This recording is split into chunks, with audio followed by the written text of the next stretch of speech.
that spot because you want, even if they lose the round, you want a position where they can at least do some damage. We can see that NRG's economy, given that round where Boomich got that triple, it's very fragile at the moment. So if Na'Vi even find a way to extract 2 or 3 kills, sacrifice everyone, Na'Vi still have like a pretty big loss bonus to work with, and you can see here Boomich is going to save an AK, so they can threaten a buy in this next round.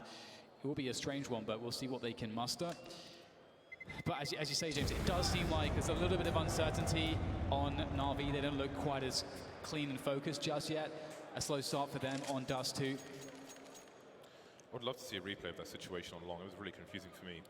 Also, we can note that Simple was on the Krieg, and we had Flamey there on the AWP in the car position. So yeah, Simple seems to be playing B rotate at the moment, and Flamey was over towards Long at the beginning and in the car position. So I think it's cool if you don't have to have Simple on the AWP all the time, so he's not pigeonholed, because obviously he is an excellent rifler as well.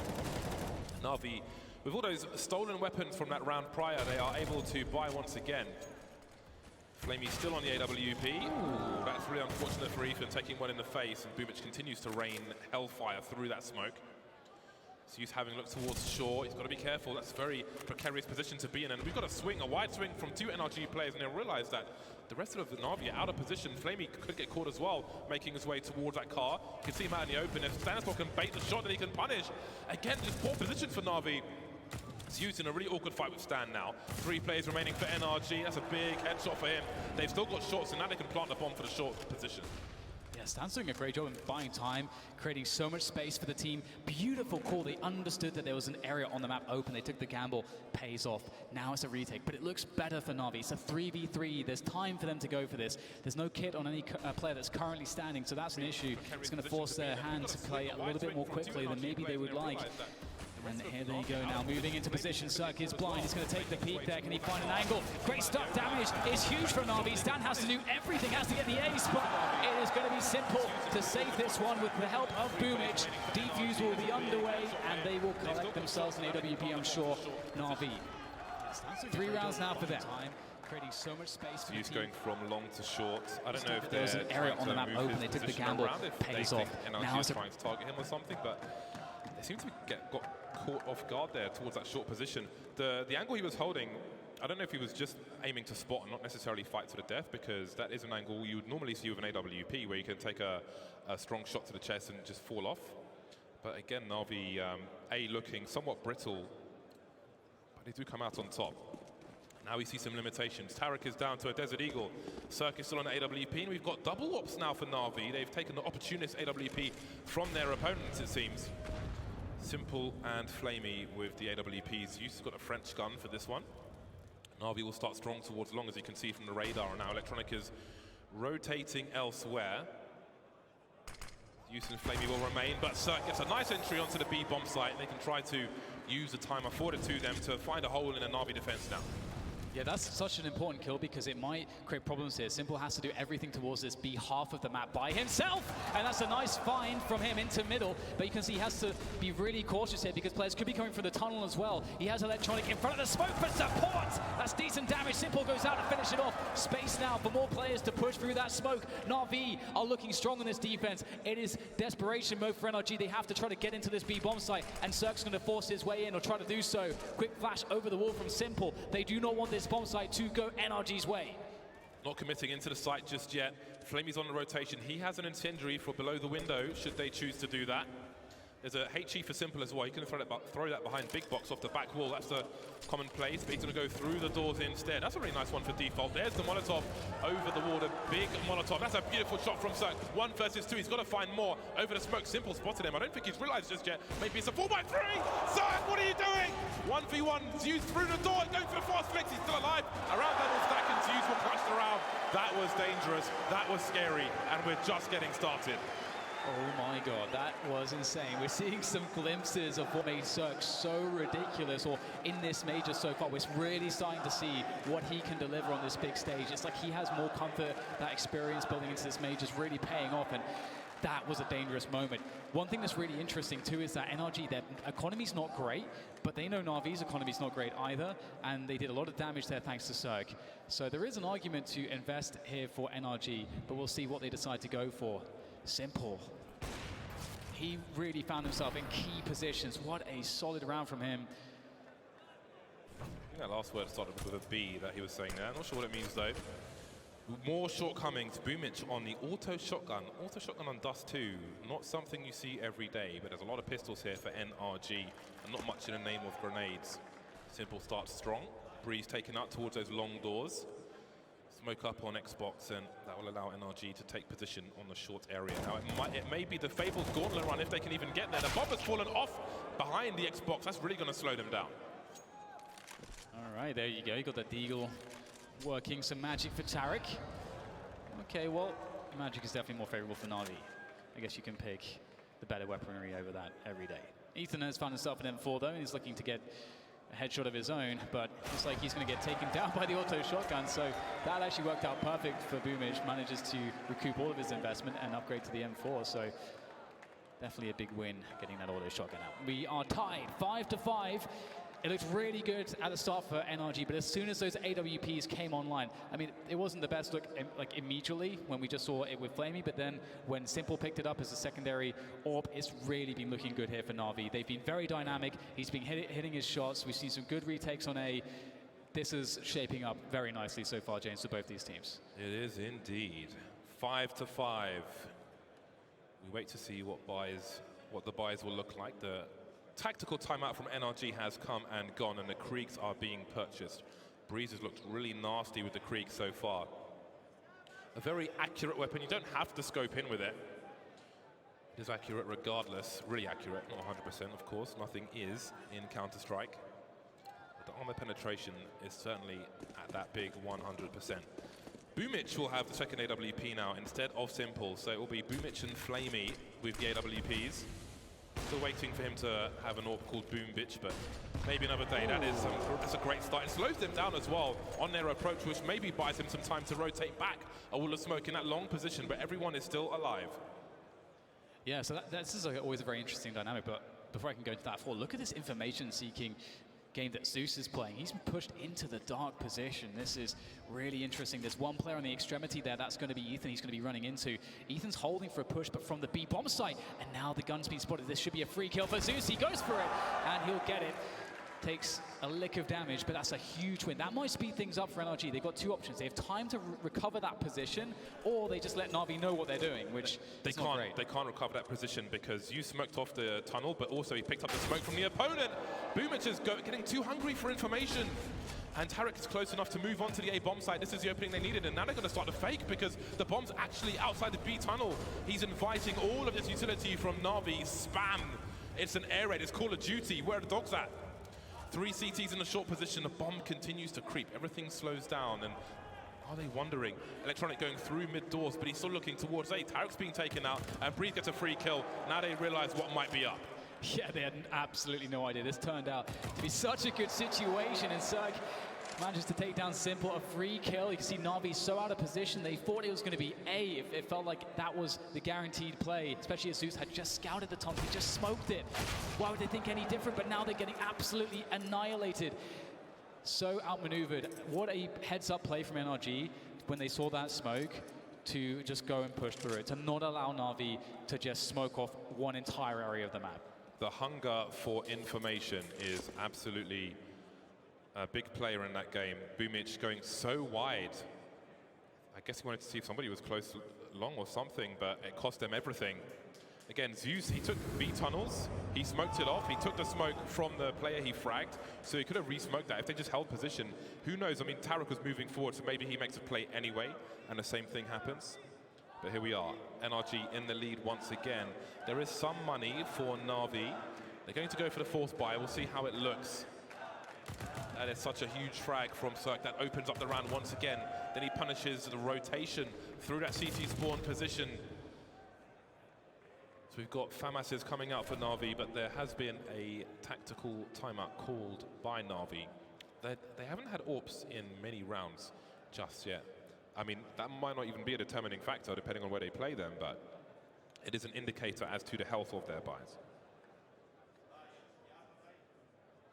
This is such an interesting game so far between these two teams. I think we've had a bit of everything in terms of the ways that NRG have decided to attack the map and the bomb sites and the responses from Na'Vi.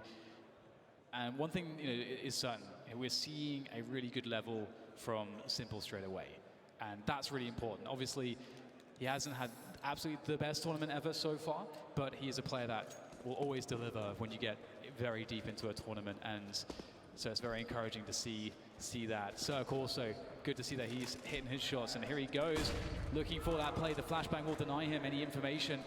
Still looking for that peek. We saw him get one from that position earlier, but he will be completely denied. And Boomich is going close. We do have an AWP on Simple, but the utility game is just so lacking here for Na'Vi. That's going to be a problem if NRG play a slow round. So this is a position we saw Zeus spotting in with the Silence Them 4, but again, more common to see in AWP here. With the flashbang, Simple will be forced off, but he won't fall off. He has the confidence to reposition.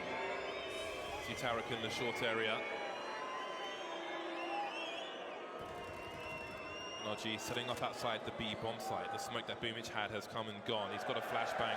There's no one near Boomich, so he has no support of any kind, but maybe he can play around this smoke grenade. You can see electronics in CT spawn. He might have a flash through the window. He's got a call for it now, but he might not survive. Or maybe he won't Boomich with two!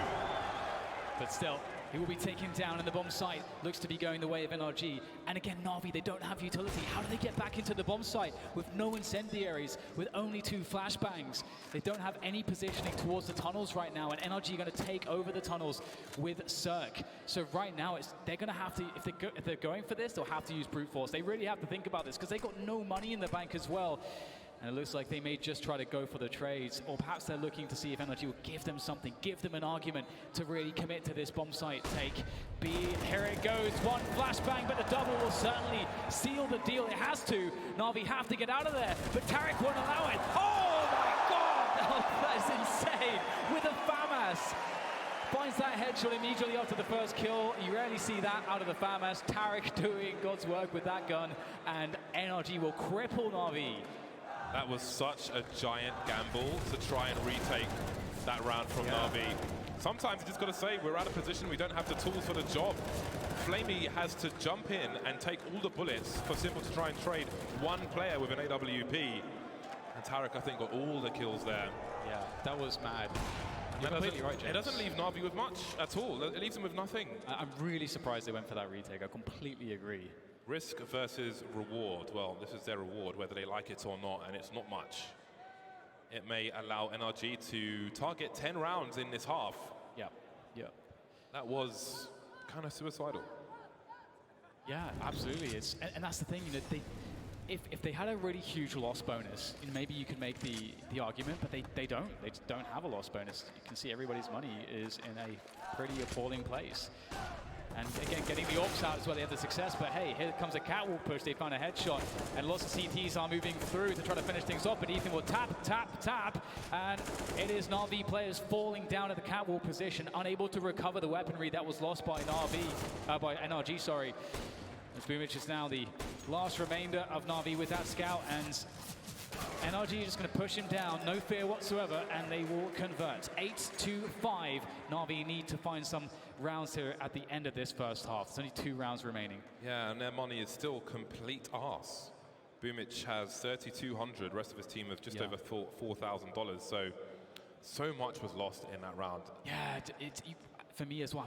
I'm just thinking back to that. The repercussions seem enormous. Yeah, and if you look at the investment in this particular round, I am curious as to what their next buy will look like afterwards. They'll be, actually, they'll be at max loss bonus, so that should be okay. But yeah, that decision may have cost them rounds, and maybe they don't recover them in the second half. Could have saved with 4 players, or tried to, brought AWP into another round, but here we are. It is what it is. 8-5 for NRG. They look to play anti-eco once again. Zeus will be tagged in that short position. Tarek continues to creep, trying to ruin some timing. Flashbang from his teammate, 2-man swing, and short has been taken. In the meantime, Boomich is moving forward, which allows Na'Vi to focus on the A-bomb site. That said, they've still got pistols and a scout on Simple. Yeah, and NRG are looking for the pushes. They know exactly what their situation is for Na'Vi. They know what Na'Vi have to do. However, Boomich might actually be in the one flanking position that they're not prepared for. We'll have to see what he can do. He just has a deagle though. Simple has to get something, but great usage of that Molotov will deny Simple anything, and everybody's going to fall here. Great teamwork, great movement. The spacing's on point from NRG. They're leaving absolutely nothing to chance. Boomish gets a nice headshot, but that's all it is, a nice headshot, because the round is lost, and NRG are threatening Na'Vi with a 10-5 opening scoreline in the first half of this best of 3. See what Na'Vi have in them for this last round. Here are the current scores on the doors. Tarek with a lot of kills on that B bomb site, but it has been I feel that has been the problem for the most part from Na'Vi, especially early. I think the approach with the scouts on short instead of looking towards long and so on. Wrong tools in the wrong places maybe. Some spam from NRG. Got to be really careful jumping onto that plateau, but Boomish hasn't been shy of doing that. Breeze again with this creek towards long. Not the first time he's done something like this, but he won't over-aggress. Time is on their side. Yeah, it absolutely is. And a pick like that in a situation like this, with so much time to play, it's such a strong spot to leverage an advantage from on the T side, because the CT start looking for aggressions, they start looking for maybe gamble stacks, they try to find a way to mitigate the disadvantage. Zeus tries to push into the longhouse, but Breeze is waiting for it, and he just takes his head off. And now again, Na'Vi down with no players left alive effectively towards that A-bomb side. They've got very limited utility. They don't have an AWP. They're having to rotate out of position. They have to go for it. It's the last round, but you're hard-pressed to find a way that they could possibly do this. Anything short of a miracle is not going to be enough. They have to do something incredible here. And Boomish will move close to this smoke. He's actually sneaking out here, but he does get discovered by Breeze. Breeze is having a great game so far. And Tarek's in a strong position, top mid. Simple, entertained from multiple angles, and we do get to that 10-5 scoreline for NRG. NRG causing a landslide at the foundations of Na'Vi in the first map. Can they recover? Find out after the break.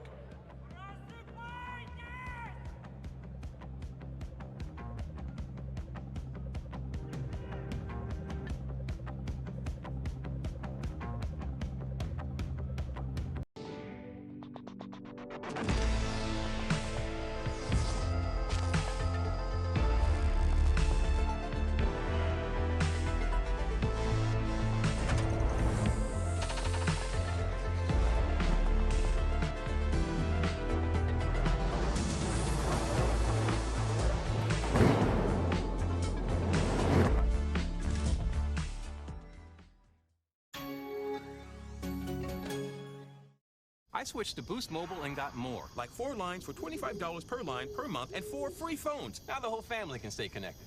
Not disconnected. Switching to 4 lines with unlimited gigs for $25 per line per month, plus 4 free LG Stylify phones, all on our super reliable, super fast nationwide network.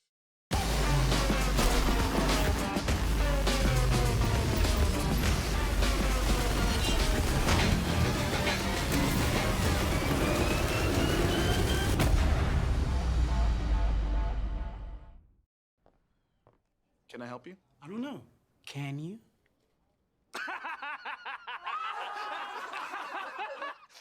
Actually, yes, I can. Try this. GameStop. We get games, and we've got the game for you. Rated E for everyone. I like that Adidas has a mixture of clothing. There is a style for everyone. I always have new kicks on the first day of school. When I put a look together, my goal is to feel confident. My confident self is my best self. Enough. They move to the T side now, Na'Vi, with some grenades being purchased here and there. Do you wonder if Simple is being thrown a P250? Looks like he might be. There we go. We've got a raid boss. Lovely stuff. Again, for one-shot range, P250 just shy of double that of a Glock. So really important on a pistol round. On an open map such as this, you can see him fishing for those one-taps, and Ethan's not shy of engaging. I want to try and draw him out a little further. You can see he's got a potential crossfire with Tarek on the corner. Simple realizes that the CTs know it's not the best engagement for them, and things will start to calm down. Got the use of the utility from Na'Vi. They've got the Molotov behind the smoke. Often in a pistol round, you'll see that there's a CT standing there, but they've got a Molotov to deal with that. Swinging by the doors, and Stan will quietly move away. Simple goes back towards long to find out what's going on there. Big presence from Na'Vi on short, and NRG playing a reactive game. 3 players in the B-bomb site for now. Yeah, this car position might be quite dangerous. Ethan's so mechanically gifted. Doesn't want to risk it too much, so trying to play this conservatively, trying to just peel away one player. That's a fantastic shot. Has himself a 1 versus 1 here. Simple! Ethan! That is not a bad start here for NRG, but the bomb does go down for Na'Vi as they fall back to defend from the catwalk position. Weird spot for them if they get pinched. Of course, the USPs have the range down. No more P250 for Simple. 2 players starting on short. This could be where the round is won. Flamey waiting, baiting off of Zeus, who's going to be the initial engager. There's a flashback from the CT side. So far, not so good. We got a trade from Breeze, who continues. Zeus slowing down, but he runs out of bullets. Even 20's not enough. Electronic 1 versus 4. Doesn't have the range, as we said. And the round will go to NRG. The worst has happened for Na'Vi. But they could do exactly what NRG did to them. They got the bomb down. I think they have to go for that force buy, just like NRG did. Get that Krieg out and find the right spot to try to trade players. Once you can do that on a map like Dust 2, you can create a lot of problems for the CTs. They can be really caught out of position because of the long rotation time. So we'll see if the approach is identical, if Na'Vi will try to fight long. Because imagine this as well. You're in a situation where Na'Vi go for that long fight. What if NRG try to trade them there? Well, that could still be a really good spot for Na'Vi to just get a 3v3 early. So looks like they won't be going for that long aggression. Looking more like a default here, actually, from Na'Vi. They may have a short set piece in mind, but they have to keep everybody with grenades alive, and that's a lot of grenades, James. That Simple hand, he's dead. What a headshot from Cirque. I'm surprised they challenged him there before getting into position. Hard not to on Dust 2 sometimes. Cirque makes his way towards that A-bomb site. A 3-0-2 set up now for NRG. Stan just spotting through the doors, as you can see on the radar. Cirque spotting on short, so there are advantages to be had here from Na'Vi, but they need to avoid getting wrecked by that scout. They need to get the numbers on the bomb site of A. They've got the Molotovs, they've got the smokes to set up. Tarek has an M4 though, by that car position. That's going to be a problem, but he's got no flashes to support Cirque. Breeze does, but he's miles away, so this is going to be an interesting one. Beautiful Molotov, that is a necessity.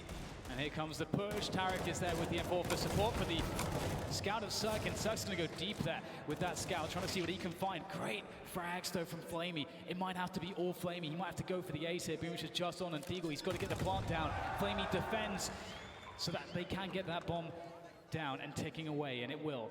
As Flamey looks for a jump peek, anything. Boomich there as well. You've got to be careful if you're Ethan and Stanislau. They might go for the boost. Indeed, it's somewhat telegraphed here, but no one's going to go down. Flamey has to chance around these barrels, picks up another headshot. Stanislau doing what he can with his MP9. The jumping accuracy is very good, and with Flamey down low, maybe there's a chance for a big swing from Stan. Can he find it with this MP9? Trying to tease out the perfect spot there. Finds a 1 versus 1! Stanislau makes it happen. The MP9 is absolutely sick, and NRG steal it away.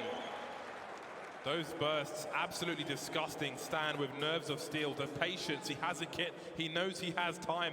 They were almost lining up for him. Nothing is going the way of Na'Vi in this game of Dust 2. Absolutely nothing. That has got to be extremely frustrating for them. One thing though that's crazy to me, James, again, we saw that the play from Na'Vi wasn't to invest in as much weaponry as NRG did in this same round on the first half.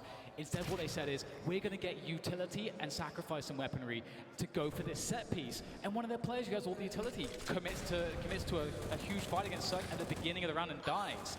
That's not what you want. The round is supposed to happen. Ooh. Meat and potatoes. So many calories in the long doors, and Breeze is here to add even more. Heart attack burgers, all the sauce. 3 versus 3. Na'Vi will hold on to the position at least. Oh boy, that's a nasty one. Cirque is fishing for something, and maybe he will be offered it. One more flash in the hole for Na'Vi. They know where the AWP is, but look at the flanks. We've got a double flank. In Cirque, they believe. We've got Stan up top mid. We've got Ethan in T spawn. They have to go back. They don't have any smokes for long. And they have one helmet. Sorry, they've got 2 helmets on the 3 players. This MP9 could be gnarly. Does Stan realize? Was he seen? I'm not sure. Quietly moving back. Oh, look at Ethan. Look at the baits on up 1. Can he find a second one? He swings wide at the MP9, and surely he's done enough. Electronic with 8 HP, Cirque in that short position. I think the scope was heard. He was close, but it wasn't close enough, and Na'Vi haven't been in this entire game so far. Oh man, and that was a good, good shot for Na'Vi. We talked about it before. One way that you can really get into the game if you don't have options to play a long round, if you don't have a lot of utility on the T side, is just try to get the firepower, get the bodies in towards long, and try to just trade frags. If the CTs fight you like this, you can get maybe a 3v3 at the beginning of the round, and that's actually what happened. They got that 3v3, but NRG, they're so good at reacting. They immediately pushed the B players and the mid players towards the flank, effectively boxing Na'Vi in. They didn't have utility. They couldn't push towards the A bomb site. They had to go back. And as you said, James, the bait setup that NRG created in that moment, that is beautiful. They were thinking ahead. They really understood exactly what to do. And now, I mean, they are proving themselves to not only be playing smarter, but they're hitting shots like crazy here. So this is starting to get really scary if you're an Na'Vi fan. Na'Vi are being skinned like a squirrel on a street market skewer. It is nasty. It is unpalatable for some of the fans in attendance. And look at this buy. What kind of buy is this? This is Dust 2. You can't buy this. Flamey with an AK-47. He has a lot to do here. His teammates can support with utility, but they need to stay alive. They need the numbers alive for Flamey to get openings, for weapons to be collected. NRG being denied information early. Boomich has taken the short position with ease, and it looks like he'll be posting up some grenades towards the A bomb site. He's going to pull Cirque out of position, and Breeze is heading towards long, but it's a trap. They're going towards the B bomb site. Yeah, Ethan's there in the corner. The flashbang will wear away, but Zeus connects the headshot straight away with that UMP. Now this is an interesting spot. Stan can't really commit for anything here. He's got to wait for his teammates. He's trying to slow down the bomb plant as well, buy his team as much time as possible. However, the bomb will finally be planted. A forward smoke as well to create space for the CTs if they eventually go for that door push, but they have to wait for Breeze to get into position towards the tunnels. But there's already 2 Na'Vi players in the tunnels. It is an impenetrable fortress. I don't know how he can do anything there. This is going to be so difficult for NRG. They need to be given something. They need to be offered something, and that might be the go signal. Just going through the doors, and Flamey could be traded. Indeed, he will be. And now there are chances. But up on his 3 ticks, I think NRG might be playing containment, maybe forcing them all to die. But they're moving in. They could actually win this. There's only 1 T on the site. There's a trade. So does he realize he's got to hold? He's got to hold. It's the only way to win the round. Boomich is coming in with a CZ. The round will be won, but maybe no one survives, and that could be enough for NRG. Absolutely. Just that is so painful. Yeah, they win the round, but they'd spent everything. They start this round with like $3,400. That is not cool. That's not cool, James. NRG are in an amazing position because they committed there.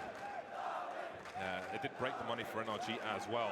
They got a lot closer to winning that round than I might have thought. Yeah. But they didn't win it. So maybe there's a chance now for Na'Vi. After all, yes, everybody died, but at the moment, in the short term, it favors Na'Vi because the money wasn't there to withstand it for NRG. So they've invested, they've got the pistols now and the scout. So just like we saw in the first half, maybe this will also be an issue. And they're pretty fast to make a play. The catwalk circle distracts in that mid-doors position. But now Tarek's looking for those 1Ds. The jiggle on those angles from long range is really damaging, really painful. You can sometimes find really quick headshots. Very scary stuff there. Simple takes down Cirque, one of the biggest dangers gone, but there's still 2 Deagles, Breeze and Tarek holding on to those for now. We've got Tarek on the short position, or actually he's gone to CT, and it is Ethan with a 5.7 close range on catwalk. This is actually a great weapon for this range. And Na'Vi going back to long here. This is a really smart play for Na'Vi. They've got only 2 smokes, but they could effectively cover long with those. They've got the flashbangs. They've got just enough utility-wise to attack this site. There he's go though, he's looking for those headshots. Oh, that smoke is scary as well. They could do something behind this, maybe. I say they, but now it's only Breeze. Stanislaw is miles away. He's on a hiking trip. Oh, that's a nice start, but it's not a good finish. Stanislaw with 12 HP. Not really a lot he can do. Maybe try and hope to pick up a rifle. Again, he may need to be gifted something. Player out of position, caught by surprise perhaps, but with no kit, surely he's just got to be fishing for something. Position seen, and that is pretty much the round over. Running away now. Not sure if you spotted him, but Na'Vi are moving to 7, and perhaps there is life in the old dog yet. Yeah, a couple kills coming in from NRG, so they've definitely done some damage. That will prevent Na'Vi from being able to purchase an AWP, and that's actually really important because that does allow the CTs to be more aggressive and to feel more comfortable going for really fast plays towards long. It allows you to move around the map more. So that's a really big win from NRG. And let's not forget, they're in a position where if they win a round really soon off their first bye, they could be in a situation where maybe Na'Vi won't be able to, well, they'll be forced into a half bye or something like that. And then all of a sudden, NRG, they're at 15 rounds before you know it. So they're looking really good from that perspective. Na'Vi actually pick up a Mag 10 here, James. So you're getting the B vibes from that. I would certainly hope so. Be interesting unless you jump into CT spawn or something like that, how else you would use it, but it's a good read of the economy of their opponent. Simple will post up on long. There is a flash, however, for Stan over the pharmacy sign. Wrong kind of medicine. Not really what Na'Vi are looking for, but they'll be patient. No overextension. Simple moves away from the angle. It seems he'll change position and Boomich will be left to spot. What is the cue they're waiting for NRG to deploy this grenade? Maybe it's aggression from the CT side. There's the bait. Boomich throw the grenade and he spotted 3, maybe 4 players, and Na'Vi can be active elsewhere. That's a favourable engagement for Boomich because he can strafe, of course, with the Mag 10, but now the bomb's been dropped and things go from bad to worse. Standing and dueling with multiple players. Oh no. And there it is. This is falling to pieces for Na'Vi. Not like this. Surely not like this. Stan, he's got Kevlar, he's got the Krieg. Zeus goes for the challenge, takes Stan down. That's the most dangerous player gone. Bomb on the ground. Breeze, is he going to die? I think he's in cover. He's actually going to take a couple of points of damage, but he goes out. Chance for Breeze. Wasn't ready for it, though. Tarek, he's picked up that Mag 10, that fateful Mag 10 that Boomich was carrying. If he gets the drop on one of these players, maybe there's something to be done here. He's listening for the sound cues, trying to figure out when he can move forwards, when they have to commit to the site eventually. And there it is. Are there any guns to be picked up here for Tarek? Indeed, there's a Krieg on the ground, but he wants that element of surprise. He wants to keep things covert.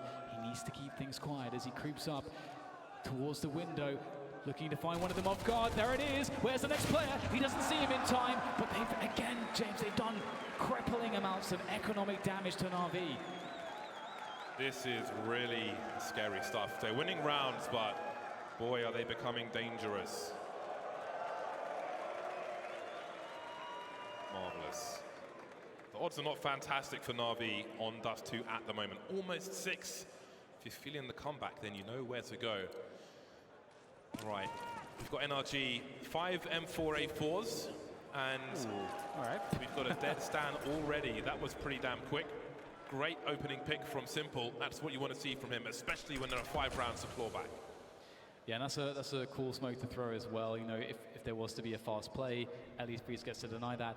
And he's standing right in front of the smoke, so if someone tries to push it, he can block them, and he knows that he'll be able to see that gun, and he'll get a favorable engagement. And just standing in the smoke for now, and it's going to dissipate. He might be able to take over this longhouse position. Then meanwhile, oh my goodness, he's found a lot of damage to the lineup. He'll take some damage through the doors himself, but gets that information that Na'Vi is starting to push towards that catwalk position. And that's really critical information to have. Understanding the pacing, that's going to allow them to better understand when to throw those HEs or incendiaries or flashbangs towards Cat from the A bomb site itself. B situation is looking really bad for Na'Vi, for NRG at the moment, with only Tarek there and no one even close. If the B bomb site's taken, the round is over. If you can look at the positions of NRG at the moment, there's no way they go back there. But for now, Na'Vi are going to post up towards the A bomb site. They don't have any lurkers towards B. That said, Flamey is moving to B at the moment. So playing anti-flash, more grenades being deployed towards that A bomb site, but they position themselves for a split of B, so Tarek's going to have a lot to do.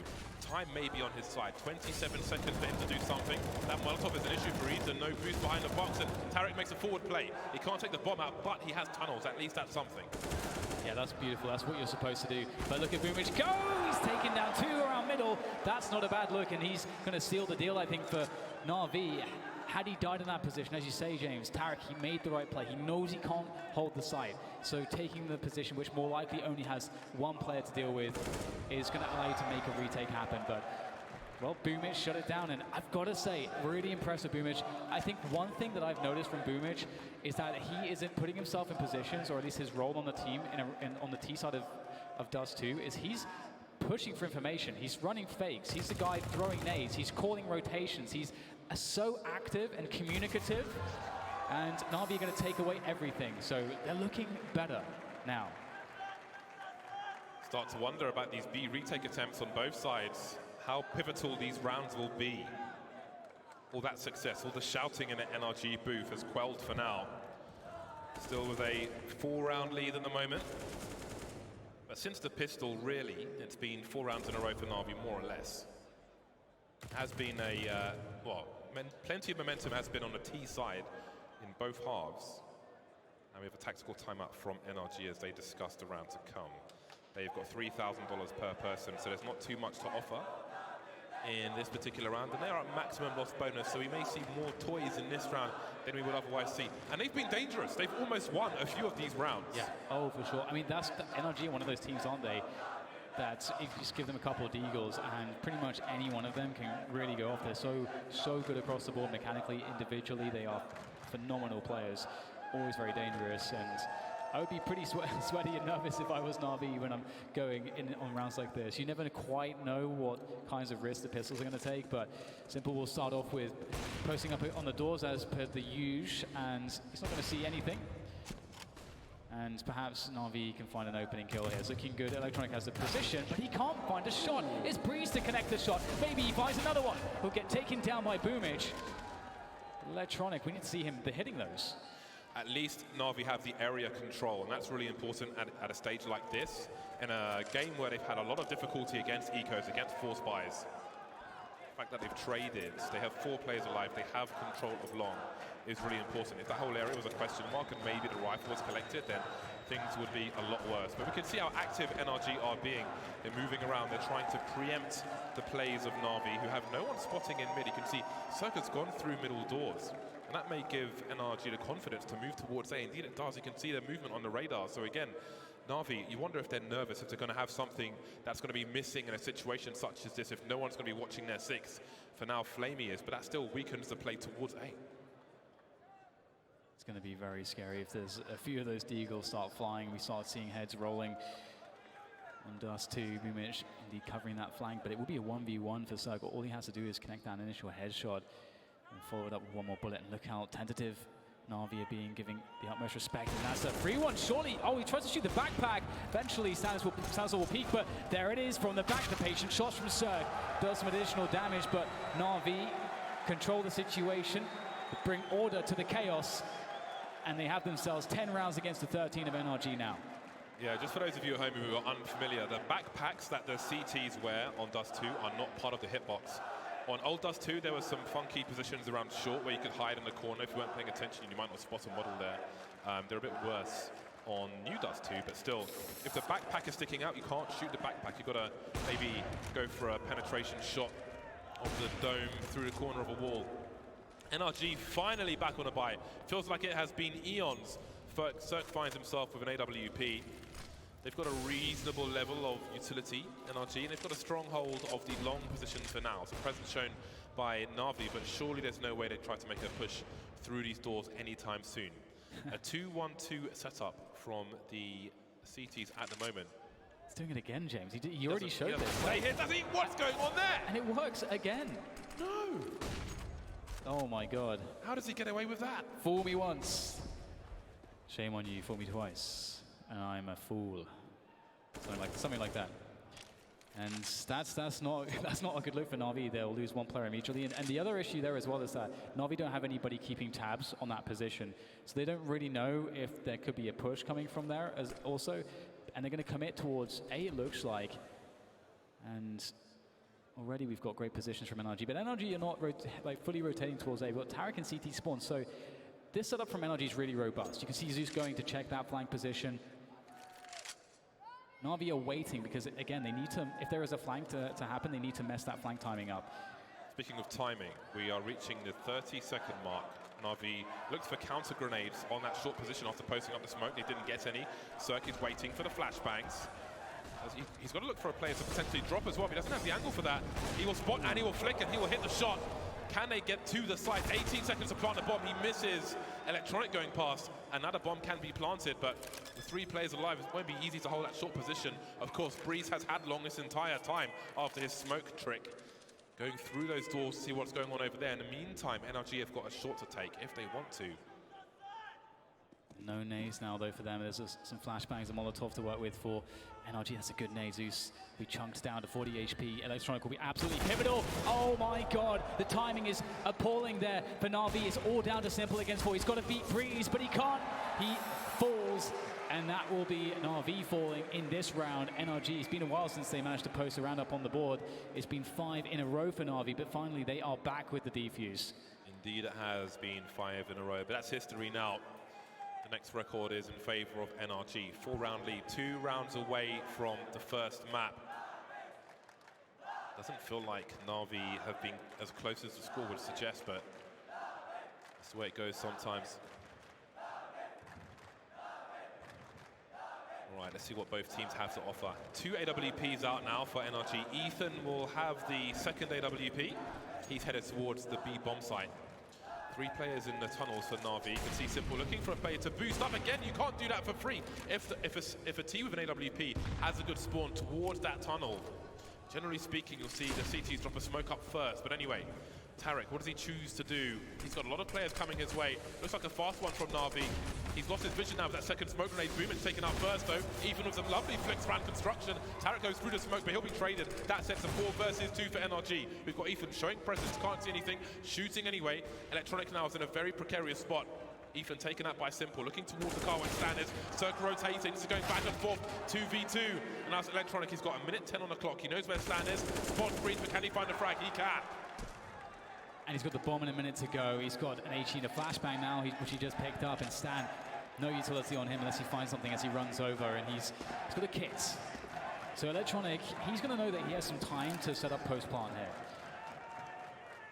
There it is. Where does he choose to go? Jumps across, and he was spotted, I believe, by Stanislaw, and he's going to see that. I think he was a little bit frustrated. We saw on the player camera as we see him falling back to that pit position. It's all about the precision here. Stanislaw, the in-game leader for NRG, the most recent pick up to the team, looking to see where the peak will be. Surely Electronic will be favored here. He's going to be able to peek up and see Stan first. But can he land the shot? There it is. Now Stan has warning of where he's coming from, trying to find a pre-aim. Stanislaw, oh my god, he takes his time and absolutely nails Electronic. But can he get to the site in time for the defuse? It's going to be a close one. He's got that kit. He's going to go for the stick. Couple of seconds. Can he make it work? It's going to be so close. No! Oh, no! Oh, it's a good try from Stan. But Electronic, even though he doesn't hit the shot, he does enough. He delays Stan just enough. Still in the game are Na'Vi. Still in the game. The money's not perfect for NRG. The buy will come out regardless. The gap is close to 3. It may be hard, it may be ugly, but if they can do it, then it doesn't matter. One thing that really impresses me about Stanislaw, James, is he always looks incredibly calm, always taking his time. It's pretty incredible. The snipers are fishing in mid. Cirque's looking for the off angle. Sometimes you can look for players to move into that top mid position where these boxes are towards the left of Simple's POV. But Cirque's looking for players to come out of the lower tunnel. Be careful, you see Simple's fishing, he knows these sniper angles, he knows what Cirque might be looking for, which is why Cirque's in a more defensive position. Cover with the bricks. Minute 15 on the clock. 3-0-2 set up for NRG. They've got Tarek in that goose position. The utility is extremely low for NRG. Cirque has a flash he could offer for support for long if it's required for Breeze, who's in the pit, and vice versa. So he's above the pit, not in the pit. He may fall back later on, we'll see. Na'Vi with control of short. They post up the smokes again, maybe looking for a response, but again, NRG, they're low on utility. It's going to be very difficult to hold on to this. Tarek is really key in that goose position, the graffiti spot. And there's only one Molotov, which will likely go to the slope from Zeus. So Tarek might be unharassed. There goes Cirque with a quick flick shot. In fact, it does go to Tarek. He's forced to peek. He gets one on the spray down as the punish comes very late.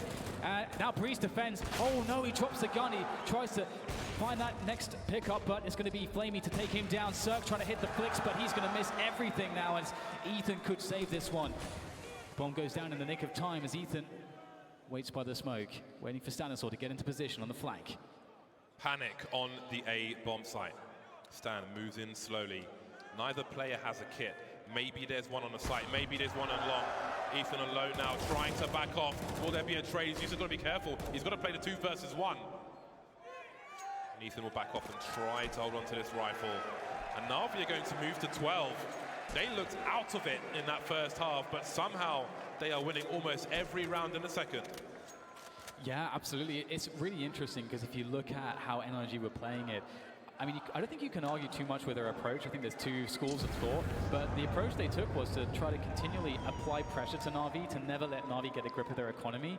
But being on the T side of Dust 2, you still have a lot of options with low economy for that, playing that T side out. So it seems like ultimately in the long term, it's ended up backfiring a little bit for NRG, as it took them a long time to establish their own economy. And as you say, here we are.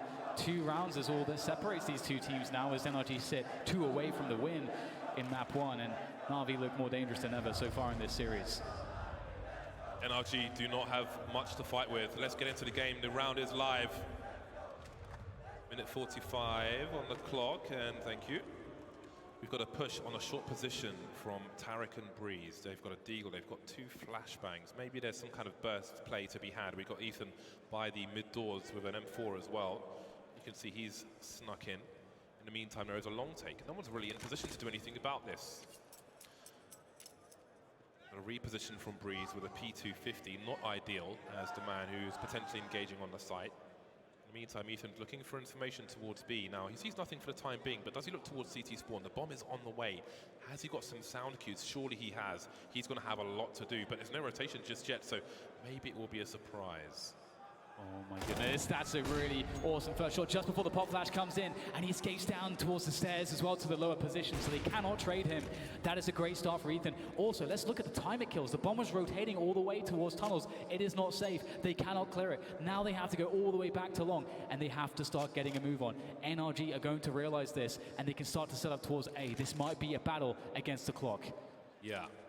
They've got 2 Molotovs, Na'Vi, although one is with Flamey, who's in mid, so they've got 1 Molotov, which is relevant, to try and clear position to stop the burst from NRG, who still have 5 players alive, and indeed, time is going to be of a great issue. The flashbang doesn't quite work out. The frags are coming in from the P250, from the Deagle. Simple missing the shots, and another one. He hits those all day. They get 0 frags in that round. What the hell's going on there?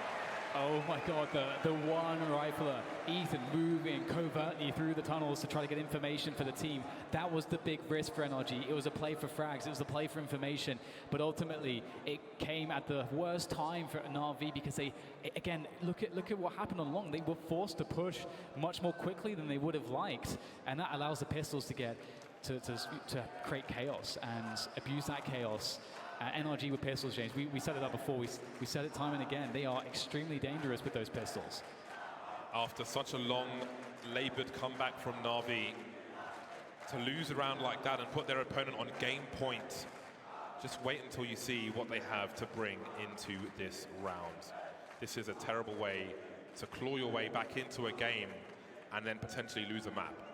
It's amazing as well that Ethan actually took the perfect off angle. If he'd been a bit further forward, a step forward, it wouldn't have worked out that well. If he'd been a step back, the flash would have come in and he would have been blinded and killed, and then the round's over because they'll just get into the B bomb side. So that somehow Ethan managed to find the perfect off angle. It's kind of crazy. 15-12 for NRG. They are so much better equipped. Simple's the only person with grenades, and he has a Krieg in this round. The rest of them on Deagles, a butcher by. Moving into the lower tunnel position. How on earth do they even dare try and take the long area without a spawn? There will be a lot of fishing in this round. NRG ready to defend around the A bomb site, around that long position. Breeze almost threatening some more smoke gimmicks. NVIDIA settings, please. You love to see it, James. In such an important moment, Simple is the one that's been powered up with a Krieg. Everybody else with the lowly pistols. It is Simple, the man to save this game for Na'Vi. And in comes the push, and Breeze takes down 1. Simple though, and Flamey getting the entries that they need, but up steps Tarek to the plate to deal with the oncoming masses of Na'Vi, and he's going to take pretty much everybody down. Electronic and Flamey is all that remains here, and it doesn't seem that Electronic can get around the flank fast enough. Tarek tries to push down the bomb, switches out, but indeed, actually, Electronic does get into position in time. There are still problems here for NRG. Can Na'Vi find a way with no utility and no health to make this work? Flamey's got a gamble. If this throw goes wrong, that could be everything. Oh my God. just in the middle of nowhere, but no one is peeking. 25 seconds. Stan's got some grenades, but he won't stop the bomb from being planted. Ethan holding his position. One player on the side, one player towards long, and now it's just a one towards long. Flamey, he's got to do everything. He's got to find two at the same time. Eating a flashbang. He may go down for free. He will. NRG storm the first map.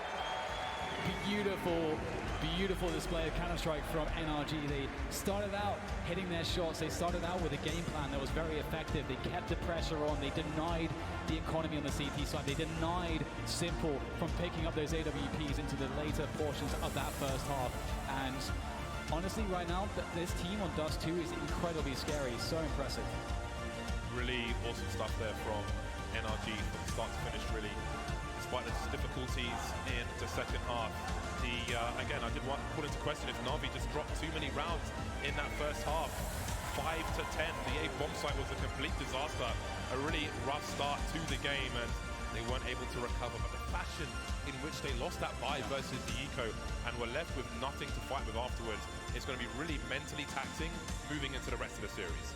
Yeah, I have to say though, I was impressed in the fact that they did find a comeback, even though they lost that pistol on the second half, and you know, we get to 13 rounds almost immediately for NRG. That's a horrible position to be in, but they still managed to dig deep. They still managed to find ways to break NRG and make it very competitive. So, you know, props to them for finding that. And I was really impressed with some of the stuff that we saw out of Boomage. I think Na'Vi, they're just getting warmed up here.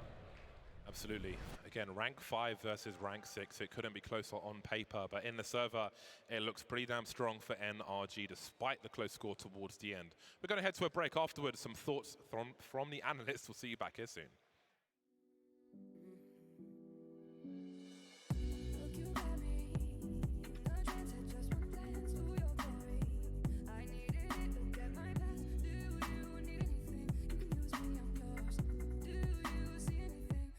Change of range.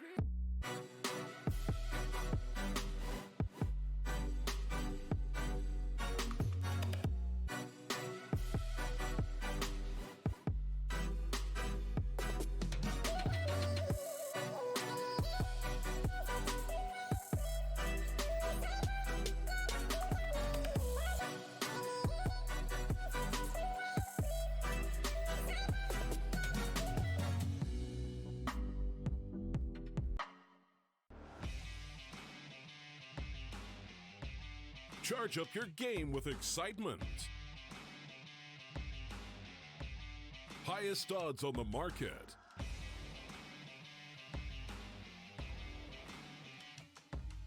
Coverage of all live and pre-match events. Place your bets with Solid Bookmaker and win with your favorite teams. Take what's rightfully yours with GG.bet.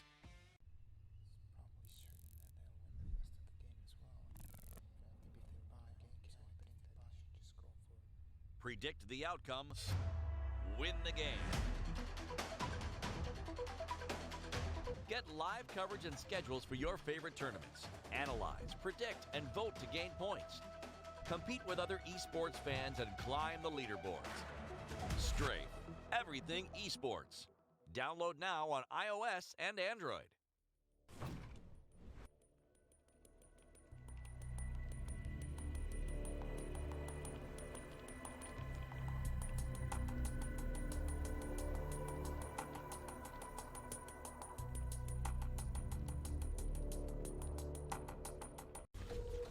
This is Game Fuel. 16 ounces of pure annihilation.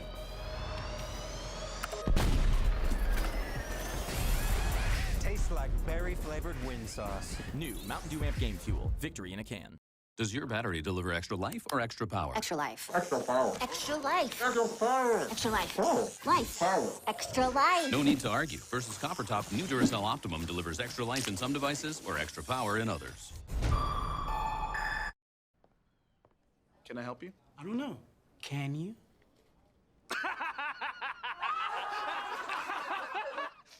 Actually, yes, I can. Try this. GameStop. We get games, and we've got the game for you. Rated M for mature.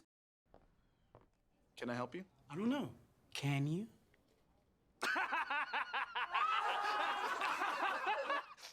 Actually, yes, I can. Try this. GameStop. We get games, and we've got the game for you. Rated E for everyone.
Starlight Berlin Major continues. I'm Machine and I'm joined by Sponge, Duncan Thorne Shields and Sean Gares. A star-studded cast to break down what was a star-studded server. My goodness, we saw 13-5. It looked like NRG were about to make short work of a desk, primarily expecting to see more from Na'Vi. However, a bit of resistance towards the end of things. Yeah, hello, Chad, Nietzsche, Birchall. Do you have some sort of statement to make about I have a few. But look, Scott dead? Let's not beat around the bush like a 70s porn. That was absolutely pathetic right there from Na'Vi. I'm watching that game. I was laughing at how bad some of the things they were doing was. Yeah. I don't normally go in on like players or teams or anything. I don't do that. But they weren't prepared for this. If you didn't realize that Dust 2 was going to be one of the two maps here, what are you even doing? What are you doing with your prep time? I made a list here of just some of the things that they did that blew my mind. Dry peeking mid versus scout, just heads up challenging, right? Dry crossing long with utility, right? They had utility, but they didn't use any of it. Flamey having the first AWP on the CT side and playing car while Zeus is trying to do some stupid one-way smoke. You've got a double AWP setup on their CT side that doesn't include Simple. What's going on there? Why is he not AWPing? They're on their CT side as well, in their early protocols, they're wide picking long, they're wide picking tunnels. Of course people on default are taking duels there. I have no idea what Na'Vi were doing in this map, and the fact that it was still this close, what did NRG even do right? Here's what emphasizes how bizarre a game this was for Na'Vi. Like, what was going on in that 2v2 where Flamey just threw the bomb directly between him and his teammate right out in the open? Right? That just said they were just uncoordinated the whole map through, basically. If it wasn't for Boomich with a bunch of big rounds, they got that round away from Cirque, thankfully.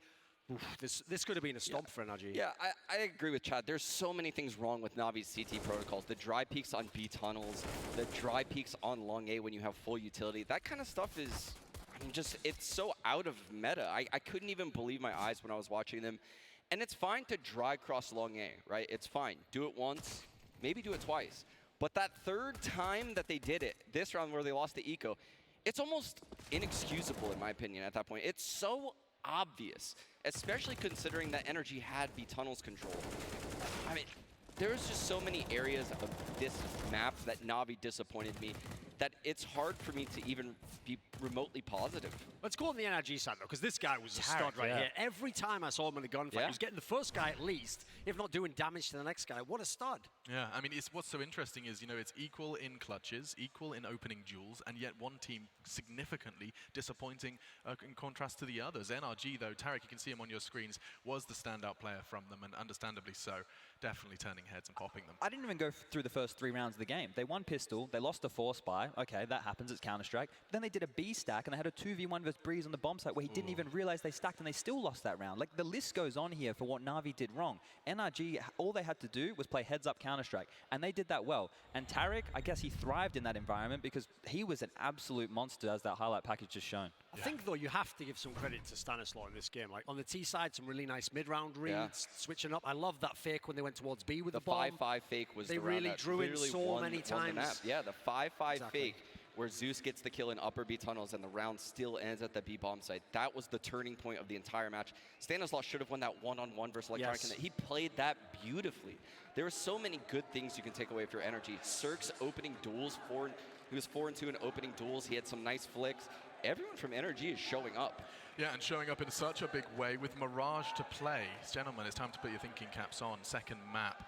Na'Vi, understandably, have not impressed you on Dust 2, but this is the battleground they chose to bring it to.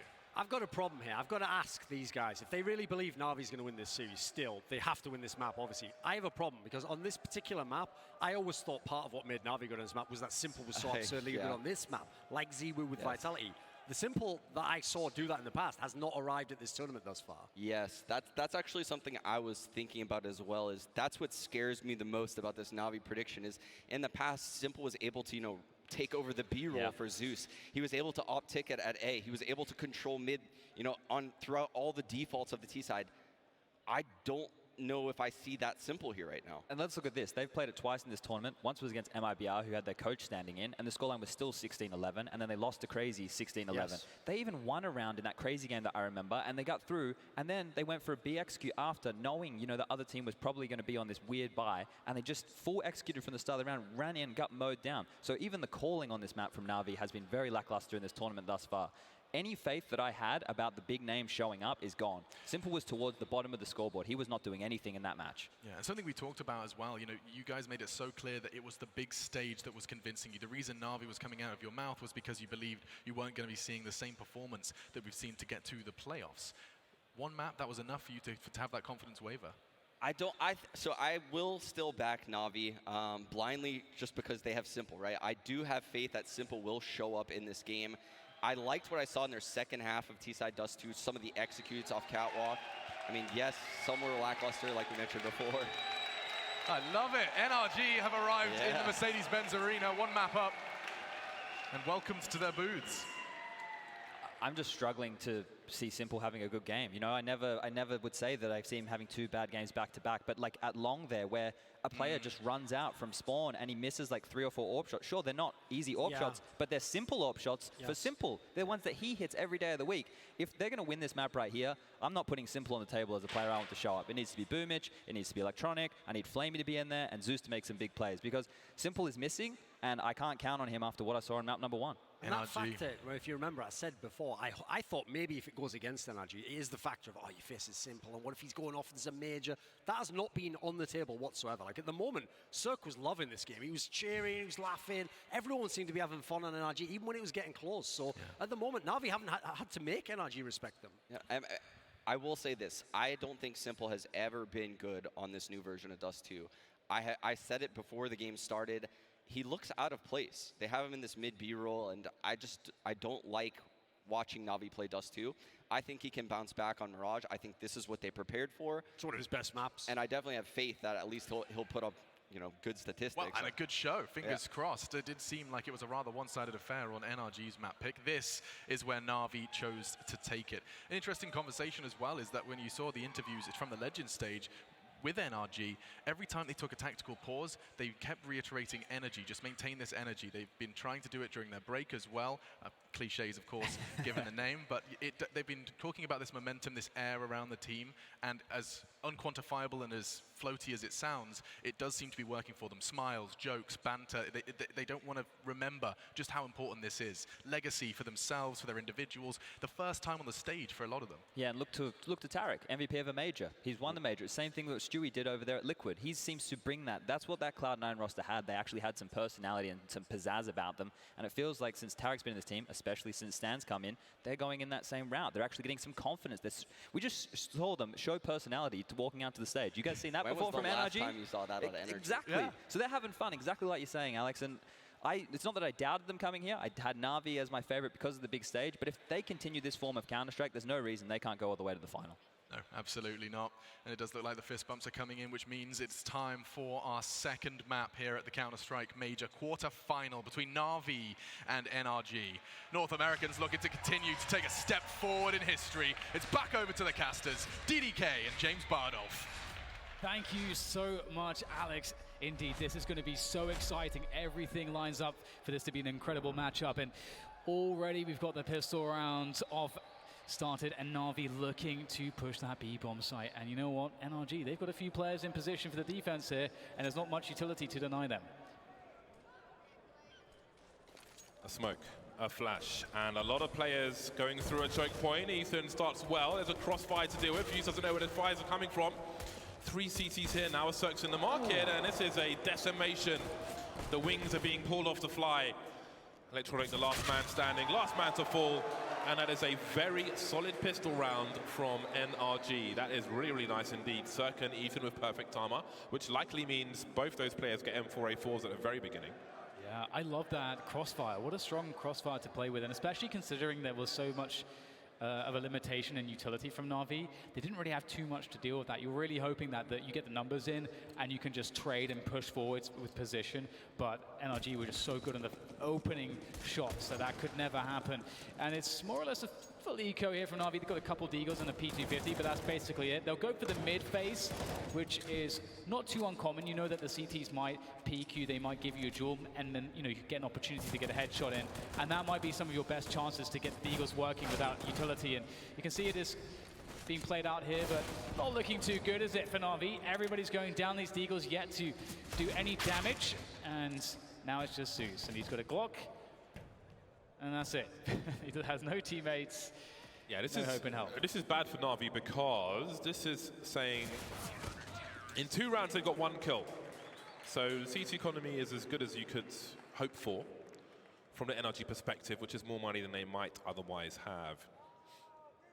Na'Vi coming in with the bite. The Kriegs, 3 Kriegs bought so far, 4 Kriegs bought. Liking this Krieg priority. And Zeus may be on a deagle. You can see he dropped a weapon or something for his team in the round prior. So a quartet of Kriegs. It's a scope party for Na'Vi, but will it be enough? I think that's the smoke that goes deep into the apartments. Not something you often see. Not 100% sure. Oh yeah, it is indeed. Landing perfectly. Combo with the Molotov, and that's going to be some really early map control for NRG. That's a rare smoke these days. And in the meantime, they're pushing ramp at the same time. They're so active. Yeah, this is really cool to see because it's very disruptive to whatever Na'Vi are doing. It's very likely that this can effectively punish a default. Because look, Flamey's here alone. He's going to be playing this corner, so it'll be hard to take the engagement. We'll have to see if Stanislaw goes for him. Flamey, he understands what's happening. That's such brilliant intuition from Flamey to pick up that kill, and NRG will be denied picking off one of the players on the extremity of the map. But Breeze is pushing Palace now. NRG super active in this round. I love this no respect style. This is unbelievable from NRG. What we've seen in this 1 round, they have come into this prepared. So many pushes. Doesn't see Flamey just yet. Just about sees him now. Gets around the corner before Electronic makes his way towards T-Spawn to do something about it. This is a big problem for Na'Vi. How do you call with all these pushes going on? How do you decide what to do on a T side? You're supposed to be the aggressors. Breeze is still waiting. The absolute liberties are being taken by NRG. They are making a statement in round 3 of this game. Yeah, this is a style that Na'Vi should be able to play with the like simple, like this puggy style where it's very much about these weird situations in the mid-round. Boomich might, actually catches up just moving out of position, but doesn't get the kill. Zeus with the deagle on the other hand is going to open up things. We've got that B-bomb site under control by Na'Vi. Although Cirque is close, again, he has 6 HP, so he can't really push and take the fight. He needs a teammate to play off of, and Boomish will take one of those teammates out. It really falls on Ethan here, and if you consider that Na'Vi had 0 utilities, 0 smokes. 0 position. It's kind of incredible that they found their way into this position, but it is part and parcel in playing this very dynamic mid-round kind of a style where NRG themselves are moving all over the place. Things get really weird, and it looks like NRG will have to just save these 2 weapons. I do not know how Na'Vi managed to turn this round around. It started so well for NRG, so much confidence, and again, psychological warfare in round number 3. If they had won this round and if they'd won it convincingly, that would have been such a good spot for them. But somehow they've lost it. I don't even understand how. All that work around the A bomb site, the pushes from Breeze, the suggestion that he'd fallen back, but he hadn't. He's still there, takes Electronic out, but they've still somehow lost the round. But that's a credit to Na'Vi again. It was a very, very rough game of Dust 2, as you heard from the thoughts of the analysts, from one game to the next. So maybe there are signs of promise. You're going to need to be heard if you want to help Na'Vi get back into this series. So now the big buy is out for NRG. Cirque on the AWP. It's going to be a forward play from Ethan. And good with the setups. There's a flashbang from the A bomb site, but it's not good enough. Boomich rips Cirque's face off. He was doing the flashbang dance at the same time, and everything that hand as well, and truly over his eyes still nails that shot into Cirque. Now NRG are in a position where they themselves have very limited utility and they're down a man early. This is an awkward spot because sometimes you want to try to take the action away from the Ts. The Ts have this advantage. They can play the clock. They can get into position. You want to try to disrupt the setup that they're looking to get before they really cement it and then go for that attack where they have all the advantages to play with. So it's either that, and we see Ethan going for a flash play here with Tarek throwing that flash from Cat. We're trying to see what they can see in middle. Or you try to gamble and just try to stack towards a bomb site. That's 2 of the main responses to a situation like this if you're NRG. NRV are already slow rolling them at this point. It's 2 players in mid, now finally starting to push. There's that smoke outside of the connector. And they start to go for the A split, slowly but surely. NRV take the mid position. Haven't really committed to anything just yet, and they are really draining the utility of NRG. An incendiary through into connector, but to what effect ultimately? You can see in their own position now for the A split. Nobody in the short area. 2-man rotation from the B bomb site. So Stanislaw has to deliver. So far so good. He takes 2.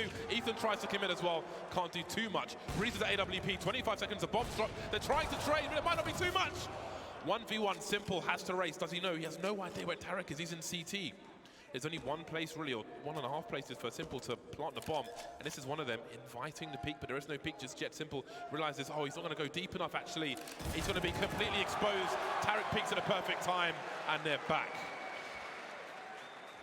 NRG looking good. What a beautiful round from Stanislaw. Again, I have to say this, Stanislaw he's one of the coolest cucumbers you can possibly find in the professionals Counter-Strike. He just looks always so incredibly calm. He's got his position. 3 players are rushing him down, and he's so calm here. So incredibly calm, easily taking down 2 players, and that was obviously so pivotal, especially considering that Ethan couldn't get too much around Connector. So here we go, back into it, and NRG's economy is not established yet, and Na'Vi spent everything. They get the AWP onto Simple. This round is where Na'Vi could really steal away the momentum. And they're going to be going towards the A bomb side with 4 players, and Simple's in Palace with that AWP. We set it up, you know, or rather I should say the analyst set it up on the desk. This is Simple's map. This is where Na'Vi need him to have his best performance of the entire major, and he's been given a lot of responsibility.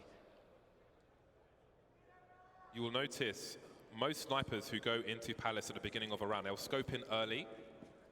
So once they make it to the end of Palace, they won't compromise their position by scoping in then. The element of surprise so important in Counter-Strike, and Na'Vi will look to take NRG by surprise on this approach towards the A bomb site. I like the angle from Breeze though. He's going to be very important in trying to do something. Na'Vi pretty low on utility, looking for an entry. Now Simple's posted up, and again, there's no warning that there's a sniper in this position because he scoped in much earlier. He just creeps all the way with good timing. Smoke at the top of Connector. Breeze is harassing. Boomich is in position. That draws Cirque's attention. He has to fear a boost as well. Breeze taking a lot of damage in that short area. 40 seconds, and Na'Vi are going to be able to burst on this bomb site really quickly. Electronic falls, however. Stan has an angle to help his teammate. Cirque has been picked off finally by Simple on the rotation. Comes out wide from Palace, and the trades continue. Man advantage now for Na'Vi. Won't last too long as they plant the bomb on A. Quickly, Breeze goes around from CT. There's a quick flashbang. Oh my God, Flamey defends it somehow, and that leaves everything on the shoulders of Tarek as he edges his way forwards from jungle, looking for that first frag, that first peek, that first player to punish, as he now starts to check CT. Where he has to find one of these 2 players. He has to bait one of them out, and they must hear him. They know exactly where he is. He taps the bomb. He's trying to force that peek. He needs a frag sooner than later. It's starting to get very desperate. He doesn't have a smoke. He's going to throw the flashbang, trying to get somebody to peek, but they just won't do it. And finally, Flamey does it, and he hits the shot. 4K for Flamey, decimating the defense on this round. Great stuff from him, and Na'Vi 2 against the 3, but more importantly, James, they've broken the money of NRG. They have indeed. A really rough round. Na'Vi looking a lot more prepared on Mirage versus Dust 2. And it seems the force buys will continue until somebody gets a consecutive round. That was a huge save from Flamey. It wasn't clear that Tarek had all the information in that situation because he was looking towards Palace when he first came through. NRG with a 2-man push in the underpass position. Will it be checked for? Zew's got to be careful. There's a crossfire, he can bait off of his teammate. Electronic engaging, and it's taken care of. Zeus will fall, however, but that gun will not be retrieved. I'm sure it can be thrown over the wall, where you throw the smokes towards the window position. Na'Vi will look to clear area, make sure there's no other shenanigans going on around that position. In the meantime, you can see the YouTube setup on the A ramp position. Cirque and Ethan, who's having a look at Palace for the time being. Maybe they'll push. They've got to do something. They've got to find an opening somewhere, NRG.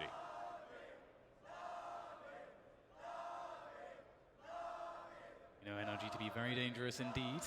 In situations like this, there's plenty of time, and Na'Vi aren't really in position just yet. They're fairly spread out. The bomb is collected and begins to make its way towards the B apartments.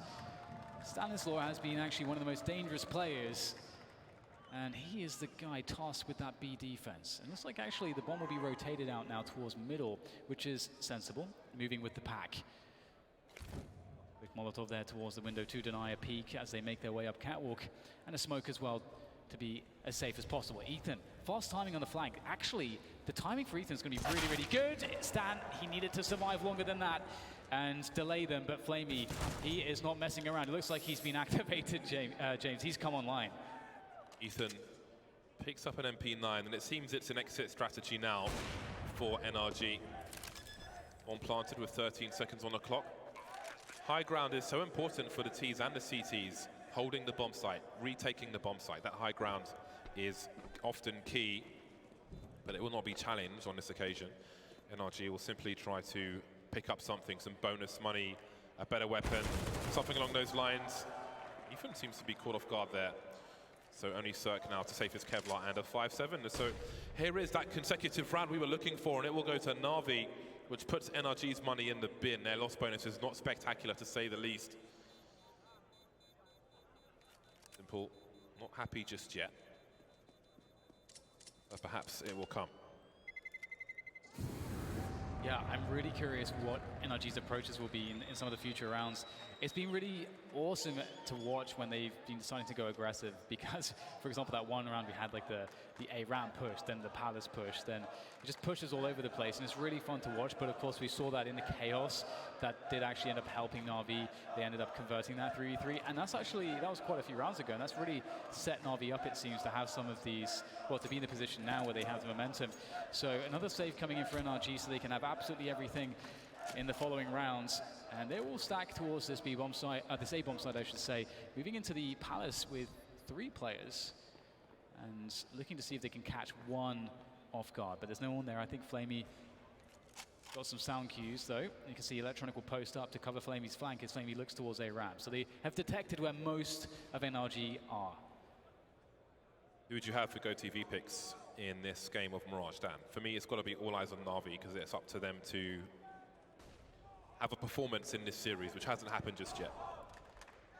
Simple's the man that needs to really shine in this one.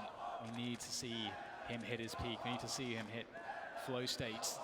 I don't think just Simple's going to be enough, though. I think he's going to need the likes of Electronic, Boomich, and Flamey. Well, I mean, you know, he's been the only one that's not been kind of at the level that you want to see, that you'd expect. I feel like we have seen good stuff from Flamey for sure, which is always important. Flamey, this is one of Flamey's best maps as well. And Na'Vi making the right choice, it seems, if they go for the B split once again. Don't want the clock to run down too much, though. Tarek with the Zeus will be taken up from the back, and that is the only person on the bomb site to be dealt with. We've got Ethan in the market position. 3 USPs and Cirque with his saved 5-7. Look to save some money. Speaking of 5-7, Zeus, again, given all the guns to his teammates, holding that high ground, Electronic creeping through, and we've got a battle of the 5-7s now, and maybe Cirque can try and keep people close to the bomb to make it a little more expensive for them. But again, he's got his Kevlar to hold on to. Any money that an AWPer can save is always going to be important for the long term. Ooh. Little ring of the bell there from Cirque, but no more than that. Okay, so we move into the buy round for NRG, and the unfortunate thing here is that Cirque didn't have enough money to get an AWP, and that might be pretty pivotal. We talked about NRG's aggression. I think we're in a situation where they kind of have to play more aggressively here. They're playing against Na'Vi, who have everything, and NRG are lacking utility, and they're lacking a sniper rifle, and there's only one kit, and it's on Ethan. So what do they do to mitigate the disadvantage they have? Aggression, Dan. Ruthless aggression. Players moving up the mid position. Na'Vi seem to have no idea. The flashbacks will favor somebody, but who? We got trades, we got Electronic hiding around the smoke. Comes out at the right time. There goes Breeze. Cirque's in a tight spot. And he's going to fall as well. 2 players remain for NRG. Make it 1. They have been annihilated in this mid position. 4 players alive for Na'Vi as they look for Stanislaw. It will be Flamey keeping the A site honest. And Stan may be caught off guard. Simple rotating into B with the bomb eventually. Having a look through connector just in case. You can see Flamey continues to creep, and Stan will be able to take him out at the very least. Get himself an upgrade. See what he chooses to do, but Na'Vi looks strong on Mirage. Yeah, if he can save this creep, that would be a huge boon to the next round. It will be a save for NRG, but they can invest a little bit. If they can invest a little bit around a creep. They haven't planted a bomb just yet. Simple was prioritizing holding the angle. His legs were showing at least on the X-ray, and I did wonder if Stan would try and get something done. Well, they are spreading out pretty far away from the bomb right now. Stan can't know that. He can't know that. It wouldn't make sense for him to make a play forward, although if he hears Electronic now, does that encourage him to go towards the bomb site? He hasn't got a kit. Yeah. Maybe do some extra damage, make this a little bit spicy right at the end of the round. And there's Zeus. He spotted the back of one player. He's got, oh, that would have been a great pickup to take down Simple there. I don't think he would have been traded straight away. So it could have been a lot of economic damage, but instead everything goes away for NRG. They'll have to buy a few pistols here and be content with that. And Na'Vi starting to establish some momentum here. And that looks really crushing for NRG, but we set it up. They didn't have the utility or a sniper rifle to really play a long drawn-out round, so they had to take the action to Na'Vi. They did so in middle, and they got shut down. Now they broke $2,000 to $3,000 for NRG. Not quite getting started on this game of Mirage just yet. 4 rounds in a row now for Na'Vi, and let's not forget, NRG won the pistol, so it's basically a 5-1 scoreline in that respect.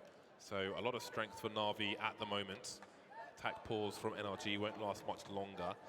Hits 0, and we're back into the game. Some discussion as to how to turn things around in the round to come. And we've seen the CT aggression. They've come into this prepared NRG. They've got their setups. They've got the plays in the underpass, the plays towards top mid. But again, the variance with the flashbangs did not go their way. Went from bad to worse in that mid position, and the round was won and lost there. It was fought for and lost. So a Deagle, a P250, the odd grenade for NRG. Perhaps there is a burst play with a flashbang to be had. Na'Vi are in anti-eco territory, which is still very dangerous, as we saw on Dust 2. The flash, Boomich has been called, but he's safe, it seems. Pistols won't commit too deep, and Boomich is going to hear all the stepping.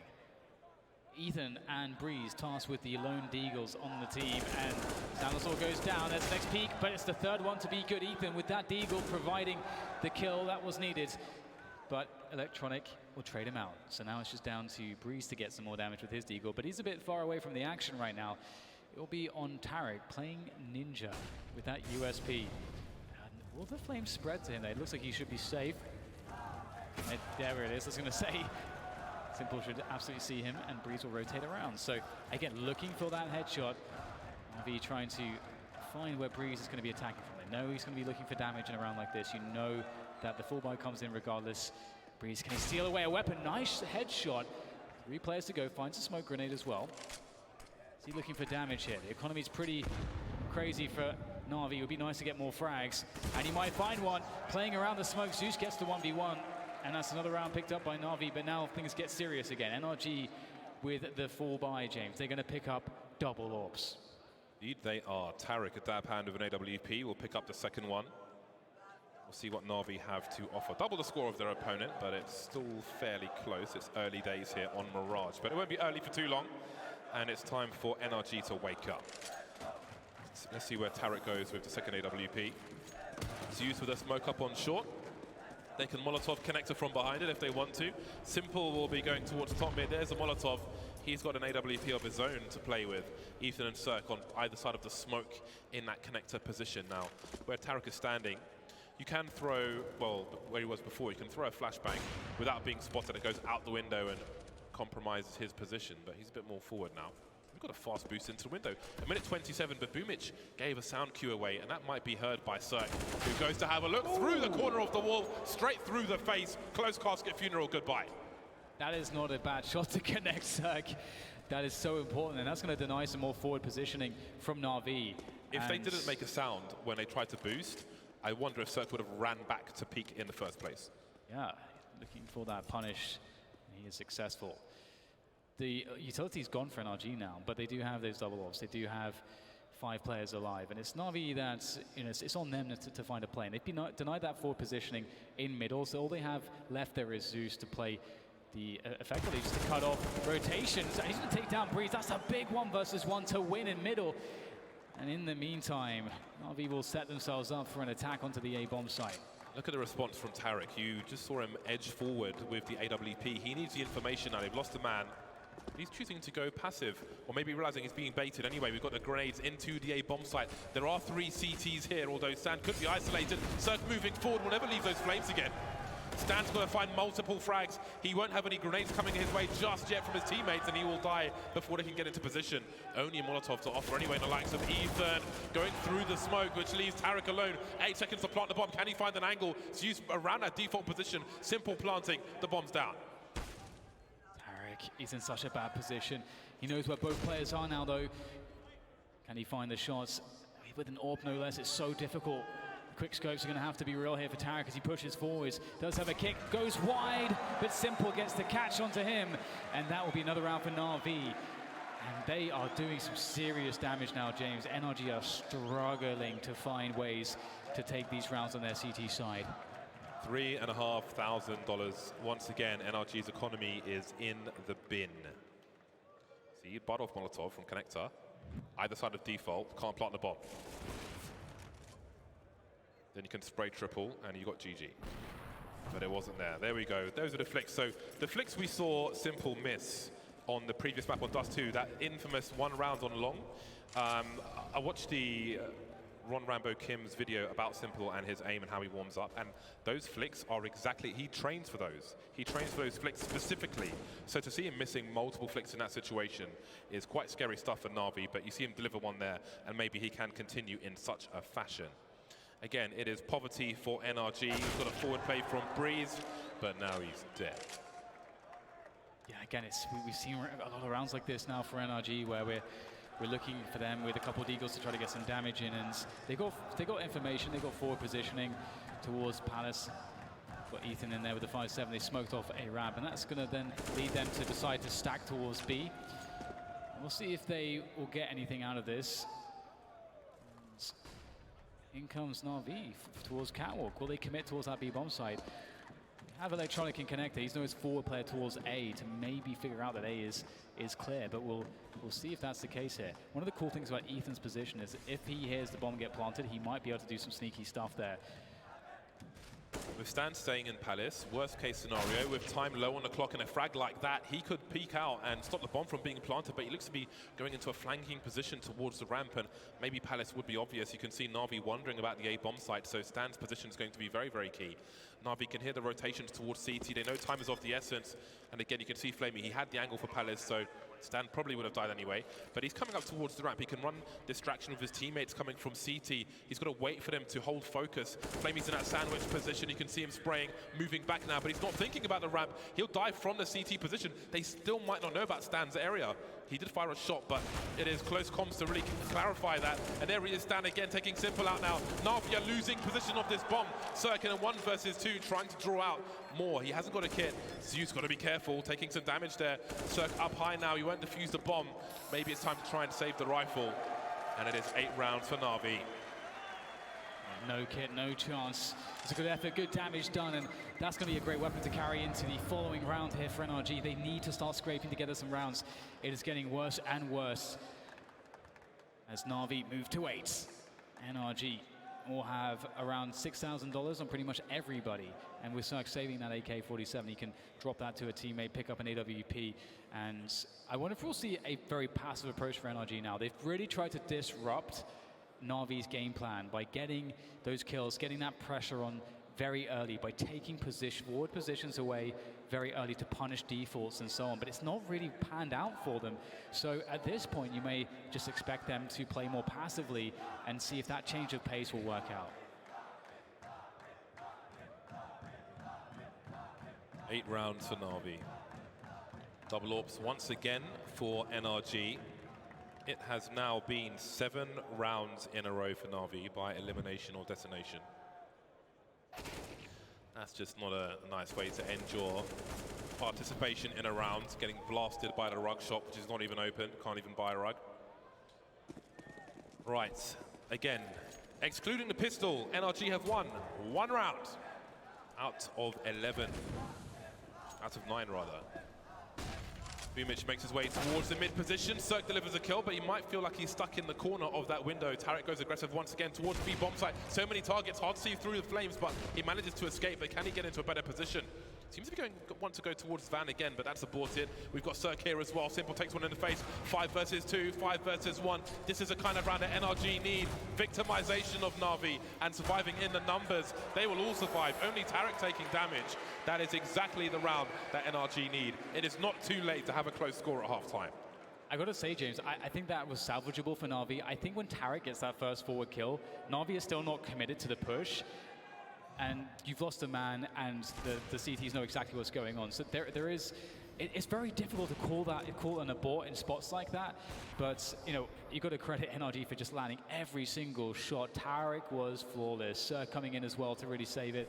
And Na'Vi now, is this where things turn? Is this where the tide changes? As we get a very quick push into the A bomb site. Stan didn't look ready, but he still connects the headshot. But the trade is in just as quickly as Na'Vi vie for forward positioning towards that A bomb site. They'll start to use their utility to smoke away the angles, to safely find a place to plant that bomb. While all this was going on, Zeus went into the B apartment. Somehow Breeze was all the way through B apps and took him out. Boomich is dropped. There are gaps in the smoke, but there's a trade. Simple now with the AWP. Never mind, it's Flamey versus 3. He has the bomb. He has 1:20 on the clock. He has no grenades. How does he engage the AWP? He has no idea where the third player is. I don't know if the communication's there, that there are 2 iron connector, but he's got to plant the bomb.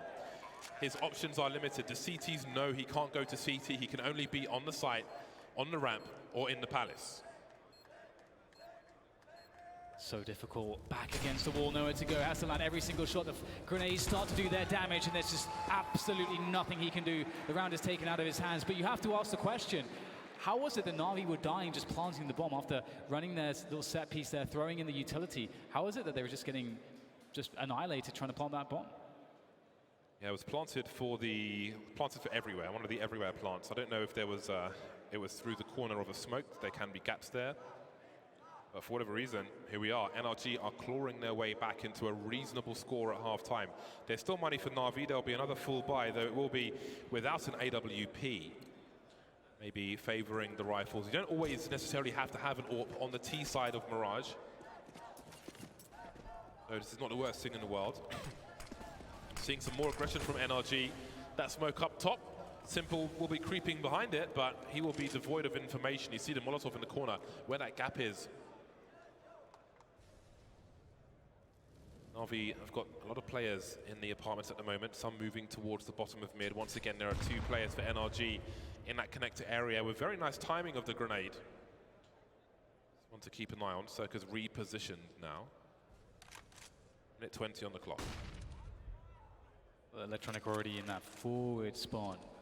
And he will hit the scoping from Tarek. So it's a very difficult position. He can try to go for a guess, but Tarek is going to have the advantage unless Tarek moves really close. But again, Electronic can't exactly know that. He's waiting in this position. It's a good off angle. He might be served up a free kill. We'll have to see if Tarek decides to move from this spot. He's on the gap. He's checking deep with that scope to see what he can see, and there it is. Electronic picks the perfect timing, unlocks that B bomb site. However, Breeze is still there towards connector, and Cirque rotates around the market position, and he's in position to defend the bomb site. Na'Vi can't quite go for this, and Simple gets a pick in middle. That's going to allow them to go towards that A site.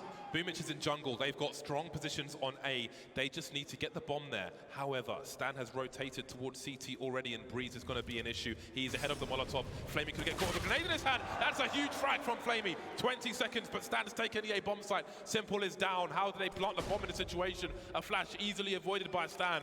Moving forward, there's no cover. Zeus hasn't got a gun out. There goes Flamey. 10 seconds now. 2 versus 2. That bomb plant is just not happening, is it? Or is it? Stan goes down. Cirque not in position. There might just be time. Oh, then there is time. Time to plant the bomb, time to get the kills, and that looked like some hesitation from Stan there. It looked like initially he felt like there's no chance that they can recover the bomb in time, and then just as he repositioned, just as he jumped around the corner, he realized he made a mistake, that there was still time, and that he had a better position if he would have just stayed in that spot behind the triple stack. And that indecision, James, in that moment, that cost them everything, or it cost them their best chance to secure that one. And now both teams spending all their money in this round. Na'Vi looking to get that 10-5. NRG, can they find a way to deny that? Do have everything they want. Tarek going forward, but Simple's already there. Did he see it? I think he did. He knows where he is, on the corner, in the right side. Tarek saw it as well. Drops the smoke, forced to drop a smoke early. Not ideal for Tarek, but at least he doesn't lose his life. The setup from Tarek in the previous round, where he had a teammate flash for him, reminded me of the pistol rounds from Cloud9 when Tarek was on the team. There was a really good example versus Ninjas in Pajamas of the pop flash plays. No connections either way. Crowd rousing for Na'Vi now. 1 minute on the clock. A meaty grenade taken by Breeze. Now this is a Mihu-esque smoke on the short position. If you're in the corner of short and bounce your smoke off the corner of the door, it lands here. What you can do is look in the underpass. You can jump on the bricks as well and look over the top at top mid. There's a lot of funky things you can do with it. Don't see it often enough, but Na'Vi seem poised to push the A-bomb site. There's a forward setup here for NRG, which might be very difficult to stop. Stanislaw is close, but that flashbang goes for the preemptive peek with the flash, and it's not going to work out. Doesn't get a single kill. Down to Ethan now by default to do the damage. Cirque can't find a shot. Ethan, though, executes Boomage, looking for another, but he will be assassinated by Zeus. And now it's down to Tarek and Breeze. This is the last round. They have to go for it. Tarek looks for a timing as he creeps up behind the smoke. Breeze has found his way forwards and goes for the transfer. It's not going to work out. Down to Tarek now. 10 seconds to plant the bomb. Great shot from Tarek. No punish from Electronic. Forced to go for the bomb plant. Tarek knows it. This is an opportunity. There's no fake. Now he knows. As Electronic tries to fall back, tries to hold the off angles, tries to catch Tarek, rounding the corner around triple. And Tarek waits to see if Electronic will make a play here as he throws the high flash. Trying to bait out Electronic. Doesn't know exactly where he is. Electronic might have the jump on this one, and he does! Electronic secures it, 10-5 for Na'Vi at the end of the first half. Na'Vi are back, 14 for 9 Electronic. A landslide of rounds in the first half. Can they close it out and take it to a third? Find out after the break.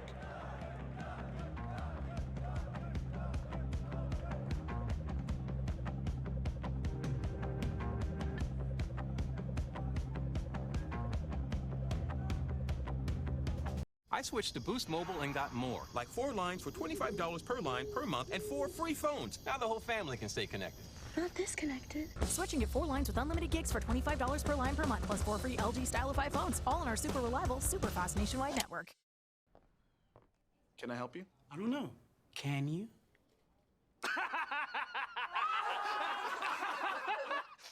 Actually, yes, I can. Try this. GameStop. We get games, and we've got the game for you. Rated E for everyone.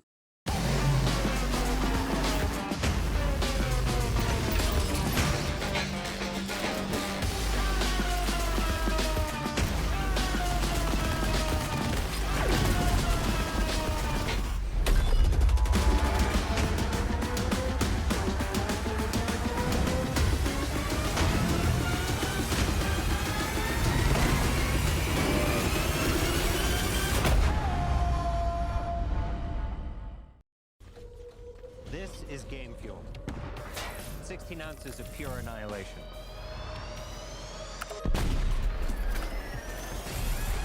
Tastes like berry-flavored wind sauce. New Mountain Dew Amp Game Fuel. Victory in a can. Swear it. If it ever comes back, we'll come back too. Today, the phenomenon that captivated the world comes to an end. Let's kill this clown. It, Chapter 2, rated R. Come on, come on, come on. I would love to see a third map. Looks like Na'Vi are warming up, but they might not be hot just yet. Nuke would be the third. It would be the decider unless NRG can close it out here. They've got a lot of work to do. They're on the pistol. Ethan and Stan with the grenades. No P250s, as I love to see. We've got a decoy as well for Stan, and sometimes decoys can be useful as a fake flash or something along those lines, but Zeus is getting very aggressive, and surely he's been heard. So many footsteps, but Boomage is here to deliver.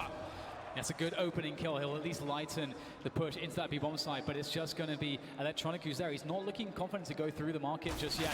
Holding back, and Simple's going to go down. Ethan finds a shot through the smoke, and now Electronic and Flamey are in a very bad position because NRG can just take the run of the map. They've got positioning towards A. They're going to go for that. It's more guaranteed. Flamey takes one straight to the face at distance by Ticket, looking for some clean shots here, but it's nothing that he can find, and Electronic needs a quad kill.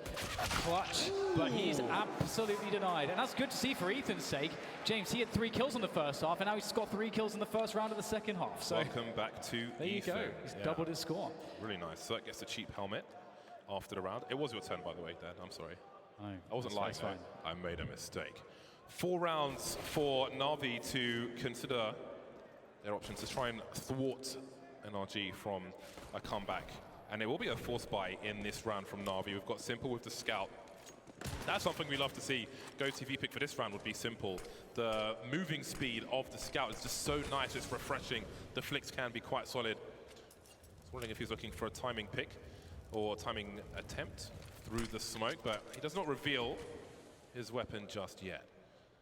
Now, I think with the smoke and connector, NRG, that will be enough information to realize that it is indeed a force buy. The question is, how do they choose to deal with it? Wherever they choose to go, they've got one Molotov at this point, NRG. So we might just see some carnage. And the late mid-take comes in, and it will be empty as far as they can see so far. Na'Vi with a couple smokes here to delay things even further for NRG. We've seen how many problems there are if you run out of time on a round like this and are forced to just push stuff without being able to check stuff correctly. And they just have to wait that one out. Well, they've got to wait a lot out. If the CTs can get positioned, Boomich is on short with another smoke. He could smoke this position. It's going to be one actually thrown by Zeus. They'll try and hold on to the short area rather than re-smoke the connector position. They don't have any success there. Boomich somehow sneaks his way into the ladder room, and there are the tags from Simple. He can have another go. They've got to be really careful on his push, NRG. Simple seems to be aware of a potential Palace push. Flamey's on the ramp though, but he can't. He will stop the bomb from getting planted. And Breeze is in the red as well. He's walking into a crossfire, but there are a flurry of frags from NRG, and all of a sudden, Flamey's the last man standing. But we've still got players in the red for NRG. 1 versus 2, the small damage has been done, big damage required now. The last 2 players won't happen, and it's another round in the bag for NRG. That was getting so scary. Flame just popping people off. That's insane. Oh my God. Well, it is controlled at the end, but they lost quite a lot of money that maybe they shouldn't have. But that's what happens when you've got players on the server that are this good. We'll get the full buy coming out from NRG. There will be some concessions, a UMP for Stanislaw. It's not what you want to see, but that's okay, because they're against a full save. And Flamey's left a lot in the bank there, $3,400 for him, and that's because Simple spent quite a lot. He needs that AWP in the next round, so see if they can get that on him. And Na'Vi go for the B stack. NRG taking things slow. Breeze will find Zeus in middle. Just a deagle on Simple, and a P250 on Boomich and Electronic. That's all the firepower that really exists in this round for Na'Vi. If they could get a couple kills, I think they'll be very happy with that, James. Hot flash in the underpass. I think it was NIP who used to throw HE grenades down there on occasion. And also from a CT perspective, over a ramp towards where you might throw smoke grenades from. Don't see them throwing any more though. For people at home and people in the arena, send us pictures of how you are watching this major. Your setups at home, selfies with your mates, get the beers in. It is Germany after all. 50 seconds on the clock, and NRG seem to have avoided the stack of the B-bomb site. Circ rotating the bomb towards A. Tower can stand, making their way through connector. It's all nice and quiet, plenty of utility, but the element of surprise is so important. So they won't telegraph their positions by throwing the usual smokes and flashes. They will use guns instead. So it's a lot harder to respond to if you don't have those sound cues. All right, well, there it is, and the bomb is going to go off in about 40 seconds, and there's nothing Na'Vi can do about it. But perhaps they can get a kill if NRG was to try to hunt. And that's the thing here, is that there's no incentive really for NRG to hunt. All they risk is, a full buy, a player with a full buy, with all that, maybe like $4,000 to $5,000 of equipment, and to do what? To take down players. You have no Kevlar, you have maybe a P250. So it's just not worth it. The maths don't really add up in that sense. Stan, who has a UMP though, will make a forward play. Perhaps he can get some bonuses on some players who might be in some positions that are easy to deal with. But there you go. Bomb will go off, and it looks like everyone for Na'Vi, almost everyone will survive. Actually, Boomich, almost got a kill there. I can see on my screen right at the end, but there it is. So 10 rounds for Na'Vi, 8 rounds for NRG. That's where we're at. And NRG are looking good here, James, to equalize. If they can convert this round where Na'Vi are going for their full buy, we're going to have a really close scoreline. Will this guy absolve me of my sins if I go and solo to him? 2-round lead for Na'Vi now. Both teams on the buy. We've got some grenades towards the mid position and some bodies from NRG. Simple, considering his options. That's a high smoke grenade, which could suggest a split of the A bomb site, but there is of the B bomb site, excuse me. There is a T smoke up on the short position as well. Simple's found a gap. He's fishing for something. He's looking for an opportunity. He won't get anything. He won't outstay his welcome. Having a look towards Palace, no one there just yet. Ethan is towards the ramp, however, with 4 players in mid for NRG. And I'm wondering if they'll try to get a flash in for Simple to get a peek in here. Simple also has a flash, but there, okay, we got the responsible stuff there from NRG, smoking up that window position. It can be very dangerous to deal with, and instead, Na'Vi will be forced to go around towards Connector, and there's Cirque, and the flashbang is going to brutalize Na'Vi's defense. They are going to be sent tail between legs, or perhaps all the way to the B-bomb site, perhaps all the way to a save change, because they have no utility, and they have no position, and they have no right to challenge for this round at this point, as we'll see NRG comfortably sitting with 5 players alive on the bomb site. Nobody likes to be told it's over, but this round certainly is. Na'Vi have to hold on to what they can.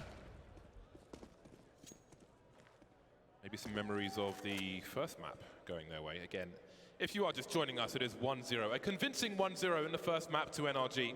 A lot of questions as to the plays from Na'Vi on the desk. But here on a second map, things are looking more promising, but the score is getting closer. NRG will be building some money now, so when Na'Vi do pull a round back, there'll be so much pressure from NRG. Na'Vi haven't won a round in this half just yet. We didn't see many rounds won in the first half from a CT side, and maybe it'll be the same. Are you going to just cover your girlfriend's face with a sign, dude? That's BM. It's kind of rude. All right, Na'Vi, $3,500 on average. They've got a rifle here and there. It's a tactical timeout from Na'Vi. There we go.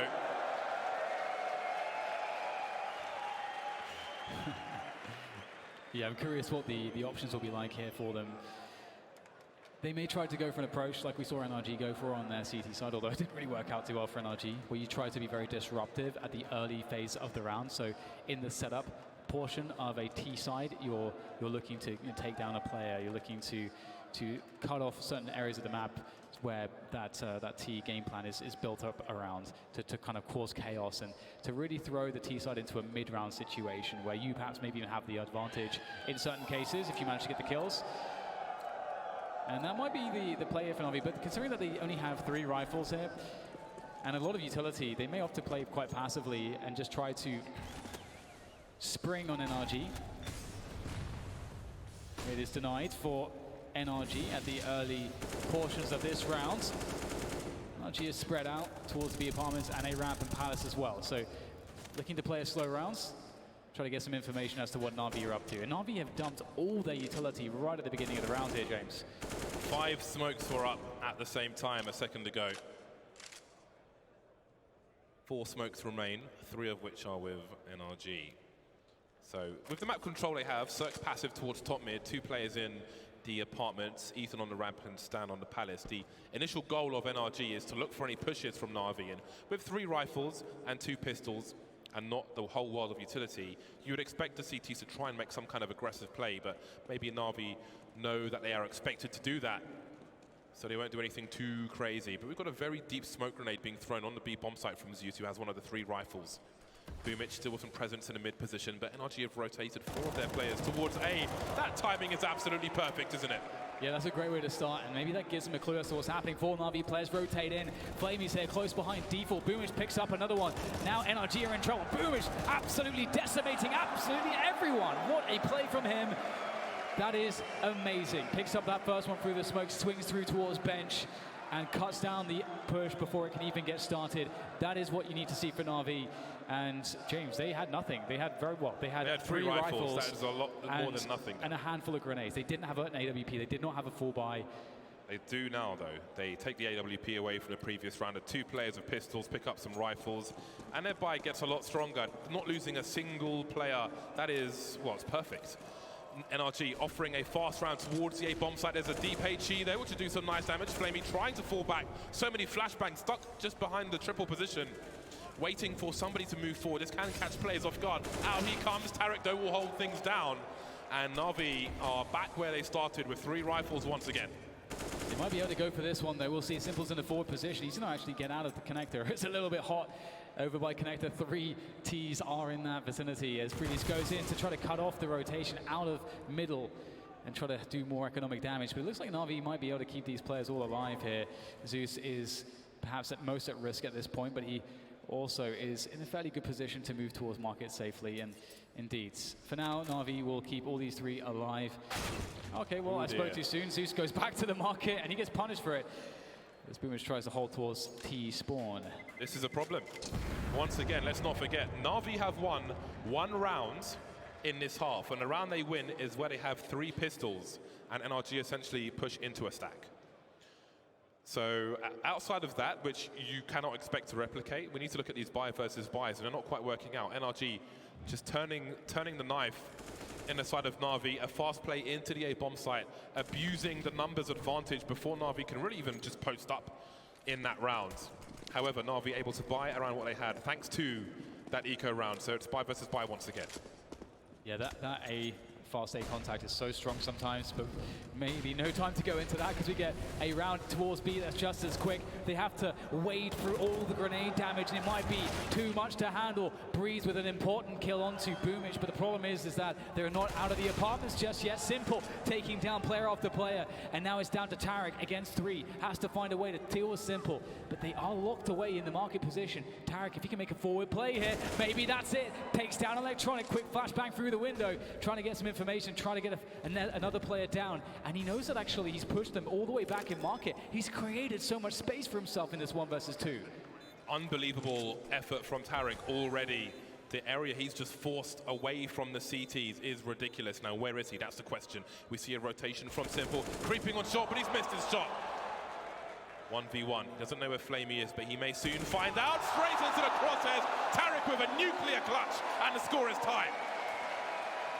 Big round from the man, Tarek. Again, I just cannot emphasize enough how amazing it is that he managed to create so much space. He's against 3 players, they're all in the market. He finds 1 pick, he uses his utility to force back the other players. He clears that, he gets that information as well with his swing, and then he just knows exactly how to play it, how to peek it, and how to clutch it. NRG, what a pivotal moment for them. They've almost broken the money of Na'Vi. They need to just get one more big buy. Of course, Na'Vi have that big loss bonus working in their favor, but NRG, around like that, winning around like that, it really raises the spirits and it lights everybody's energy on fire.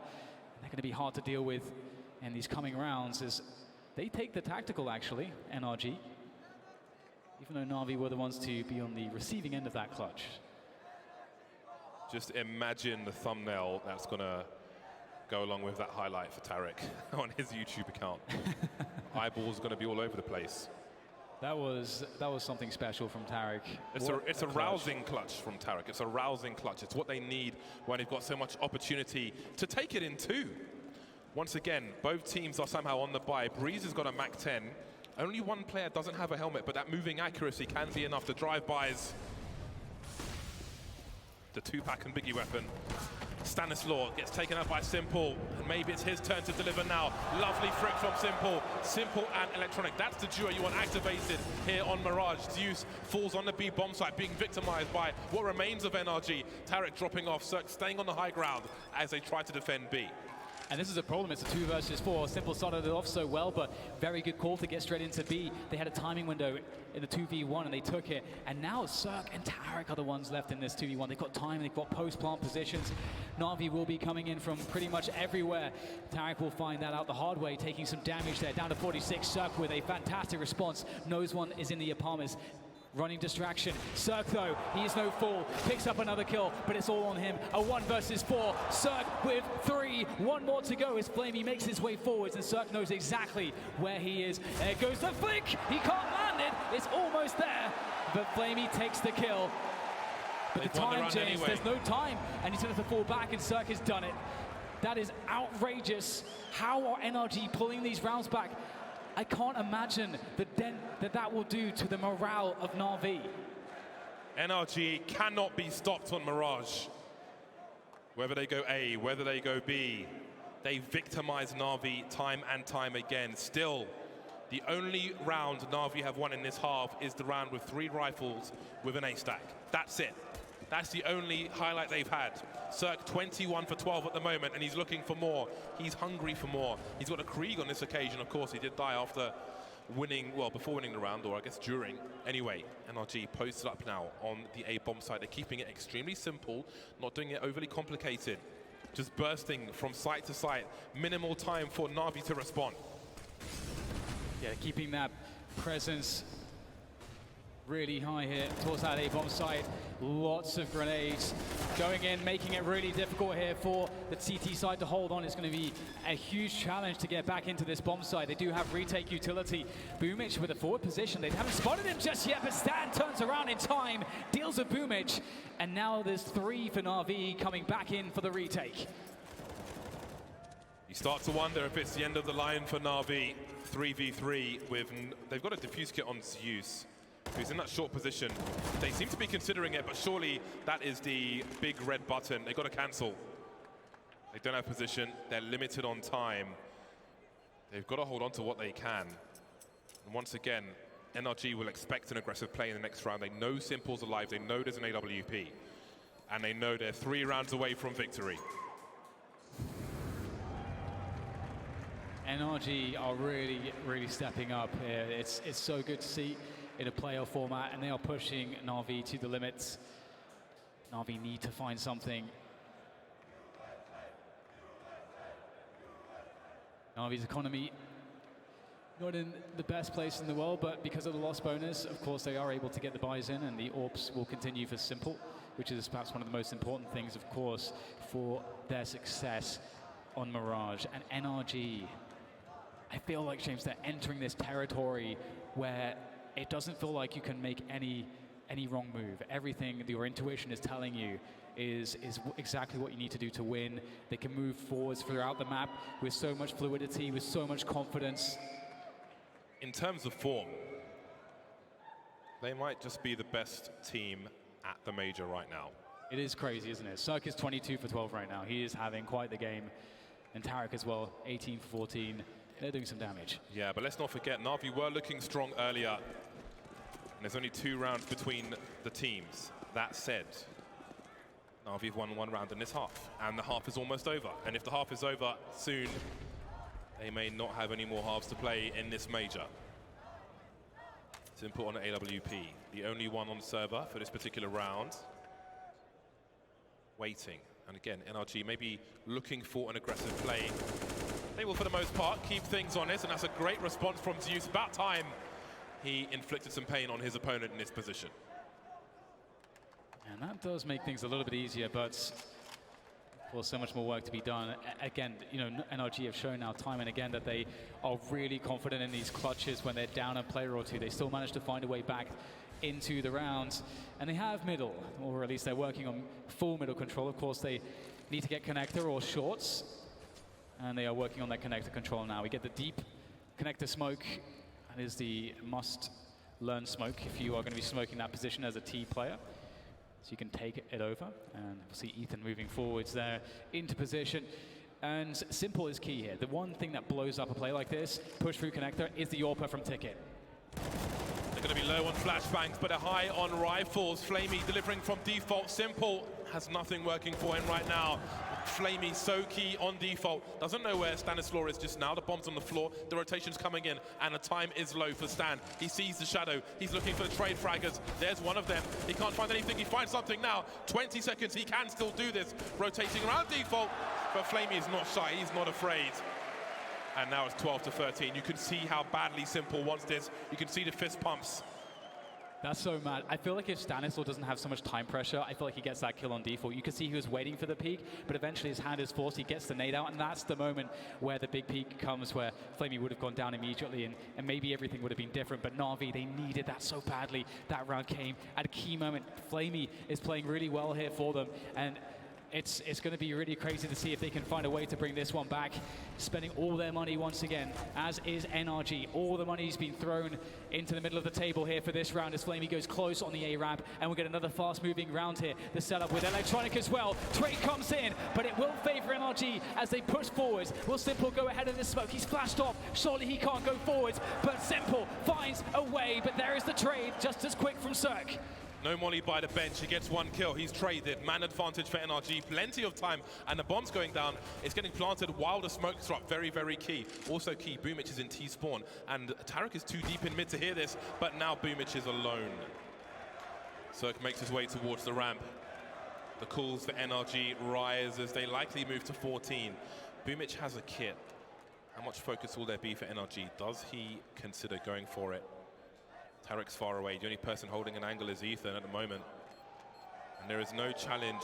You do wonder if the AWP is being saved. Ethan taken out. However, there is a player on the ramp who can stop this. The smoke doesn't go down fast enough. It's too late to defuse the bomb, surely. He will be denied. Cirque with the final frag, 14-12 NRG. Right now, you know, the script really feels like there's just nothing that can stop NRG. Their momentum is really, really difficult to deal with. They are running over at Na'Vi like they are a tank, and this is a problem. Na'Vi struggling to stop the brute force approach from NRG. What will it take for Na'Vi to come back into this? I suppose this tactical pause is going to be the moment in which they try to figure out what that solution might look like. As we have just a moment to breathe, and NRG. This has been such an impressive performance so far, and they've been playing the pace game really well. A good mix of slow and fast, really trying to throw Na'Vi off their defensive timings. We're back into it. The freeze time has begun. Again, it is maximum loss bonus for Na'Vi. So some of them will pick up a lot. Simple's brought down to $400. Boomic 1,000. Maybe Zeus drops an AWP in the next round. It's a calculated risk from Na'Vi. They're playing 1.5 rounds. Maybe there's opportunity for them. They've had some success putting players in the right place in terms of stacks and so on. We've got a nice position with the Deagle for Flamey, if he can hold it. Simple and Boomic, though, will be important with the rifles, and Boomic has made that forward play. These are the plays that NRG were looking for in previous rounds. Perhaps they've lost focus, though, not having it here. Look at the rotation. And again, there may be some sound cues that, I don't know if Simple or Zeus could hear that. Boomic now makes his way towards the underpass, and he finds a frag onto Tarek. Now, where does he go? Do NRG spend time trying to find his position and raising questions again for Na'Vi? Well, that's the thing too, you know, does that mean that the B defense is really light? But whatever it means, Sansel will find a frag onto Zeus. And Zeus is normally the B defender. Like, what does that tell them? As we've got Simple rotating into the market away from the B bomb site, because Boomic's position is so deep. And here comes the bomb. No, Ethan, surely not! and that's the bomb down in the hands of Boomic. He's taking some damage. Oh, he pushes forward, finds Cirque. And Cirque is going to take him down. And oh no, not like this. Na'Vi had so many things to play with in this round, but NRG, they just have an answer for absolutely everything. Cirque has picked up the bomb and he's rotating it through the apartments. Electronic won't find a bomb, but he might find a rifle, and he would find a high ground advantage. As you can see, Cirque jumping out of the window rather than throwing the bomb for a teammate. So there's no one in the apps for NRG, so maybe, just maybe, there's a chance for Na'Vi, but Electronic actually not going through the apartments, maybe looking to hold on to the rifle. They need this money at this point.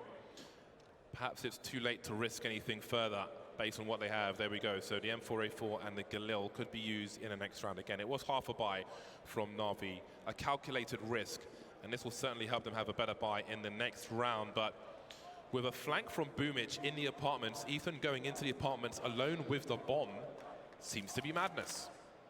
Yeah, it's pretty crazy. It's such a fun position that Boomic put himself in, and I really felt like they had so much to play with there. But you can see he was worried about them knowing exactly where he was. He wanted a more forward position. He had to take a risk, and unfortunately, Cirque, it's just lethal precision. The reaction time was phenomenal, and that's it. Match point here for NRG, 15-12. Na'Vi facing elimination here at the Berlin Major, and this is going to take something special. At least they're in a 4-buy, James. At least they have everything to throw at NRG in this round to try to keep themselves alive. If you want to support your team, then now is the time to make some noise. This might be the last round for Na'Vi, or maybe there's more fight in them. Simple's on the AWP once again. They've had mixed results, and they've mostly gone the way of NRG. NRG will start with some presence towards top mid. Breeze and Cirque behind the boxes. Tarek having a look towards the apartments. And Palace has been smoked off. Again, NRG keeping the CTs honest. They've got everything covered more or less. Tarek's doing 2 jobs, but they've got Ethan and Palace. They've got Stan on the ramp. Tarek making sure there's no forward position. A luxury afforded to Na'Vi in the round prior. But being all spread out means that there's no fast boost into the window, which they have had success with in different rounds as well. And NRG just running their default like this, they would really punish Na'Vi if Na'Vi was to make any aggressive plays anywhere. And for Na'Vi, it starts to get a little bit worrisome because you've expended all your utility. There's very little utility remaining. They've got no flashbangs left. They've got 2 incendiaries and an HE grenade. That's it. And as far as they know, there could be a set piece coming. So that's a problem, because that means they have to live and die by the bomb site defense. That retake becomes incredibly hard with no utility. And this is it. Everything's on the line. You got Simple there, peering into the connected position. Electronic gets the spot, and Cirque misses the shot. Simple connects as well. And all of a sudden, Na'Vi start to knock them down like pins at a bowling alley, and it's just Ethan left to try to do something. But they know where he is. There's nowhere to go. There's nowhere to hide here for Ethan as he tries to make something happen of this terrible situation. And Na'Vi bring it back 13-15. They stay alive for at least one more. It might be more than one more, Dan, because the money for NRG is in a really difficult spot. Breeze has got 1,400. Stan with not much more. And it looks like it's going to be a force buy. It's going to be a force buy from NRG. Oh they are only 2 rounds ahead. They've got a Mac 10 and a bunch of crap around an AWP at 15-13. They've got to use their bodies. They've got to put everything on the line. Someone's got to take a bullet for the president, and it might be Tarek with a forward position. There could be flashbangs over the top. We've got Stan creeping in mid with a P250. A big grenade taken by Tarek. They're continuing to press forwards. There are only 2 CTs here. Beamish caught with a grenade in his hand, but he can still find some frags. Can he cover his teammate? He can. They've got 3 kills so far. Cirque and Stan, they could still do this though. But they've got to deliver these kills due to the pre-fire. And now Stan is alone. 1 versus 4. Na'Vi are still in this game. The force buy is ruined. Oh my God. I think we've got to be going to overtime here. NRG have nothing in the back. They needed a bomb plant to have still a terrible force buy. Right now, all they're sitting on is about $2,000 per player. If they would have got that bomb down, they would have had just less than 3,000, which is pistols, full armor, and full nades. But now, I mean, they're going to have to make a lot of sacrifices to have utility. This is a huge problem. Na'Vi may have just done enough. Boomage, I cannot believe he was so calm. When the player just swing in front of his face, he had no idea. Na'Vi, I think we're going to overtime here, James. It would take a catastrophe for that not to be the case. What a wild round. That was, in terms of equipment, that was awful. NRG had 2 chances to win 1 round to take this match. They chose the force buy, they chose the junk, and they failed. And now they're left with even worse. They did rush with an AWP, which is an interesting one, but I mean, Cirque missed 2 shots. He had two free shots too. But maybe there's time for that later. For now, we've got some pistols. Could have been 2 Galils or something, but I mean, Cirque is really hot at the moment. But maybe he won't be with a Tech 9. That's not over just yet. Simple will be forced back just for a moment by the flashbang, but he's very happy to repeat this one, and he's going to pick up a kill because of it. Electronic with the spray, with the AK, and he has to fall back. He doesn't find a frag, but gets damage, and they see exactly what's going on. Simple will find Breeze in the window, and he will remove him. He is not allowed there, and now Simple will look for the next peek, finds Cirque. And you can see that NRG, James, they put everything on getting frags in middle, and it's just Even that's picked one up. Na'Vi are looking at very strong here. I can't quite see exactly how NRG could find something in this round now at this point. Ethan's only got 14 points of health. Does have the bomb, though, as he pushes towards the stairs. And Cirque has the AK, but he's around underpass at the moment. I think he's in the short position. Was he short? From what I can tell, yeah, he's in the ladder short, in. okay. From that frag earlier on, Ethan trying to play against the rotation, but now the bomb has been lost. 40 seconds. Cirque is positioned unknown for the time being. We've got to push in B apartment, so the unknown position, the options for that are getting smaller and smaller. So Yusuf makes his way through the underpass. Cirque has 30 seconds to collect the bomb or win by elimination. This could hardly be worse. Boomich is surely in the strongest position, but Simple will be spotted first. It's got to be a free kill for Boomich now. There's no way Cirque can do this, and we're going to overtime. Na'Vi have fought back. Somehow they have brought this back. A horrific second half where they barely won rounds, but they're still here. It's absolutely insane if you think about it. The story really felt like it was a struggle the entire way. It didn't look like they could do it. We had so many moments from NRG that made them look too strong to handle, too hot for this one for Na'Vi. We had those clutches from Tarek, the clutch from Cirque right after that as well. It felt like that had to be the breaking point. But Na'Vi held on. And you know what? That just shows their experience on a stage like this. That just shows their will to win, their hunger for this major trophy. And this could be a complete reset for this entire series, James. If Na'Vi are able to carry through and create that dent in the morale of NRG by bringing themselves back like this could just change completely from this point forward. An AWP for both squads. You saw frustration for Cirque. He is 28 for 16. And he has a position in Palace. Ethan creeps towards the ramp. Is the worst over for Na'Vi? Will they grow with strength? The desk spoke about Na'Vi in overtimes. Maybe that will continue to be true. 3 players on the A-bomb site for Na'Vi. Not too interested in mid. The smoke is in connector and it's well timed. Simple with eyes over the smoke towards short. But there are 2 players moving into connector for NRG. Looking to go for that classic time-old split from connector, ramp, and Palace.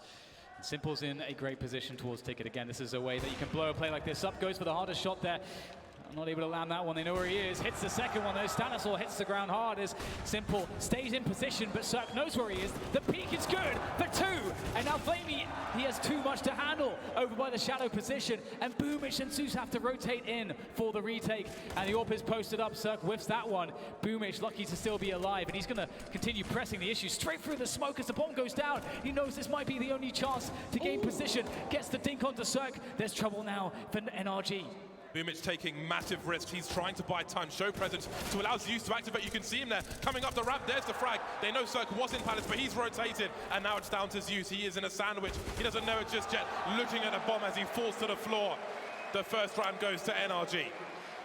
Those picks from Cirque were really phenomenal, very fast with the AWP. The punish onto Simple, of course, that first kill that he got was so key, and that's ultimately the reason he's supposed to be posted up in Palace with that AWP, is to take that pick on with that elevation onto the players in CT that would be harder to deal with, and typically would be an AWPer like Simple. He did his job, he did it well, he's 30 for 16 right now, and NRG pick up that first round indeed in overtime. But the buys are not over for Na'Vi, but they must win this round because they spent all their money, James. They cannot lose another round by a wipeout, as you mentioned, Dan. There is a smoke. It's a nice smoke on that short position. Makes Electronics' job difficult and risky. And there is the punish. Zeus, they look to victimize him again towards that B bomb site. We've got mollies around the van that will help him. That's a very nice shot from him, but he's going to get instantly traded. The numbers advantage is too strong on the B bomb site. And now Na'Vi might have to consider saving. Boomich in that middle position is going to get taken down. And that they've got to save, or do they? A trade from Flamey keeps it close. Oh man, it's a really hard call, isn't it? 2v3, the bomb's not even down just yet. But again, if they both die, they don't have anything to take into the next round. It is a horrible position to be in. I'm sure every ounce of them really wants to go for it, but the rational mind says you've got to go for the safer, and that's what they're going to go for in this position. NRG threatening that 3-0 at the opening of overtime, and that's really important, I think, because Na'Vi really started to steal the game away, of course, towards the end of regulation, and NRG are proving that they didn't get such a lead by any mistake or anything but just stellar Counter-Strike, and that's what they're showing us here. Making very, very sure that bomb's not being defused. At this point, doesn't matter if they die. Secure the round at all costs. And that is 2 from 2.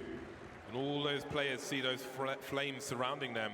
But those flames for Na'Vi mean another round lost, another chance gone. Less money in the bag to try and defend Mirage. Last round of the first half of overtime, and we've got the MP9s coming out, the French guns. Simple still has an AWP, importantly. But will he be able to use it? NRG haven't been shy of a fast round towards A and or B, a burst, an abuse of the numbers game. But they'll start in mid for the most part. Yeah, looking for that default, looking for that control, but quick damage to Stan is traded with Flamey. There you go. Na'Vi, that's what they need to see, the early advantage out of the frag. They don't have to keep committing, they got the kill, and that's what they were here for. Reed's very close to that connector position. There's a smoke from the short area. And NRG may have to wait for control of connector unless they choose to force the issue. 5 versus 4 in favor of Na'Vi. Once again, Zeus is deep in the B apartments. There's a smoke up at the moment, but that might have something to do with the remainder of this round. There's a bait setup. You can see Boomich looking to engage. Doesn't quite work out. Tarek is low, but will he check for Zeus's position? That frag has actually brought Simple into the B bomb site. But the bomb is still in mid, and with that smoke up, as you can see on the radar, they're going to be moving in for a split of the B bomb side. And Simple's in position, free frag for Zeus. Great angle for Simple, needs one more. Cirque will not be doing anything in this round, and finally Simple's turned up. Finally he's landing the flicks, but is it too late? They stopped the 3-0, that's really crucial. You can see the pressure on the coach. This is really tight, it's supposed to be their map, but they are still behind as they move to the T side. Here are the snipers. This has been a great game for Cirque. But it's not over just yet. Simple with 22 frags of the AWP. And we don't have to wait long to see if it will continue. NRG going all in the first round. 2 AWPs. We call it all in because if they lose that round and the round afterwards, the map becomes basically indefensible with the money they have left over. So it's a high risk. We'll see if there is a reward. Cirque and Tarek with the AWPs once again. Simple and Boom It starting towards mid. There are flashbangs from the A-bomb site. Cirque in connector, Lu looking over the smoke. Nothing doing just yet, and Na'Vi will have big presence now in apartments, but there's no shyness in Ethan. Having a look towards the ramp, not seeing much just yet. Slow push through underpass, and the late appearance from Simple with the AWP in top mid. Going to mix up those approaches and how you take middle, keep the CTs guessing, but they have that forward setup towards the A ramp, so they're happy to play passively in this spot. And the key thing is that they have Cirque around ticket. You know, I've mentioned it a few times, it's one of the most important ways that you can defend the pushes through connector. You can see him with so much elevation there. Boost into the window. This could be really strong, but they're going to boost 2 into the window. This is very interesting here for Na'Vi. Do wonder if we're going to see a rotation from NRG.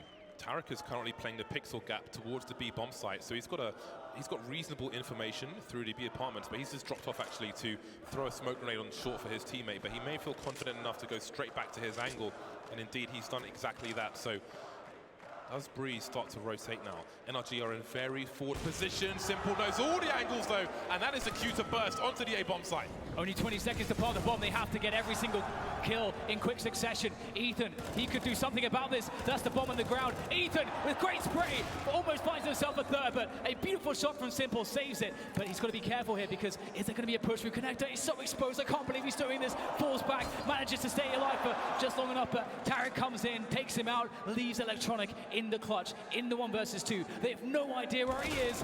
3-1 for Electronic. Now they know, but Tarek has an AWP. Can he find a way? If he goes on the bench, he might find the elevation. Electronic has to stay crouched here. He's got to be so careful in where Tarek actually positions with that AWP, and he finds it! Tarek finds it, and he has time without the kit to get the defuse. Oh my God. James, the audacity to go for that plant from Simple with no cover. I just cannot believe he went for that. That was terrifying to watch, but the king of content prevails. Tarek takes NRG to another match point. They've got 2 of them now. NRG with a full buy, need 1 round from 2. No more MAC-10s, no CZs or other nonsense. They will come into this round with the 1 AWP, but maybe that will be enough. Tactical timeout from Na'Vi. They cannot fail. The margin for error is 0. It is 0. They've got to take 2 from 2 to force a second overtime. What's hard to imagine as well is that imagine that Simple doesn't get that pick in that last round. They had such little time at the point in which he made that pick.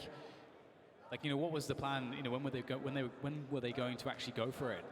So it looks like, you know, they were struggling to find a way in against that very passive play style of NRG, which might actually encourage NRG to play like that in the coming round here as well, as Na'Vi did struggle with that approach. But we will see. Time will tell. Either way, at least Na'Vi have a good buy, as do NRG. Breeze straight into the underpass here for fast aggression. He's going to hear a lot of steps. It's so important not to be afraid to play your game, even when you've got advantages, and NRG have demonstrated that round after round after round. Not just Breeze, but Tarek. They want to win the round in B apartments, it seems. Shades of threat level NIP, CT side splitting the B apartments. but it might not work out for them. Breeze has been lost. Na'Vi with the bomb moving towards the mid position. Ethan is going to re-aggress. I love it. Na'Vi, they are rotating out there. Ethan will find out perhaps soon enough, but Zeus is making a lot of noise, and that might convince them that something's going on here. Picks up the kill on Zeus, but they have to figure out very quickly, because Na'Vi are gonna, with that, losing Zeus in that position, surely they're just gonna have to run into the A-bomb site. They do have a minute to play with, so they could try to pull or capitalize or punish some rotations from NRG as they occupy middle, which has been completely abandoned, and that does allow for boosts. Yeah, but with the smoke top connector, Na'Vi have actually limited what they can do in the short term. So they've given a window for NRG to rotate because they took connector with that smoke grenade. They know Cirque is lurking somewhere, so there has to be fear with that. 35 seconds, there's a smoke on Boomich. They're looking to clear jungle perhaps. Stanislaw will stop them from planting a bomb though. They're gonna be forced to engage with him. The smoke is up. There's a flashbang. It's beautiful. Stan's been spotted, but he's buying time to see again. Flamey jumping up, but he somehow finds the frag. Ethan is here, but he can't trade. Grenades will force them from their position, and the bomb's been planted. This is a tough one for Cirque and Ethan coming back in. Good positioning here from Na'Vi. They are very spread out. Lots of positions to worry about. The incendiary will help. That deals a sandwich. There's no T player there. Double peek will be coming in from... Oh, they're going to go for the boost. That's pretty brave. Boomich just peers from that A-ramp position. Really nice timing. And now Ethan rescues the AWP. Na'Vi looking to survive here. Looking to cut off everything as Simple's about to take away this AWP from Ethan. And there's the double peek. You love to see it. Beautiful timing from Na'Vi. And they pick up another round. They stay alive in this one. Looking to get to 18, looking to force the second overtime.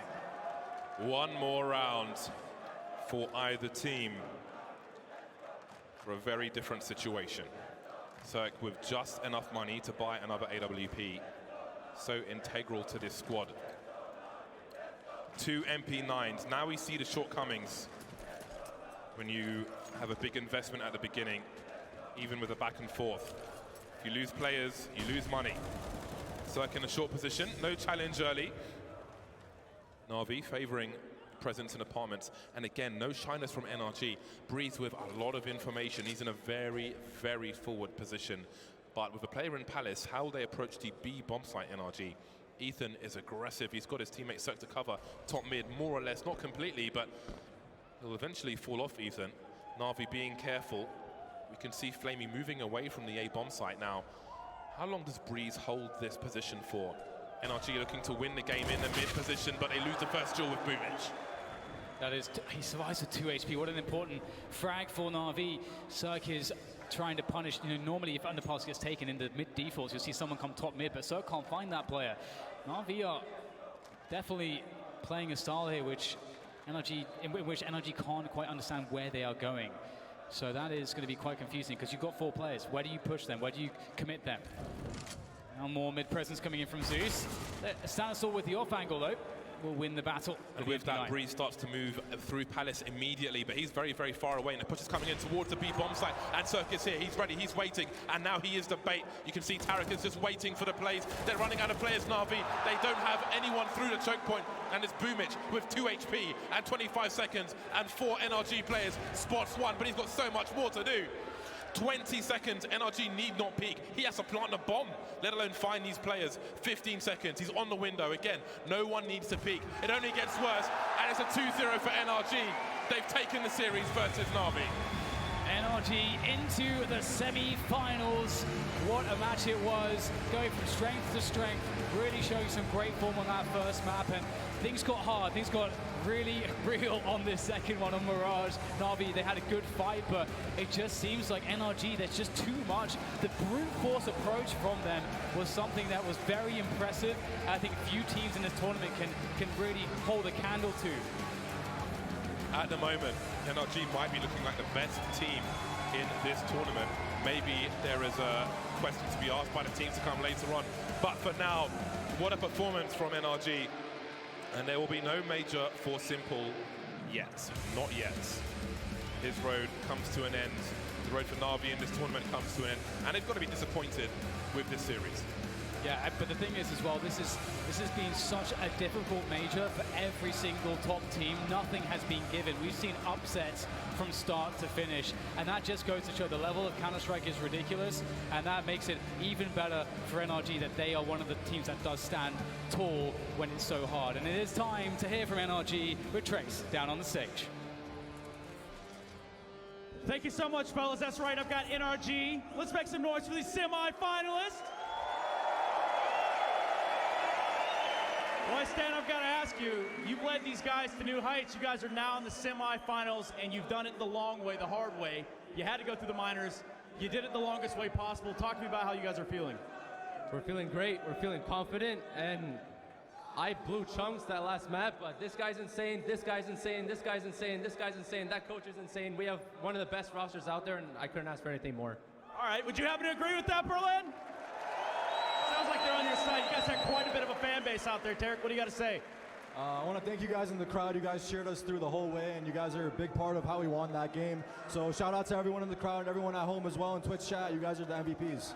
Can't forget Twitch chat. I know that you guys are out there. One last question I'm going to have for you is this. We got another quarterfinal coming up. You know it's a big one. I'm sure you guys have had your eye on it. It's going to be Liquid Astralis. Who do you want to play? I don't care because we already beat both. That's what I'm talking about, baby. A little trash talk, a little banter. Let's go ahead and make some noise for the second semi-finalist.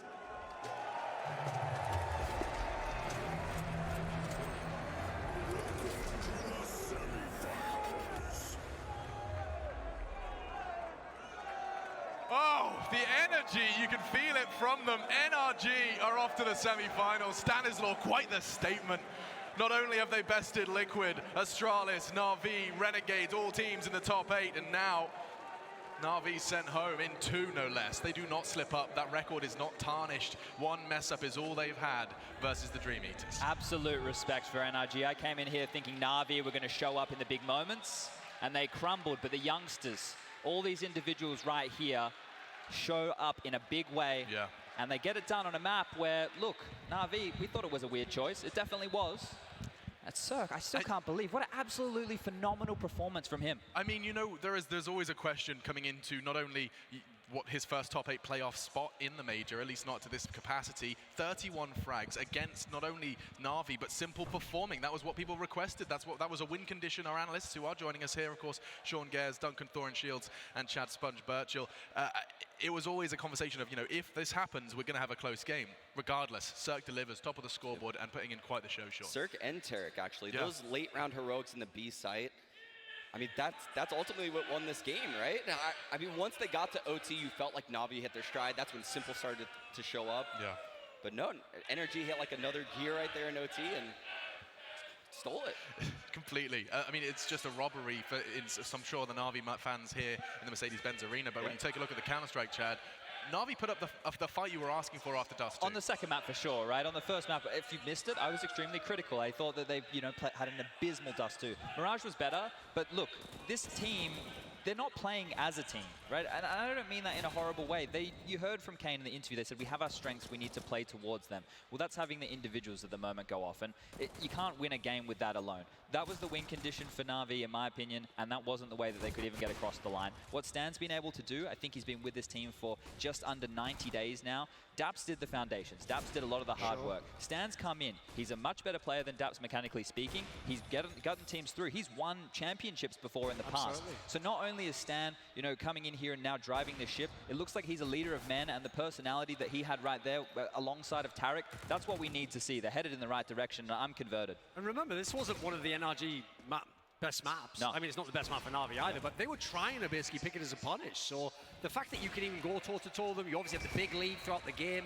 You looked like you didn't have the deepest playbook, like you did repeatedly go back to just banging out B basically and trying to pressure Zeus with 4-man rushes, etc. But the nerve to actually hold it together, like, yeah, I would have thought that once it gets to overtime, surely the veterans take over now. We go to a third map, you know, this is fine still. So I think it's a lot of grit from NRG to pull it out. While his highlights are running, though, Cirque, I mean, his story, from his rookie year to now walking into a semi-finals, I mean, he has had quite a revolutionary growth under the NRG jersey, under that brand, and now new leadership.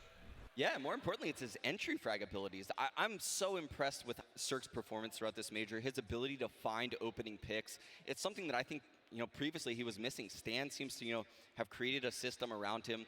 And Stan also has implemented a lot of very creative rushes. I mean, that gifted them a couple rounds on their T side, right? That A rush, the rush connector through the smoke. I think they should have won that B rush to end regulation, to be honest. That was a ballsy call, but it almost worked. Yeah. It nearly did. I loved the calling out of Stanislaw throughout this game. And honestly, NRG was by far the better team today.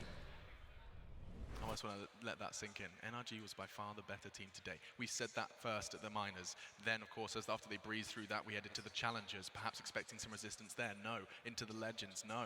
Now into the champions. Are you ready? Because think about who they can play in the next round. 2 teams they've already beaten. Yeah, right. And that's the awesome bit about Stan's banter just there. He doesn't care who he plays because they've already beaten both of them. And also to note, I said it before, there were 16 maps played for them. They've only lost one map so far. That was to Dream Eaters. They just went 2-0 here. So far, they've only lost one map in the entire campaign. That's coming through the entire minor system to now. That is mental. Also, important to note, they've beaten both the teams on the other side of the bracket as well. Oh, they've dear. beaten Yes, everyone right. remaining in this tournament. Oh, that is quite the statement. And breathe it in. Not only what you've just seen, but what you will get to see if you stick around.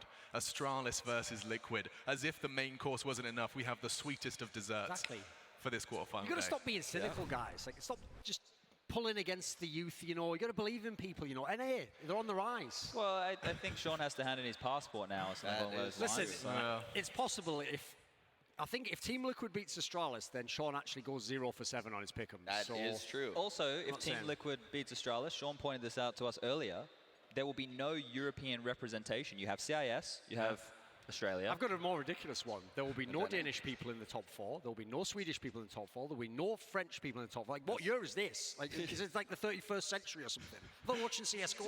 Welcome to 2019. I mean, yes, it started not too long ago where we see North America win its first major. It's dismissed and swept under the rug as a fluke, and understandably so. And now North America is here in a very large capacity, not only in this quarterfinal, but in Liquid versus Astralis. Chad, the words as to why people should stick around. If there's a newer viewer who's just tuned in, missed the first match, why on earth do they stay tuned for Liquid versus Astralis? Should be a pretty easy one, Alex. You have the best team of 2018, the team who changed the way that we view Counter-Strike, the team who is the greatest team to ever touch the game, who has dipped in form in 2019, but wants vengeance against Liquid, the #1 team in the world right now, who is struggling just a little bit, but I think they might be showing something a bit different today. I do have a feeling in my waters we've got a game on our way, and I think what we should do is go ahead and take a break so we can do this justice and get this show on the road. So anyway, we'll catch our breath. We'll take a break. When we come back, the Star Ladder Major live from Berlin, live from the Mercedes-Benz Arena, has Liquid and Astralis coming straight to you.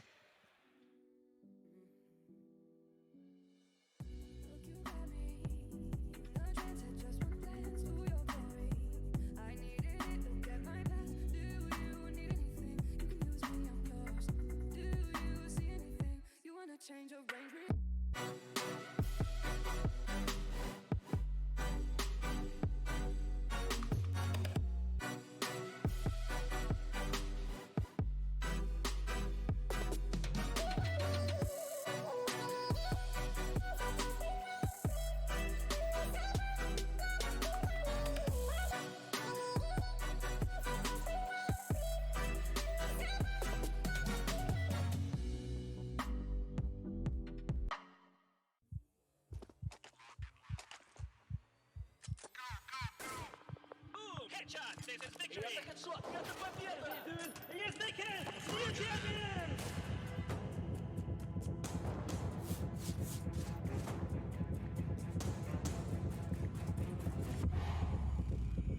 Worry about game, not about bet. Insure your bet with Heartcode. GG Bet with gamers in heart.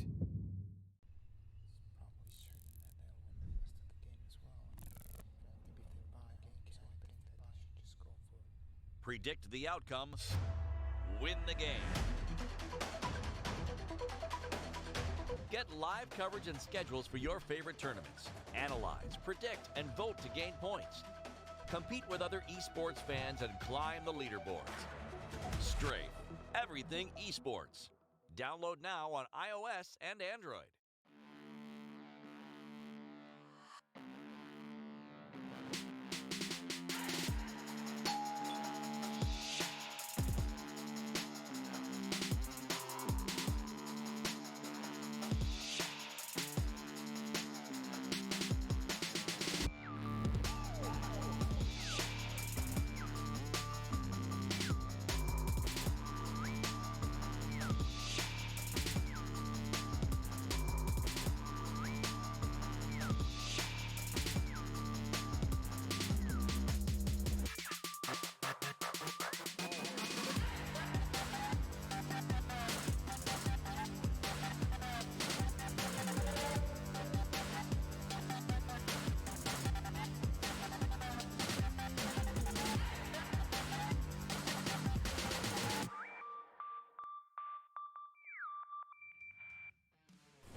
This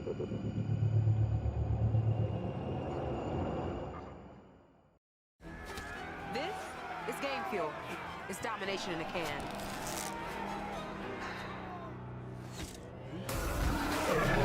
Tastes like loser tears. New Mountain Dew Amp Game Fuel. Victory in a can. Today.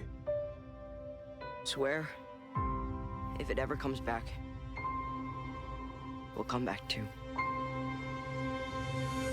We'll just stick together. It's Chapter 2, rated R.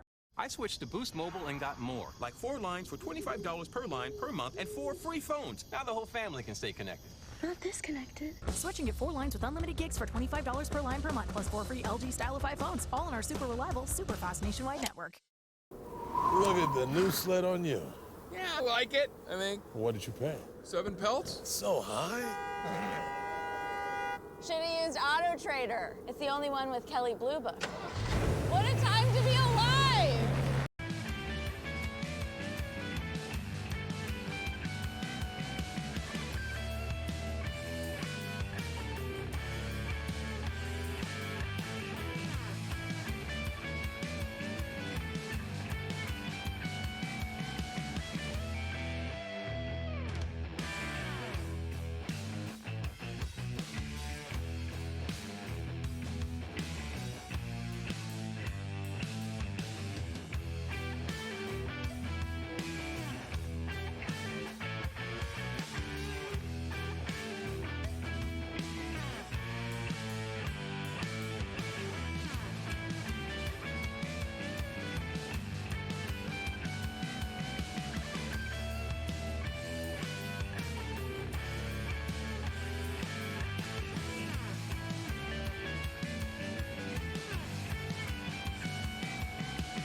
Ladies and gentlemen, it's finally here. Astralis will meet Team Liquid in the quarterfinals. Due to their own negligence in the previous stage of competition, they will not meet later, and instead only one will head to the semi-finals. Astralis, who have changed a game 20 years old very recently, and now Liquid, who have taken the mantle from them as the world's best, they meet, and only one will continue their adventure here in the major. We only get 2 of these a year. This is everything. I'm joined by Chan Sponge Birchall, Duncan Thorin Shields, and Sean Gers as well. Gentlemen, I'm out of breath just in anticipation for what we're about to witness. Excited might be a little bit of an understatement right now, because this could actually be better than the final. This could be the blockbuster that we're all waiting for. Yeah. And I hope that it delivers, because either way, this is going to be a historic Counter-Strike match. Yeah, listen, just because it's a quarter-final, and normally you wait till the finals and the semis to get hyped, no, you've got to realize this is history. This is the team of 2018 versus the team of 2019. Imagine if you'd been watching the majors and you missed when Olaf Meister did that crazy boost with Fnatic to beat LDLC. If you'd missed the simple 1 versus 2 against Fnatic and Cologne. If you'd missed Cold Zero's jumping up shot against Team Liquid in Columbus. It's that kind of a moment. So get everyone you know in here, people who know anything about Counter-Strike, even people who play rubbish games like Rainbow Six. Tell them there's a better version they can come watch now. Teams that actually know how to play the game. There's no shields or anything. There's not a big thing you whack people on the head with. There's just quality, tactical Counter-Strike. Get the tweets out. Tell your friends, tell your family, Have you guys get your mum, get your dad. Did It's you out there now. I just press send. That's what I like to hear. We want to make sure the world is gathered to witness what will be historic. And actually, an interesting point, Duncan, that you made before is that the reason that we can say this with such conviction, often there is an if and a but the reason you laid out to me was that even if this is a stomp, that in itself becomes historic. And we're so decisive to the history of both teams. Like, first of all, imagine Team Liquid stomps Astralis. Hey, listen, yeah, they beat them at IBET Power Masters, they beat them at EPL. That wasn't in a major. That wasn't to like crush the reigning champions of a major and then potentially go on to win your own major and establish an era. If Astralis, listen, maybe they come out of a miracle day and they crush Team Liquid, well, then forget all the summer. Yeah. Now we're back on for the three-peat. Now we're back on first team to maybe win 4 majors. If we have a great game, everyone wins in that scenario. I don't think I can remember a time where 2 teams in this high of form met, with the exception of maybe like Envious versus, like Fnatic.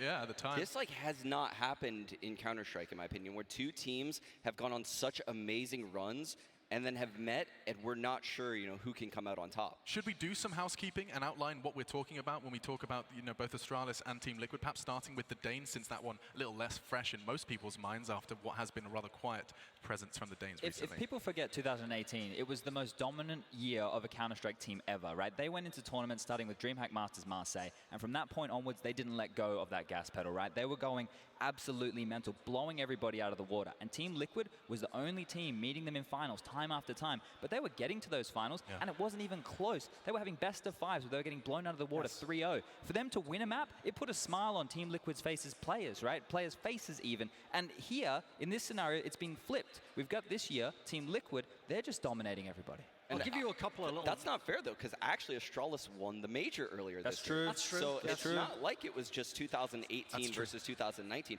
Astralis has been here in 2019. They just lost to Liquid. Yes. I'll even give you a bit of trivia also for the 2018 run, because if you remember the first maybe 4 or 5 months of Astralis' run, someone did all the stats, and there was something bonkers. Like, I think they'd had something like, let's say they'd had 7 maps they've lost out of 50 or something. Of those 7, they always got double digits, even though they were usually losing 16-14. Yep. Everyone remembers, there was some crazy stat at the end of the year. They'd only 3 times ever been swept in any series, and one of those was the IM Sydney one, which is probably the closest loss in a 3-0 ever. So if that's when they lost, you can imagine when they won. They were 2-0 on people. The last 2 majors, they won all 3 series in the playoff without dropping a map. And talking of not dropping a map, Sean, the statistics for Team Liquid, you were talking to me about their best of 3 spree. What is it at now? 25 straight series. So that includes best of 3s and best of 5s. That's unheard of. The only team that would have done anything like that is maybe NiP, and even that I don't think they would have actually. I think if you actually added up the best of 3s, I think NiP probably hasn't even done that. The competition is night and day, too. The competition today, all of these teams are putting in countless hours. They have staffs behind them, analysts, coaches. I mean, this is something Chad and I have brought up on the desk several times before. The game has evolved so much. And Astralis is partially to thank for that, right? Of course. They are the ones that pioneered that outside of the game mentality and the hard work and dedication. Just to keep in mind the streaks that they had as well in 2018 on maps like Nuke and Inferno. You couldn't play them on those maps. You started series already 1 map down. You can only ban one of the 2, and they were always going to pick the other. So the fact that they were so good and so dominant for so long on all of those maps, as the boys are walking off the for stage. anyone who's like a newer fan to CSGO, if we see it in this series, the map Nuke, when they made this Astralis lineup with Vegas, they won 31 maps in a row. And that meant it didn't matter who you were playing. They were playing the second best team in the world on Nuke. And that's a CT-sided map, and they would win the T-side. They would started start on the T-side, and win it. Yeah. That's one of the main points, right, is that they having to pick that map, and we know nobody wants to start the T-side of Nuke. They were getting, I think the magic number that I started to give if you wanted to beat them was limit them to 6 rounds, which if you limiting a normal team to 6 rounds on the T-side, you're probably still going to lose. But Astralis, if you could keep them to 6, they didn't get a lot of chance to play their CT side because they didn't have to. And they didn't get a lot of chances to actually play Nuke towards the end of that run just because of people so clearly, so adamantly trying to avoid it in that veto process. Yeah, I remember going into the Face It major. That was the first one they won in, or 2018, the second major. And I think their average was like 5 rounds against them on Nuke. It was incredible, considering the fact that, like you said, they start on the terrorist side of Nuke. I think as well, the other thing that we need to probably look towards here with Astralis is they could be the first team, or at least the 4 of the players, to win 4 majors, right? This could be 3 in a row. That's never been done before. And it could be the first team to grab 4. They would be on par with the Fnatic guys who did it back in the day. And once again, a stark contrast considering the competition then and the competition now. Which would also be so fitting, because what people forget in the mix of Astralis is 3 of these guys have played together for like 6 years. Sibnix, Device, Dupree. Literally 2014 onwards, they're in semis of majors. They're like potentially winning tournaments. They're trying to become one of the best teams. Like, that's unheard of. Everyone knows Virtus Pro kept their lineup together for a long time. That was through the good and the bad. This team just stayed together and was almost never bad. Yeah, and of course the sprinklings that we've seen now pay dividends. The Magisk story is such an interesting one. He took to Twitter ahead of this major saying he's been putting in the individual hours. There is such a clear hunger from Astralis to regain what they've lost. I mean, even Liquid has the hunger, even though they're the #1 team in the world. We see them in Malta boot camping weeks into the player break. They don't have a major yet. Yeah, they don't have a major. They don't want a vacation. They want to be the greatest team to play Counter-Strike ever. And if you want, by the way, on the other side, on the Liquid, to get a cool little stat, this is how dominant they were. Not only have they basically had 1 tournament this year they didn't make the final of, which was actually the last major where they got upset by ENCE, who, by the way, turned out to be a pretty good team in their own right. Every other tournament they were either in the final of or winning outright. Most of them they won. I think they won 6 or 7 titles. They won the Grand Slam in record time. They won 5 tournaments in a row coming into this one. And here's a crazy map stat. If you think of the dominance of Astralis, right, of the last 55 maps that Team Liquid has played, they've only lost 9. This is absurd stuff. That's how you win that many best of 3s, though. That's how you win that streak, isn't it? No, certainly. And actually, just because you brought up the Grand Slam, I just looked at the dates. Now, it doesn't sound right in my head, but I triple-checked. They started with their win on May 5th over in Sydney. Yep. It finished on July 7th, $1 million richer in Cologne. I was looking at my calendar. I was like trying to do the. I was like, this doesn't add up. They won $1 million, beat everyone in their path in what should have been, a long, year-long project. You're right. It doesn't make sense at all. When the Intel Grand Slam was first announced, I thought no team would win it. Yeah. I'm not going to lie. No team looked like they were in condition to win it. And when Astralis won it, I thought no team is ever going to do this again. Of course. Except maybe Astralis. Yeah, except Astralis. How Liquid managed to do it in Astralis' era is one of the most impressive things I've ever seen in Counter-Strike. And I'd like to move to psychology, which was touched on, right at the start of this discussion, just because you said that, they have inspired and a whole new generation of Counter-Strike teams to make more adjustments in their back end. Talking to Liquid in Malta very briefly, a lot of the times I asked for, how did you get better? How did you succeed and do this? How did you do that? The answer was often because of the meetings they've been having with their psychologists. I think that's an interesting facet, a new string. I don't know if you noticed, but during the series, they had to win to get here when they were against Mouse Spots. Before the game, they had their phone up, right? We thought, they may be talking to the owner. Maybe he's giving them the pep talk. It was the sports psychologist. He was giving them kind of like the final briefing, like, probably stay calm, like play with each other, whatever. And if you saw that game, they had an amazing amount of poise when it was in the tough moments. And let's not forget that Team Liquid used to be all over social media, Reddit, whatever it may be, with some sort of choking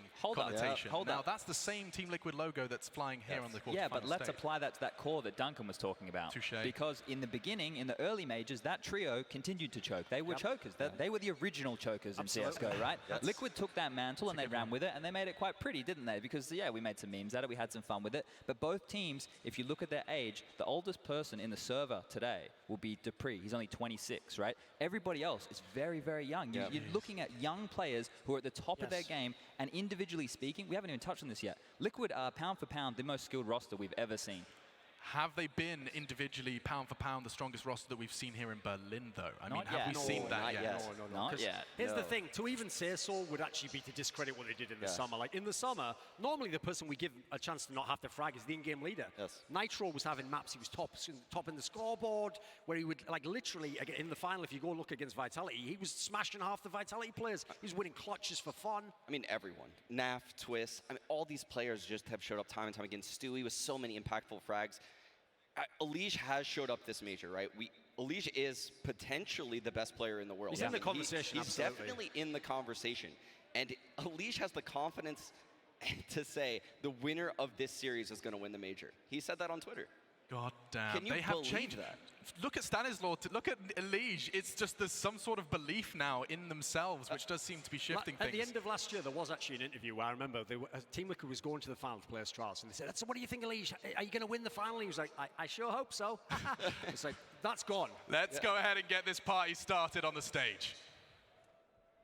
Let's get this party started. Alex Richardson, I like the way that sounds. How about you, Berlin? You guys down to party? All right, yeah, that's right. Astralis versus Team Liquid right here for a quarterfinal. It must be my lucky day. It must be my birthday. Yeah, I mean, the weirdest part to me is the fact that y'all kind of lost respect for Astralis. Does that sound right? Y'all think they're a threat? There's some real sickos. We got Team Liquid, though.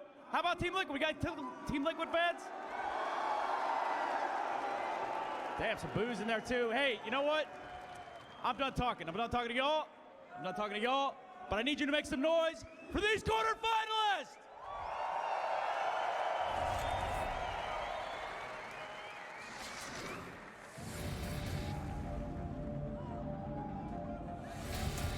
Welcome on stage.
So many things are unpredictable, but this one's a guarantee. Astralis meeting Liquid in the quarterfinals of the major. So much talent stepping into that server, both old and new. The core that you were referencing, Duncan, of course, in their jerseys on stage now. You can see Device, Dupree, Zitnix, supported cast by Glaive, an in-game leader who, I mean, is a conversation in himself. What he has done to revolutionize Astralis, and it was a big part and a big discussion as to why they were so great for so long. Listen, they were an amazing team when Carragher was with them. Obviously, one of the great in-game leaders, but he never got a major. They never got a major at the time. It's when Glaive came, that's when the 3 majors came. That's when they turned it around. They even had their own shot at a mini era before they had this one. So the greatness of this team can't really be understated. No, certainly not. Glaive, of course, pulling the strings behind them, and the same could be said for Team Liquid. A conversation has to be had regarding the man trying to get them hyped up, the crowd and his team. Nitro going to be pulling the strings for Team Liquid, Chad. And a lot of people feel like he doesn't get the praise he deserves. What's your stance? He's a hard worker, that's for sure, but he's not a traditional in-game leader. He's had to adopt this task, and that's why, you know, when we talk about the team pound for pound skill-wise, we put him up there because back in the day, you know, we're talking the 2015s, Nitro was a breakout talent within the US. Now, he's obviously molded, he's been humbled. Him and Elige have stuck together this entire time. They are franchise players right now, and they have shaped this unit. They've changed players, they've chopped through, and now they have this blistering roster of fantastic talent in front of them, and they're only a few steps away from grabbing that major that's eluded them before. They've been in grand finals before, and they've been heartbroken. Yeah, Nitro literally shows what it means to be a team player, right? He started off this game in CSGO as a star player, rising through the ranks. Then he became a support player on Liquid, and then he was an entry fragger, and now he's the AWP in-game leader for Liquid, and he puts in the most work on this team. He puts in so much work to their strategy. I think the masterminds behind this team are Elige and Nitro, and then Stewie obviously has a huge role as the leader. And that's what the final piece to this team was. That's what I think makes the Team Liquid lineup so crazy, is it is a super team. Like, each player in this team has been the star player of a North American team. Nitro and Elige, obviously, in Team Liquid lineups of the past. Naf was the star of Renegades for a solid, 6-8 months? Yep. You had Twists, using Sean's Misfits. I've said it before, Twist is the most skilled player I've ever played with. He's basically the North American Simple. He's the closest we've got. Yeah, he is. And then, and just to not forget, Stewie, obviously, in the original Cloud9, when he first came in, he was absolutely banging people out as the in-game leader and entry fragger. Before we continue to break this down and start thinking maps, that's where this story goes next. But first, it's over to the fans in the stands. Here we go! The Astralis fans are in the house, and they're making a hell of a lot of noise. They're certainly rivaling the ENCE fans. Now, you're going up against the Liquid that's supposed to be dominant, but they don't have a major to their name just yet. Why are Astralis going to beat Liquid? I mean, they're tactically superior. They're the best team that's ever been assembled. They're the greatest Counter-Strike team of all time. Liquid has no majors. They haven't done anything Astralis has done yet. I mean, they're clearly the better team, right? I agree that Astralis are the better team, but it's up to Tonya to prove us wrong. What do we think, guys? Tonya, who have you got over there? James, I think you forgot who is ranking #1 in the world right now. We have guys who traveled here from Canada and from USA. So, you're from Canada, right? Where are you again? You're from Canada. Yeah. Who is your favorite Liquid player? Twist. Twist, show me the t-shirt. Twist. And I know you have a funny story for us to tell, yes, about Twist. I just tried to prepare my hair like Twist. It's not able to do it. But we just want to support Liquid. Let's fucking go! All right, America here with us, right? You're from USA. I'm from New York, yes. So tell me why Liquid should win this one. Why should they win? I disagree. This team was built to beat that team. Let's go, Liquid, James.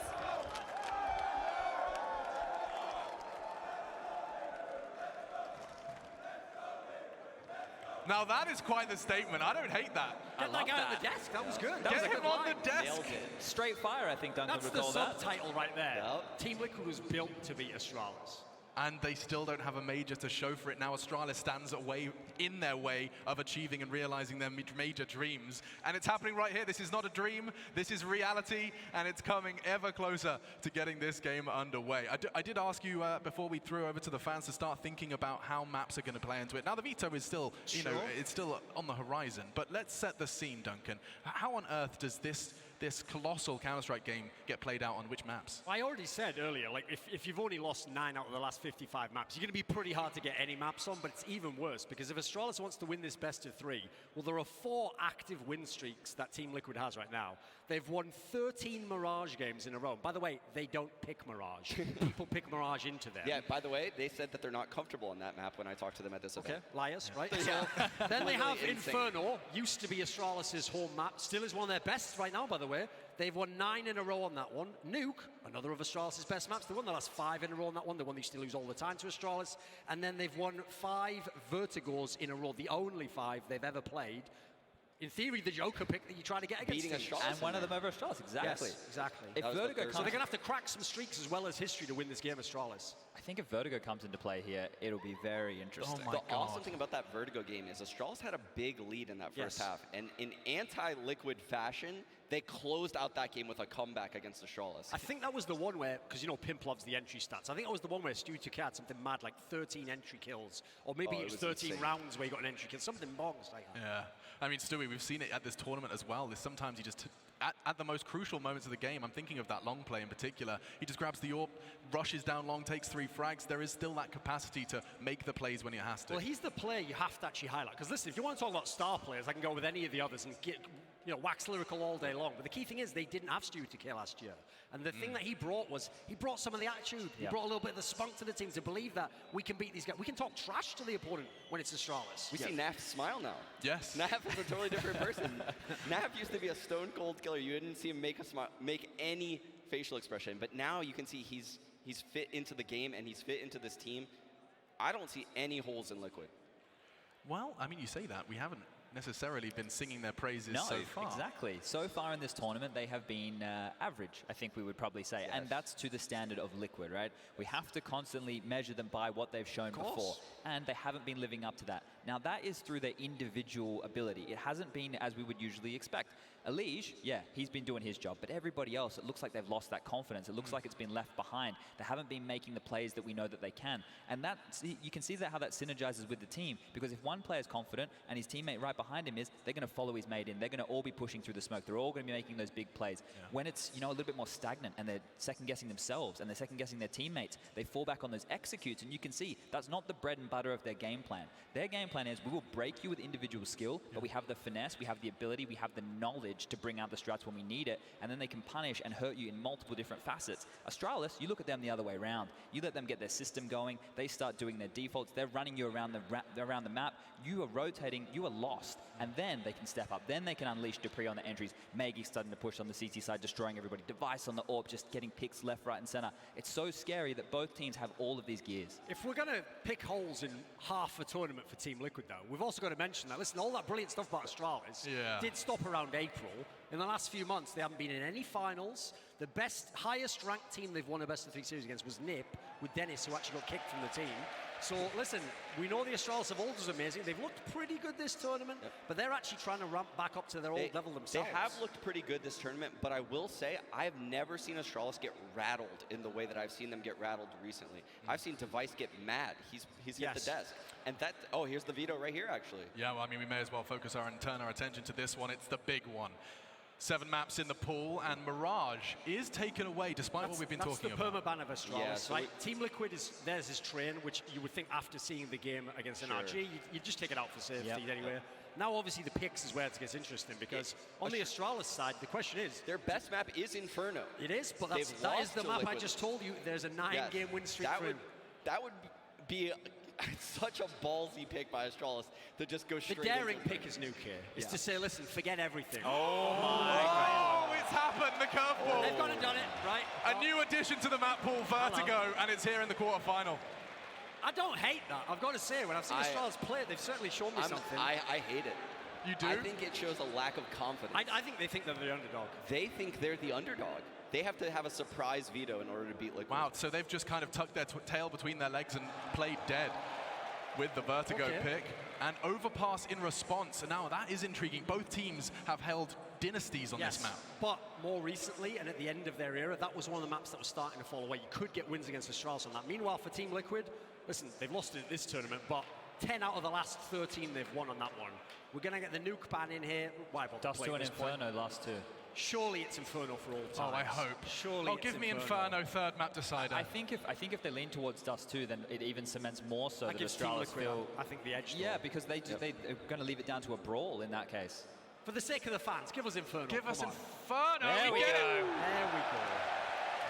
For those newer to Counter-Strike, there is something rather special when you combine third maps and Inferno. And by the way, Astralis, this is the one map they have a really good win rate on. I think they've won 9 out of the last 10 on this one, so this is a big-time one. You don't get more tactical maps than these, right? Obviously, Nuke's not here. You could argue Train, but when you're looking at Vertigo, what we could witness right now is the meta being decided right here. Oh. The thing is, we have seen what Mousesports have done. We've seen Renegade's aggression over towards the A ramp. We've seen these two teams play before. The map's been adjusted. It's worth pointing out, I think 4 of those 5 Liquid wins were before the rework. Yeah. Before the alterations. But as you were saying, it has been reworked. Yeah, And so even, what do you think the difference is now?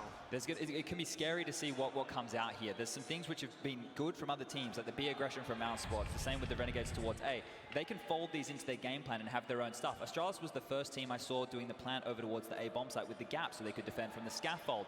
They would have geeked out super hard on this. You just need 1 or 2 gimmicky strategies on your T side in the first half, and you can rattle the CTs. But I talked to Joker Steve from Team Liquid. He said he loves this map for the team because it's so brawling. Yeah. All of them can fight. All of them can get in. But that condition right there is them playing well individually. That is what scares me, is when you talk to Liquid about Vertigo, they're all very comfortable on it. Unleash puts up monstrous numbers on this map.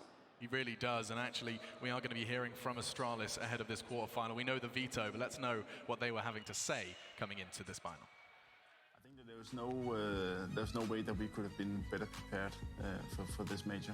We started out, as I said before, by having 2 days where we were just evaluating the whole first part of the year and talking about people's energy level and what they were going through and also how their vacation went. And then we did some fun stuff together just to bond and get started again. It has been a great preparation for us, and I think that we fixed a lot of the holes that was in our map pool. We are the major champions right now, so for of course we want to defend that title, and we won't settle with less. But outside, I think that's where the second kind of pressure comes from, and that's what I think is a positive thing to answer your question. I think that it's really there's been a lot of things about our team and how we have performed and skipping events and stuff like that. But now going into this game, I even think that we were favorites against Liquid the first time we met them in Montpellier. But this time we actually go in as the underdog. I think that will put the pressure on them, definitely. So yeah, hopefully we can defend our title. But we don't feel the pressure from the outside. But obviously we're going to be disappointed if we lose against Liquid. I think one key factor for us to take a win is definitely playing the percentages. I think that some of our mistakes has been not necessarily on an individual level, but playing as a team sometimes has been a struggle for us. Taking too many duels or not playing the percentages. I think that needs to change if we want to beat Liquid. We need to punish them when they do mistakes, and we need to minimize our own.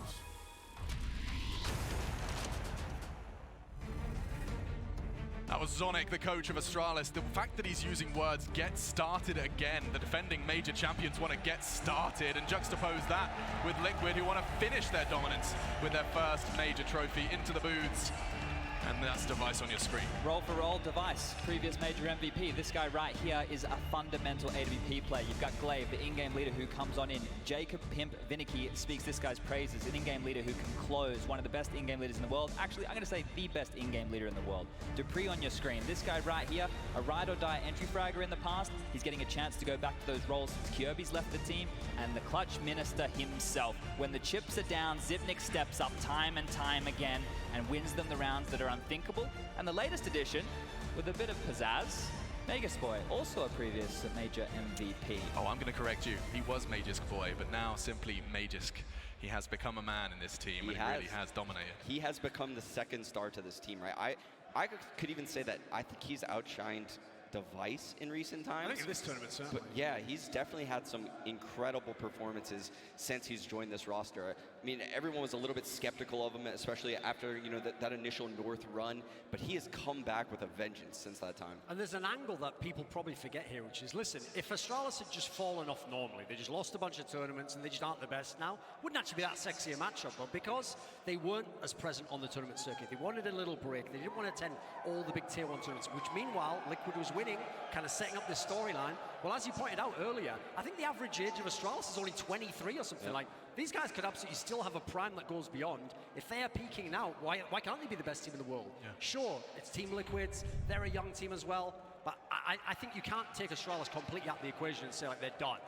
No, I mean, he just simply said they want to get started again. I think that's an interesting angle, just that break we've suggested. And I mean, I'm no mathematician, but those are quite some percentages. Crunching the numbers, my God, there is not a gap they can find. Of course, the opportunity between Dust2 and Inferno, we get to see Inferno as a third. If you had forgotten about that veto, it is a very exciting Let's just think about this for a second. Astralis had a choice to pick between those maps. There's obviously no right answer. They picked the one with 100%. There's literally That's a 200 IQ move, Sean. No one expected that. No one expected that, right? Oh, and Adren, I mean, he has joined this team and helped them have all the expectations they need. In fact, let's hear from him before this game. It was definitely tough advancing into the playoffs. I mean, going 3-2 and our 2-0 over Mouse was actually so close. Double OT, overtimes in both maps, losing 2 best-of-1s. I mean, best-of-1 losing, like, it happens. I think we're very confident in the best-of-3s. We didn't see ourselves losing to anyone in the best-of-3. The best-of-1s obviously hurt, but I think it's very helpful to look at those demos and review our mistakes so that in the playoffs we're not making the same mistakes. When preparing against Astralis, I think we just take it as another team, honestly. There's not really too much to it. We watch their demos, we figure out what their weaknesses are. But I really think after the last major, I think we did too much looking into the other team, honestly, and it kind of messed with our own way of playing the game. So recently, in the last couple of events, we've only been focusing on ourselves. As generic, as cliche as the answer that is, it's really important. You can say this team is doing this setup, but if you haven't talked about how to approach that setup, you can be like, hey, they're playing the 3A setup. But then if we're not saying how we're going to beat that, it's pointless to do that preparation. So we need to make sure that we're pointing stuff out, but also knowing how to beat that, rather than just saying, hey, they're playing like this. So Astralis is definitely looking really good. I mean, probably the same as us. Maybe not looking excellent, but they're definitely probably the #1 threat to us. So it's going to be awesome to play them in the quarters. I think the most important thing for us is just confidence. We need to step up our confidence in terms of how we're approaching our T sides and CT sides. You can't play to not lose. We really need to play to win. And I feel like we showed our best selves in this stage yet. I'm hoping that we can come in and just really put the pressure on Astralis. And I think that's going to be super important to us winning this, is just putting the pressure to them. Don't let them play however they want to play. Let them play our pace. That was the coach of Team Liquid, Adren, and he seems to be speaking in cliches. Play their own game, confidence is key, but all of it is coming from the heart, and it does seem to be a winning formula for Team Liquid. As we said before, in-game leader, Captain America, he does it all. He's the entry, he's a lurk, he's been a support player. Now he opts as well as in-game leading. Elige, the chosen one of NA. I told you this guy was going to carry him the championships. He's basically got an all-round game. Stu2K is the entry fragger, the guy with the spunk, the guy with the energy. He's someone who came over. He's already a major champion as well. He's been there before. Naf, he's a bit more chilled, but you know what? Don't take your eyes off him. He's got mad op skills. He's a hybrid, crazy deagle. I mean, he doesn't talk a lot. He doesn't need to. His game talks all for him. And then Twists, the hair looks flashy. The game's even flashier. The guy's a mechanical god. He's basically the best North American Homo sapien to ever pick up a mouse peripheral and play the game Counter-Strike Global Offensive. Oh, and that's why I love you, Duncan. Yes, that's Team Liquid, and that is quite the intro. Team Liquid stepping up against Astralis. We know the maps, and the first one's Vertigo, which is now it's time to focus on that. The newest addition to the map pool, we've actually not seen a lot of Tier 1 Counter-Strike played on Vertigo, but Berlin's been our best glimpse of it. You hinted that Mouse Sports was somewhat of a spearhead of some innovation, clear adaptation mid-tournament from everyone else, but What do you think has been like what we've learned from Vertigo so far, Chad? You've played a lot of it, you've watched a lot of it. What have we learned about the map so far? I think you can be very assertive on the CT side. You can take a lot of territory early, you can push the Ts back and make them burn out utility if they want to fight for it. That's the biggest part of the meta right now. Do the Ts have ways that they can take control back? Do they have the flashes in place to push the individuals who want to go for those aggressive plays away? I'm sorry, the odds just were on screen, brought to you by GGBet. Just look how inseparable these two teams are. Makes sense. It certainly does. But you were saying, it's about trying to bleed that utility out early. Well, this is the thing, right? Because the map is still in its infancy, it hasn't been completely worked out. So you have to make up steps on the fly. You have to be very innovative in how you're going to approach whatever attack or defense you dealt with, because no one knows what they're going into. Yeah, we saw tons of cool A-ramp aggressions out of the CTs in the last stage. A lot of B aggressions toward those stairs. They were met with equal counter aggressions, right? We saw counter utility develop in the last stage. Both of these teams heavily known for their utility usage. I think we're going to see a lot of creative grenades thrown here. And out of 22 times when Team Liquid have been banning over the last 22 series, only twice have they ever banned Vertigo, and it was always a second rotation ban. So that tells you they are willing to play this. They were pretty much daring teams to come into that unbeaten record and play them, and not a lot of people dared. But Astralis picking it. I don't know if Liquid, I'm sure they were aware it was a possibility. I'm not sure if this was 100% in their mind. Now they know they're thrown into the ring, a map that we haven't really seen from Liquid so far here in Berlin. Looking at the teams right now, Liquid looks more nervous. If I'm looking at the faces and I'm looking at the way that they've been preparing in these booths thus far, the nerves are looking like they're on the side of Liquid. But knowing that these guys have spoken in the past about how comfortable they are with Vertigo, I'm not sure if that's the case. Maybe they're just prepped, maybe they're in the zone, maybe they're ready. I don't know which way this one's going to go. Something I'm interested about regarding Vertigo is to see how often the B site is taken. It does seem like it's a gift to the CTs at this point. What do you reckon, Sean? It seems very difficult to take control of those B stairs early round. Now, I'm not sure, these teams could have things up their sleeve that I've never thought about, right? They've set the meta for the last year. I could definitely imagine seeing flashes come over from T-spawn and quick clears of those stairs from Astralis or Liquid. Yeah. I was talking about the B takes very briefly with a member of Team Liquid, and I was just saying that, you know, yeah, you can flash it, and he was saying, oh, are you throwing that new flash? Oh, no, you don't throw that. So apparently there's some good flashes that are definitely in their pocket, and I'm excited to see if that does catch Astralis off guard. They have picked it, though, and I'm very intrigued to know whether I like or not that sign there. got it. Astralis rides the horse. Oh, Reasonable. okay, sure. Listen, this horse bucks, so you better hold on tight, boys, because Vertigo's going to be a rough ride.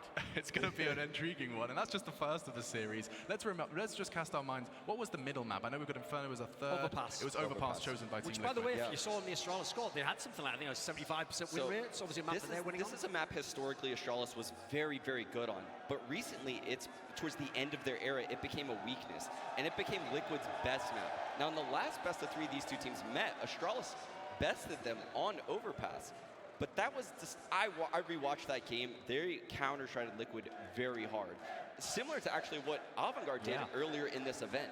I think Liquid needs to change up their timings drastically, and I'm sure they're aware of that. So I think we're going to see a very interesting game of CS there. Plus, what we have to keep in mind is these two teams prep for each other. This is what they've been waiting for. This is what we've been waiting for. They're ready to go toe-to-toe with each other. They thought they were going to meet in the grand final. They thought they were both going to come in on top of their game. So right here, right now, we're going to see who the true world #1 is, because in my mind, it's going to be decided right here today. God, if that doesn't get the goosebumps on your skin, I don't know what will. Counter-Strike fans united, watching from home, watching from the Mercedes-Benz Arena, ready to bear witness to Astralis versus Liquid. And no less than that, it starts on Vertigo.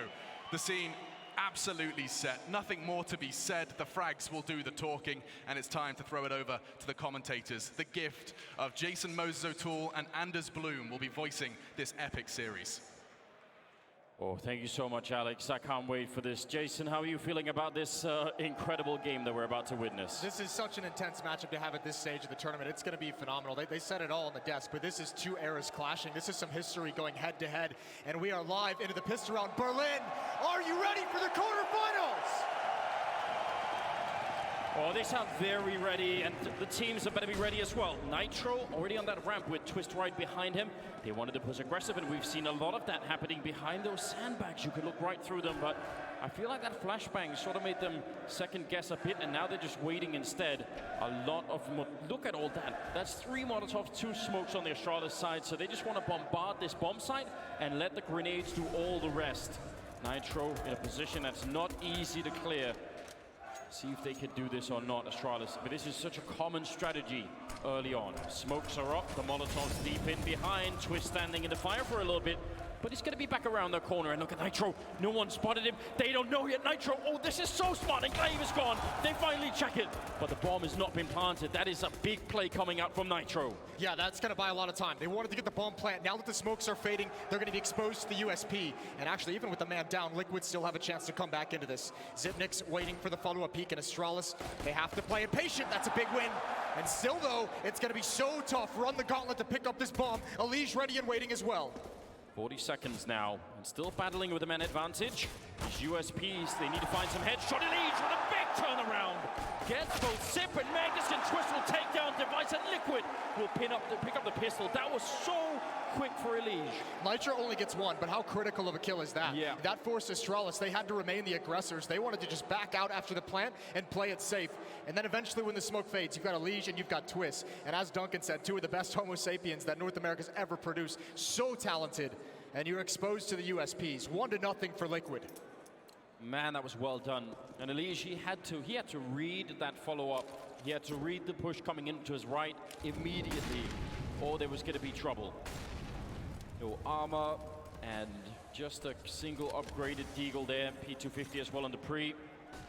So a really minuscule chance for Astralis to do much damage in this one. It might be something where they maybe probe across the map and are trying to find something that they've researched, trying to see if there's been any change in the setup that they've looked into that they know is going to be coming. Naf should be able to handle these 2 kills. Going to play it safe. And that's the interesting thing. If Astralis comes into this, and I mean, we know one of the really heavy tactical, one of the really heavily structured teams in terms of the way they play the game, if they come up with a game plan, they come up with some new smokes and flashes specifically designed for Liquid, that can be so brutal. I mean, on a new map like Vertigo, and it is still as new by all standards, that's one of the things that's so interesting is, you know, a lot of the time, people just pick up what other people have already done. It takes a long time to sit down and find all those little tricks, and if you have any, now is the time to use them for sure. To free open and catch somebody out in the open by the forklift, but that won't be possible, and every single member of Liquid survive. Which is going to be great for them. They're going to be very, very pleased with that. Some money growing. Only the 1 rifle on the board for Twist, and actually, I mean, this is one of those odd circumstances where coming into this 3rd round, Astralis actually seems to have the better situation in terms of weaponry. Kind of hurt. It's a little equalized by the fact that Liquid's nades and utility, they have so much more to use. But Astralis going to try and get on the board early in this 1st gun round. Yeah. And you accept that when you're Liquid and you make this kind of buy, you know that maybe you could be at a disadvantage in this round. Clever boost to look over in case anyone is again behind those sandbags, which is something that's been well known, but you'll probably be able to see them from there. Limited on the grenades are Astralis though, so it can't be the same, you know, endless execute towards the A-bomb side. They sort of have to go for it a little bit once they throw those grenades. The most worrying thing is the flashbangs. They only have 2 of them. They have plenty of smokes if they want to do a set piece onto the bomb site just to get things planted. But the flashbangs, if they ever want to get aggressive, if they find themselves in a tough spot, that's going to really limit the teamwork that they can bring out. And still just being very cautious on the map. And for Liquid, with all these SMGs, there's no reason to try and peek into a fight that's going to be at mid or long range. Wait till they get closer, wait till they commit, and you can use the numbers and the fire rate to your advantage. Early grenade to soften up Device and Sip is actually pretty significant. That amount of damage when you've got an SMG, that's the difference between, you know, winning or losing the fight some of the time.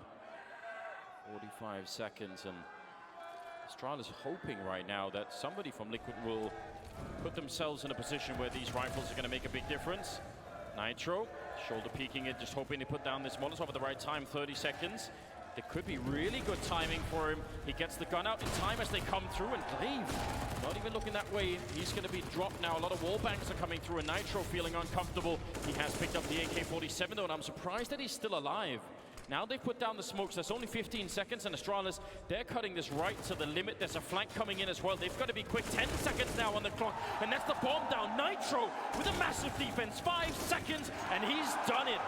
That is a magnificent defense being put up from Nitro. And that's a rare glimpse of an Astralis that did not seem like they wanted to attack the bomb site. They were very hesitant. I think a lot of it had to do with the flashbangs. When Glaive goes down with that attempted entry, when Nitro swaps out to the AK-47, it's so difficult when you don't have the flashbangs to try and make a play through all those smokes. And obviously the Molotovs, the utility and nades that Liquid had over them, delay everything. The Molotov from Nitro, the follow-up into the bomb site to prevent progression. Very nice defense for Team Liquid and Astralis. Still without a round. Ooh, and look how brutal that is. Not only a good defense, but they pick up, what, 3 Creeks and an AK from the SMGs?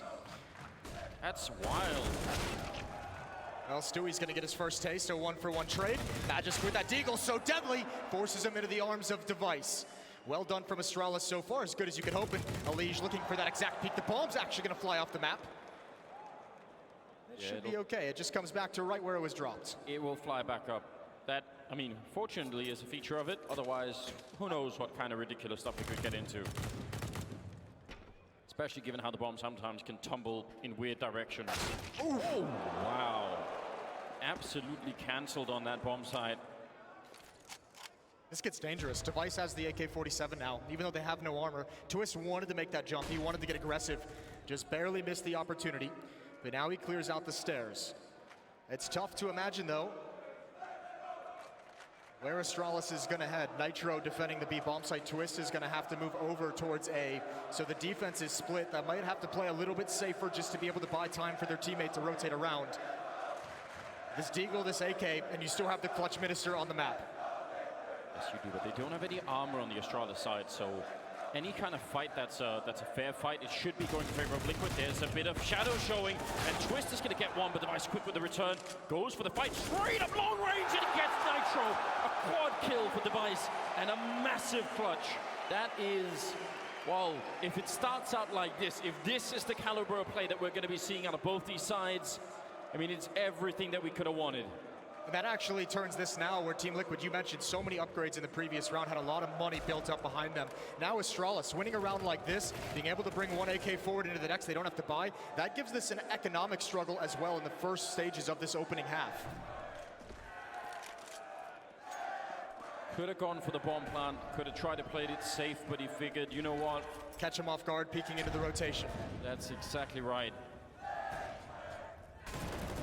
And you saw Device, you know, cheering on the fans a little bit, saying, yeah, come on. Could get even louder than that. That whole Danish cheering section going on. Elige, it's so dangerous with that peak. Gonna throw in a grenade, doesn't really do anything. Time to back on out. Some of the time, especially with this early wall bang, it sort of plays the way that Nuke did in 1.6, it feels like. You know, just spend the first while trying to see if you can get someone killed without them even seeing you. A lot of bodies for Astralis heading over towards the A bomb site. Nitro with the AWP to defend it on this hit at the very least. Astralis have all the nades they could want. There's that spam you were mentioning. The AWP can be deadly shooting back. You have to imagine when this comes in, Nitro is going to be blocked off. No information. Molotov out. Deal some damage if they want to press the attack. A boost up from Liquid, a late one, but the Molotov forces it away. Oh, Elige burns to 3. He's going to be really out of the fight for some time. He's got to rely on his teammates. Liquid are doing a great job at actually buying a lot of time, even when these smokes are down. So credit to them for doing it. Now Sip is going to be putting the bomb down, and Device and Glaive will open it up. And I mean, Elige was already low on health, so I guess that's really difficult for him to get into the fight. And Glaive with one more kill, and now they need to be careful here, Liquid. It's a 2-on-4 and no chance for a retake. Not a lot to save of your Twist, but also winning a 1 versus 4 is not going to happen. Megis will pick up a big kill there at the end, and Astralis looking well drilled in this round. Yeah, well recovered. Also from losing that first gun round now to this point to just SMGs, they've taken all the money away from Liquid. That was a big round. A nice take as well. Liquid that time could not stall out long enough, could not wait out the smokes. And that really is a classic, isn't it? Like, we can expect to see that a lot whenever we see Vertigo now. The sort of the wall that's been put up, the Molotov towards that boost that they were trying to do there, Liquid. All very standard out of Astralis so far. That's a nice nade. That's a really nice nade. Nitro gets chunked down to 26, and again, control of ladder room, but what can Elige and Nitro do with it? Naf as well, aggressive, misses the initial headshot. He wanted that dink, and the follow cleanup. And Glaive's gonna back away from the fight, let Naf retreat. But Elige, he's flanking all the meanwhile. This is a big kill if he can get it. Glaive just gets around the corner, and Elige is so dedicated. He's got nowhere to go, and you might as well call to your teammates whatever information you can. An easy win from Glaive, but a big one. A lot of confusion now spreading across the map, it feels like.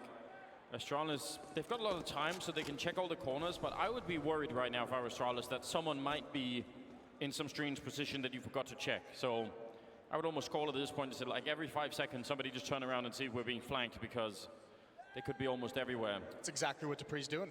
You're reading his mind at the moment. Nitro gonna peek into this. Shoulder peek is gonna be an easy frag. 2 players at the A-bomb site with Naf rotating over. This should be a pretty easy, typical round for Astralis. There's not a whole lot of difficulty that Liquid can actually present here. 1 nade comes out, not doing a whole lot of damage.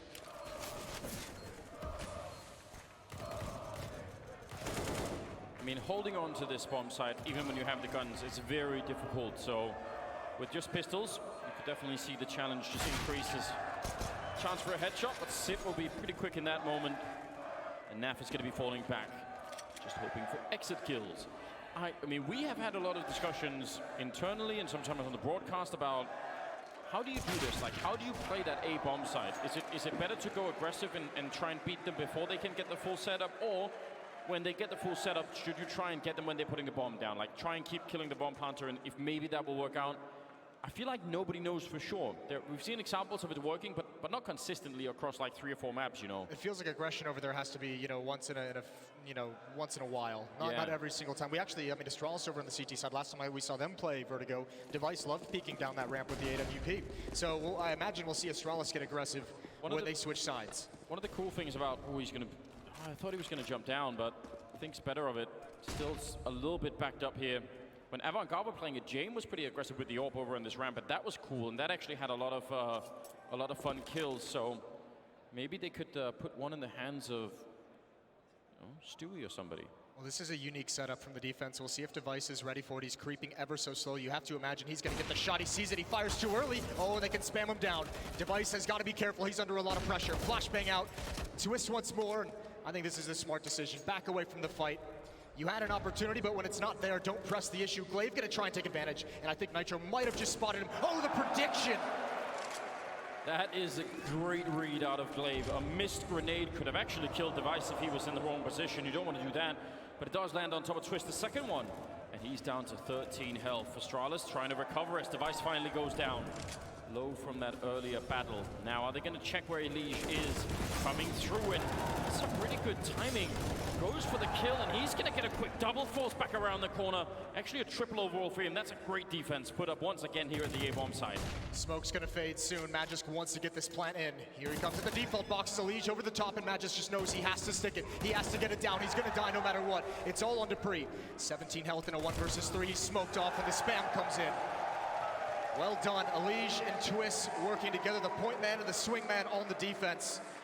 That gets Elige a triple kill in the round. Good job, we got some American fans here. They brought the flag, so it's all good. I mean, someone's going to have to counterbalance on that Danish side, right? The Danish section is very powerful, I'm not going to lie to you. They are wild down there. Probably They're a bit quiet, though. What's the matter, guys? Scared? Ooh. They are a little bit scared, I think.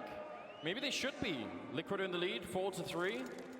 I mean, right now, I still think the hardest side to play on this is the CT side.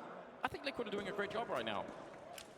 Same with Astralis to get to their 3, especially after losing the pistol, losing the first gun round. That was a very nice recovery.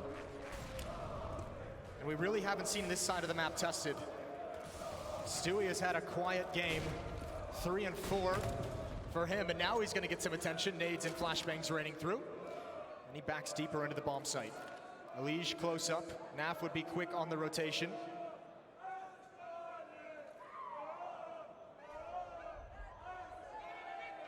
So difficult playing this B-bomb side on defense.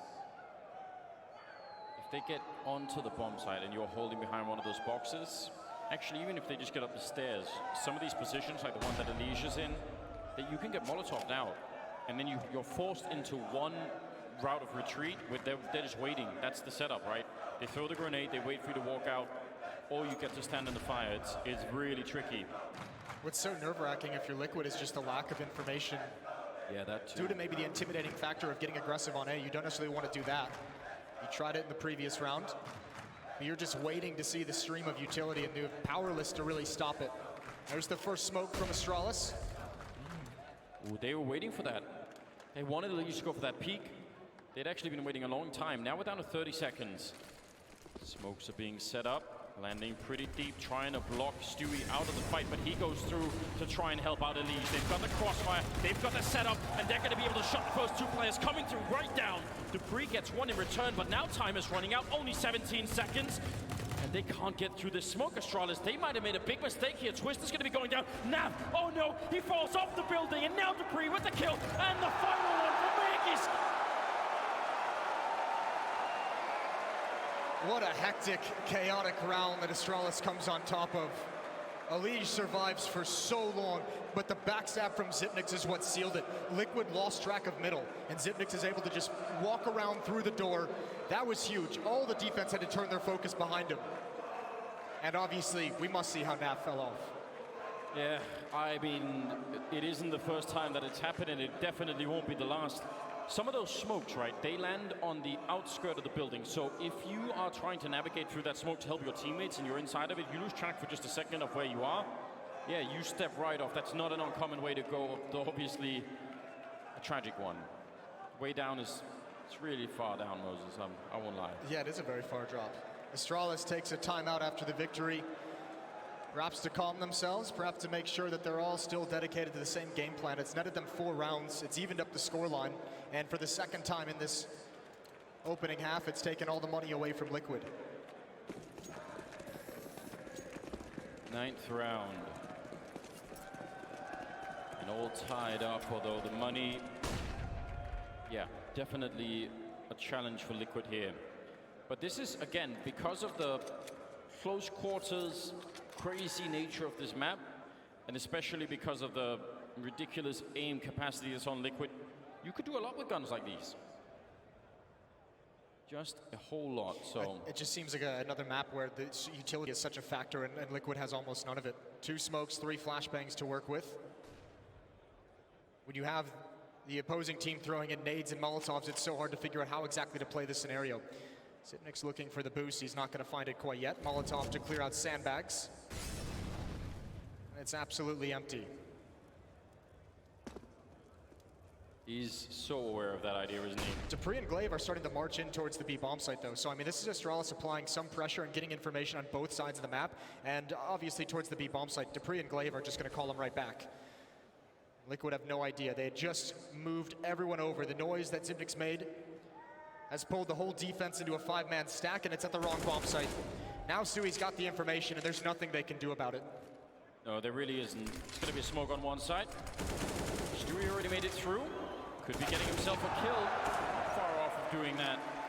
But yeah, now it's probably the time to look for exits if you can at all. 5th round for the Danish side here. A bit early on in the game, but I still think this is pretty good. I wouldn't be panicking at all if I were Liquid. No, especially because you figure you have to have confidence. As the Des said, they're 5-0 on this map. They've played it very well in the past. We've seen them beat up some people on this map very heavily. And when you get that skill onto the T side, you can do a lot of things with it. But they are going to have a very good offense, considering Astralis is already at 5. Yeah, I think they will. And I think there are definite holes, I think, as well in Astralis' defense come the CT side. So I think there's a lot to be worked with there. One of the things I'm still kind of asking for now, bordering on demanding even, is that aggressive ball from Stewie.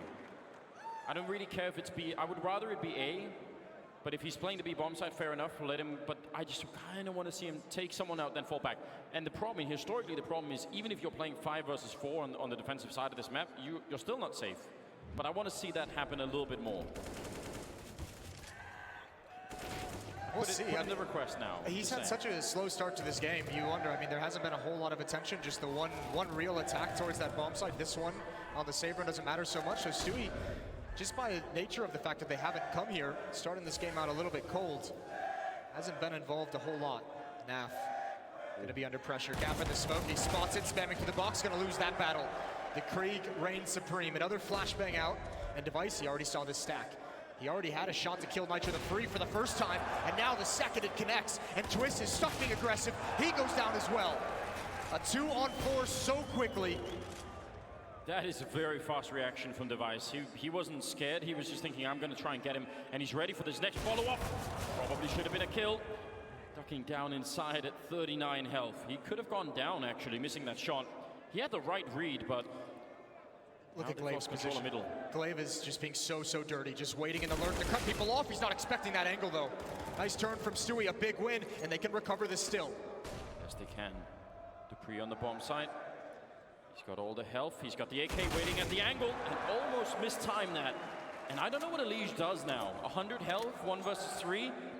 He has the skill. He has the capacity to win these 1 versus 3s, but it's very tricky. It's a Look couple at the grenades they have. Yeah, I mean, he needs to get a kill very quickly if he wants to actually go for this. He needs to find a kill with a lot of health left for the 1 versus 2. He's going to go for it anyways, around the edge of the smoke. Device back in the corner, Dupree close to his left. That's a big find. Now he's looking for the smoke follow-up. He knows the next play is to come through it, and Dupree's got him. Waiting on top of the boards, an easy one. And a 6th round for Astralis. They're starting to rack them up. But they're putting together some very good rounds. I think someone was offering or proposing to Dupree down in the crowd. That's very aggressive, Mose. Usually you want to go at least 1 or 2 dates before you get to that level. But, I mean, why not? 6 to 4. If you don't take the shot, you're never going to get it. 6 to 4, a 3rd round where Liquid just have to upgrade pistols and sit back. That has got to be stressful, but they don't sit back this time. They're getting aggressive. 2 in the far back, but the close players are down. And Astralis, they can just use their utility. They can dump them all on the ramp and just try and back away. Elige just waiting behind the sandbags, and they know it. Glaive spotted it out. There goes Naf as well. 7 to 4. This is a couple times, some critical rounds. Just the previous one and a couple ago, where Astralis has taken over mid. Last round they left lurkers at the sandbags. They had Glaive a little bit more aggressive towards CT spawn, towards that A bomb site. And previously it was Zipnix wrapping around the B bomb site to help alleviate the pressure from the defense.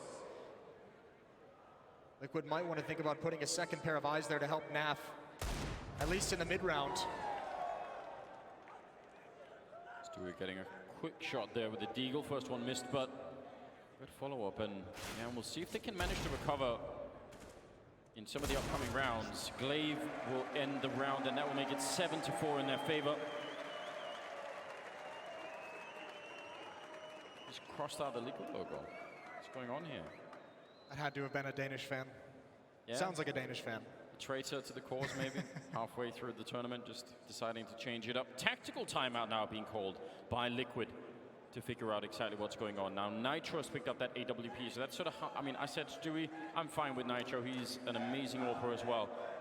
I just wanted to be aggressive. That's my big thing here. I don't know if I've made it clear enough. Aggressive AWPing, Moses. Just in case I didn't say it. It's hard to find a place to do it properly, especially, I mean, over towards B, you can get so flash and so blinded through the holes in the wall. Anything easy is not worth doing. Yeah, over towards A, you're just so overcommitted. I mean, we saw previously when Nitro and Twist got aggressive. They ran that setup twice, and Device knew exactly what was coming. So Liquid's gonna have to be careful, but if you're Liquid in this timeout, you're just telling everyone to calm down, just breathe easy, go on a 4-round run, and you can go into the halftime with a lead at the very least. He's kind of there, kind of sort of there. That boost hasn't really done anything for Astralis yet, but you can see how, if you did peek the corner, that would make it very tricky. Nitro now waiting back. Going to be falling quite far back. And I would say that does risk making the AWP one of those pieces of the puzzle that's now stuck behind a smoke wall when an execute comes. And it just doesn't do a lot there. Elige going to go for the fight now. Oh, such good timing on that. Turns around. That is a world-class play. He was ready for Magisk immediately. That was a new angle that Glaive had never even seen. Here's your aggression, Anders, but Dupree's going to check it. A 1 fight for Stewie. The early battle's going in the favor of the defense. And now, Device and Zipnix, you might as well just attack. See what you can find here. Nitro waiting with that AWP. Calmly waiting as Zipnix jumps up. Good grenades landing on top of Elige. Oh, sorry, on Twist. And he won't really be happy about that, but ultimately they don't have to really do much here, Liquid. Just make sure you don't lose too many rifles, and definitely don't get them a chance to get into a bomb site. I like that call from Device. 2 rifles, you can be way more aggressive on how you attack and how you approach this situation.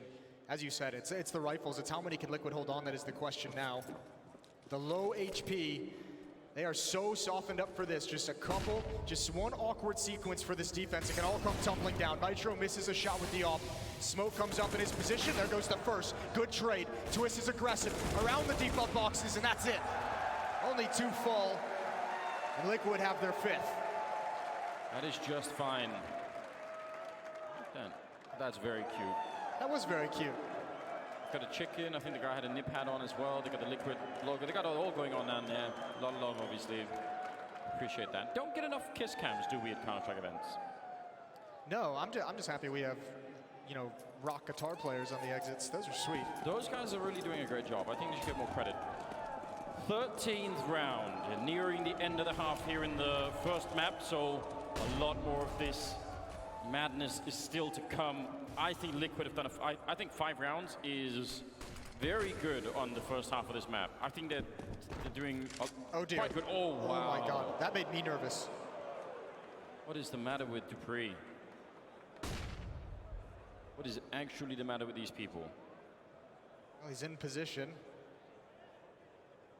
waiting for any kind of a peek, and actually there's been a couple rounds where Liquid have given the peeks that Dupree is looking for. It's just not this time. Flashbang to get information. Dupree's going to give it up.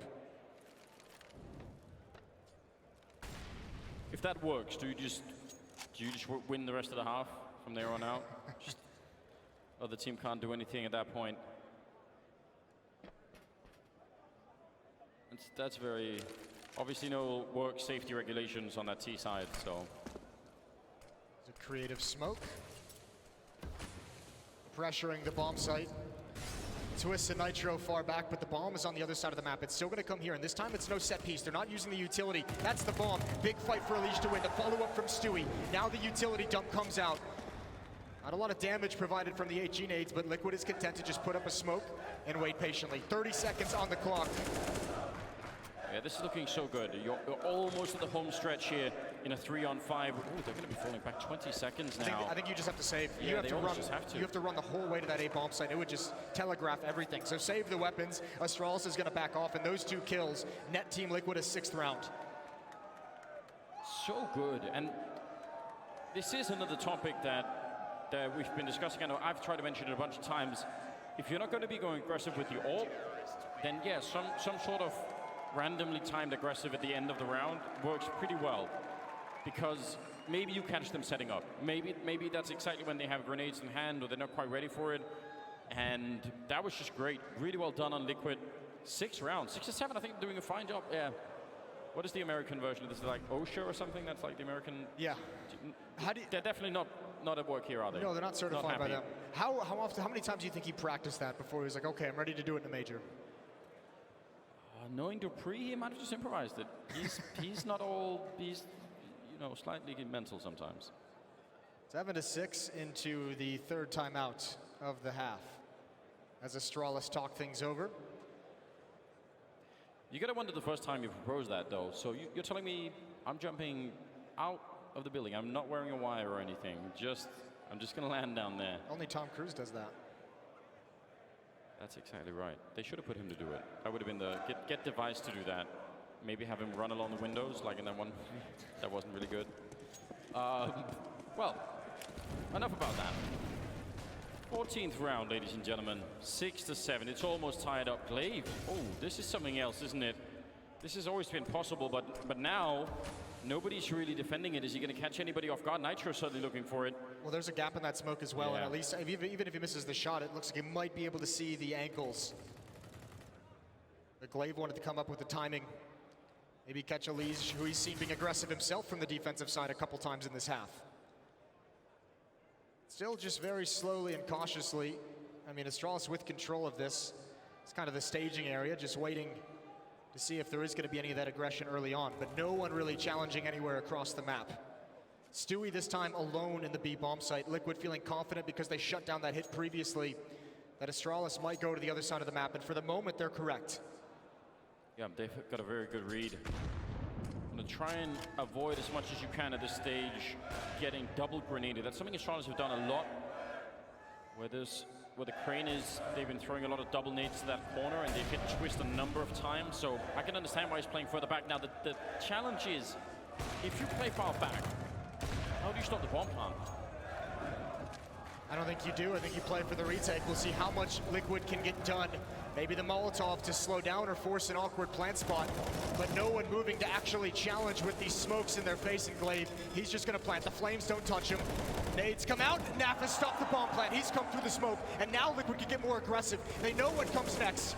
That is such a heroic play for Naf. He had a couple of seconds to do it, and he absolutely made it work. Now, Elise has gone down as well. Only 8 seconds on the clock. Astralis, they might run out of time again. They're going to get one more headshot. 4 seconds. And Stewie pushing into it. He's going to go down to Device. An 8th round on the board for Astralis, but it is just at the edge, isn't it? They almost failed that. That stopping of the plant was massive from Naf, but that, I mean, just the weaponry that Astralis has far back, more smoke still. They didn't use everything on the initial attack. That deep smoke really forced Liquid into the only play they had, which was to stop that plant desperately, to get hyper-aggressive and overextend, to try and force Astralis to lose by time, and it just didn't work out. Still the AWP in Nitro's hands. Oh, nice wall bang. Maggie's no chance for a reply there. And look at the aggression from Stewie over on that side. That might give them some more space to mess around with. Nitro, oh, that should have been his kill. Instead, Device will take him down. He'd been waiting for that for a while. A lot of damage onto Elige. They are in a little bit, actually, quite a bit of trouble here at the A-bomb side. Yeah, Nitro had those 2 angles to deal with, and he couldn't pick the right one. Astralis maybe trying to get cheeky and take that bomb site, just based off the 1 kill, but enough resistance, enough presence from Liquid to hold them back for now. But look at the position that Device is in. It's a thing of beauty. He can just peek into this bomb site with the AWP, so safe, such long range, and he just plays support for the rest of his teammates. Twist. He stopped the bomb from going down. It's very close, he will. A lot of time on the clock this time for this 3-on-3. 50 seconds. So at least Astralis can think about what they want to do next. They could even fall back at this rate, but they're still sticking around on the ramp, hoping Liquid make a mistake. Naf is now pushed into position. They're hearing that scope. They must know the smoke goes up, and Naf hits a headshot. That's a great kill with the M4. That had to happen. 30 seconds. There's Twist with the follow-up, and now it's all on Glaive, and he's going to go down. Stewie getting them a 7th round on the board, and that is a lot. They've done a remarkable job here in the first half, Liquid. Not bad at all. That's a brawly first half, though. Back and forth the whole way. Outside of the one thing that gives Astralis the edge going into the second half, a 7-1 run in the middle stages. We're going to a break, and we'll be right back.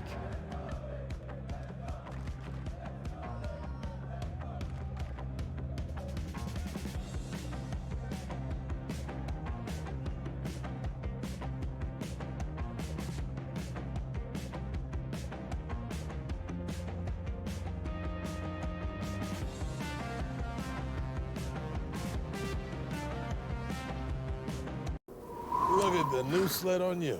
Yeah, I like it. I mean, What did you pay? 7 pelts? So high? Should've used Auto Trader. It's the only one with Kelly Blue Book. What a time to be alive! Does your battery deliver extra life or extra power? Extra life. Extra power. Extra life. Extra power. Extra life. Power. Life. Power. Extra life. No need to argue. Versus Copper Top, new Duracell Optimum delivers extra life in some devices or extra power in others.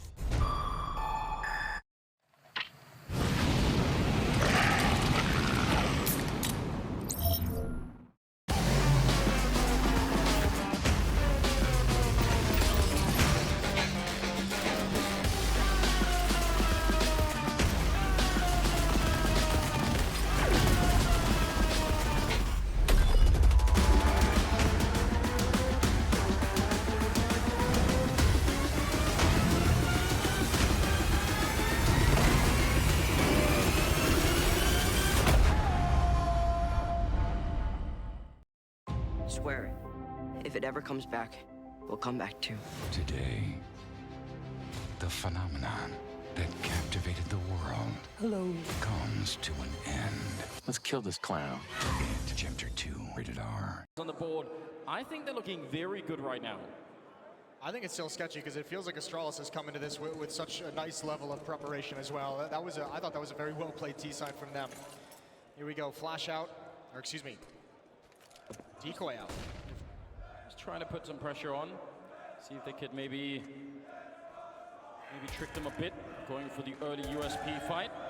He knows the angles, but he's not going to be able to get anything done. And the longer he sticks around, the bigger the chance that someone would get too close for comfort. Yeah, you want that nice, beautiful one tap with that kind of a peek and then just to back away. Instead, he gets nothing. Him and Zipnik combined working together towards this gap in the wall. Stewie takes a little bit of damage. So does Naf. Some of those USPs chipping away, and Astralis can feel the pressure coming on this bomb site. You can see more players coming over. They're backing off, but Device, finally he finds that headshot. Now they can really sit and wait patiently for this plant. Oh, one more! A drive-by, he doesn't even stop, and Alish needs this flank because he needs to help his team. He needs to get involved in the post plant. Surely Sip can't see that. He's just shooting through the smoke, right? I don't even understand. But a 4-on-3. This is still not a very easy retake at all for Astralis. I don't know if there's a kit on the ground from Dupree, but otherwise... No, it's all 5 armor. It's all 5 armor, and Alish has thinned it down to 3. They're gonna have to go really quick then. Nice shots coming out. Liquid doing a great job at the moment. Naf is low on health, but falling back, still nobody defusing, and there's the kill from Sip, and they're gonna have enough time for it. That is still, in spite of the man advantage, a very scary round for Astralis, and they do make it out. Good couple of kills out of Device and Sip at the end. That was a very good win in that 2 versus 2 as well. Nav backs away down the ramp, and I don't think Nitro is ready to cover towards the top for the follow-up peak. A bit brutal, and Astralis now have a 2-round lead, 9-7 after winning the pistol, but Liquid is buying up. They do not want to sit around out. Especially if you're basing at least some of your retake on that flank coming in and it just gets absolutely called out by Liquid. That's going to be a slight panic moment. But with the bomb plant... Oh, I don't think they saw this. Oh, no. I don't think Liquid has any idea. Twist isn't even considering it. It all depends on how aggressive he plays this. With the AK-47, now they know there's aggression, but again, that M4 might just keep their attention away. They still have no idea Glaive is here. They can back off and leave him in this position. If they hadn't re-smoked that, I think Twist would be dead already. That smoke that Astralis has put up is currently saving them. I think Glaive's gonna wait for 2, although he still does have Device waiting. This is such a deadly 1-2 punch. Close flash, Device actually winning that fight and now trying to do some more damage. There's Glaive with the follow-up, but now Device is isolated and stuck in this corner. Can he get out with any more? No, Elise will take him down. A lot of potential, but not all of it realized in that round. You see the danger of aggression, though, at that bomb site. It has to be so comprehensive because they actually had success with that stack, but Liquid are just patiently waiting, and they're able to chop them down 3 players. And now Dupree and May just have no idea where they're coming from, but the aggressive position has paid off. It catches Stewie completely off guard, and Alish can't trade. And now Naf has to recover the Deagle. He must be aggressive, and he can't land it. A triple kill for Dupree, saving the day. With an MP9, that's really, really good. Forward play, a huge off angle that you could tell Liquid weren't ready for. 10-7. And that was an early buy based off the bomb plant to try and put that Krieg into play, and it did not play out. So now I would say Astralis have a good shot at getting the 16 rounds, but by no means secured at all. Still kind of anxious about this. This is a classic play that surely Liquid know by now.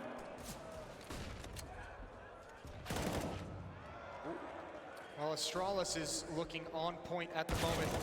The next gun round for Liquid is going to be so important. Dupree down to just his sidearm, but he's allowing his teammates to take the brunt of the attack and bail him out. Astralis now with a phenomenal hold on this map. Teamwork makes the dream work. So that's the rhyme. That's what we say over there. That was good. It was cool to see Dupree. They immediately, almost instinctually, just realized, you know what? They've got that side covered. I'm just going to try and live on this side. 11-7, 19th round. We've got 3 Kriegs, 2 AKs, a lot of grenades on the Liquid side. They can pretty much do whatever they want this round, so let's see how much they've been drilling some of these attacks. This is where Astralis, at least somewhat in the past, have had some issues. Megis, oh, quick down with the flank. He's going to find the bomb as well. Let's see if he can get the kill. Nobody's currently looking behind. Naf has also gone down. This could be a disaster for Liquid. It looks like it will be. Megis chewing them up with the flank, and he's going to get to, looking for the headshot. Got the third one as well. The ultimate backstab. I think that's it. I think that is the back-breaking play. That is the one, that is the round that I think might just end Liquid on this first map on Vertigo. What a beautiful flank. Combined with the opening kill, there just wasn't enough manpower. No one from Liquid had attention there. No one in Liquid was reading the possibility of this kind of a flank. Magisk is just brutal.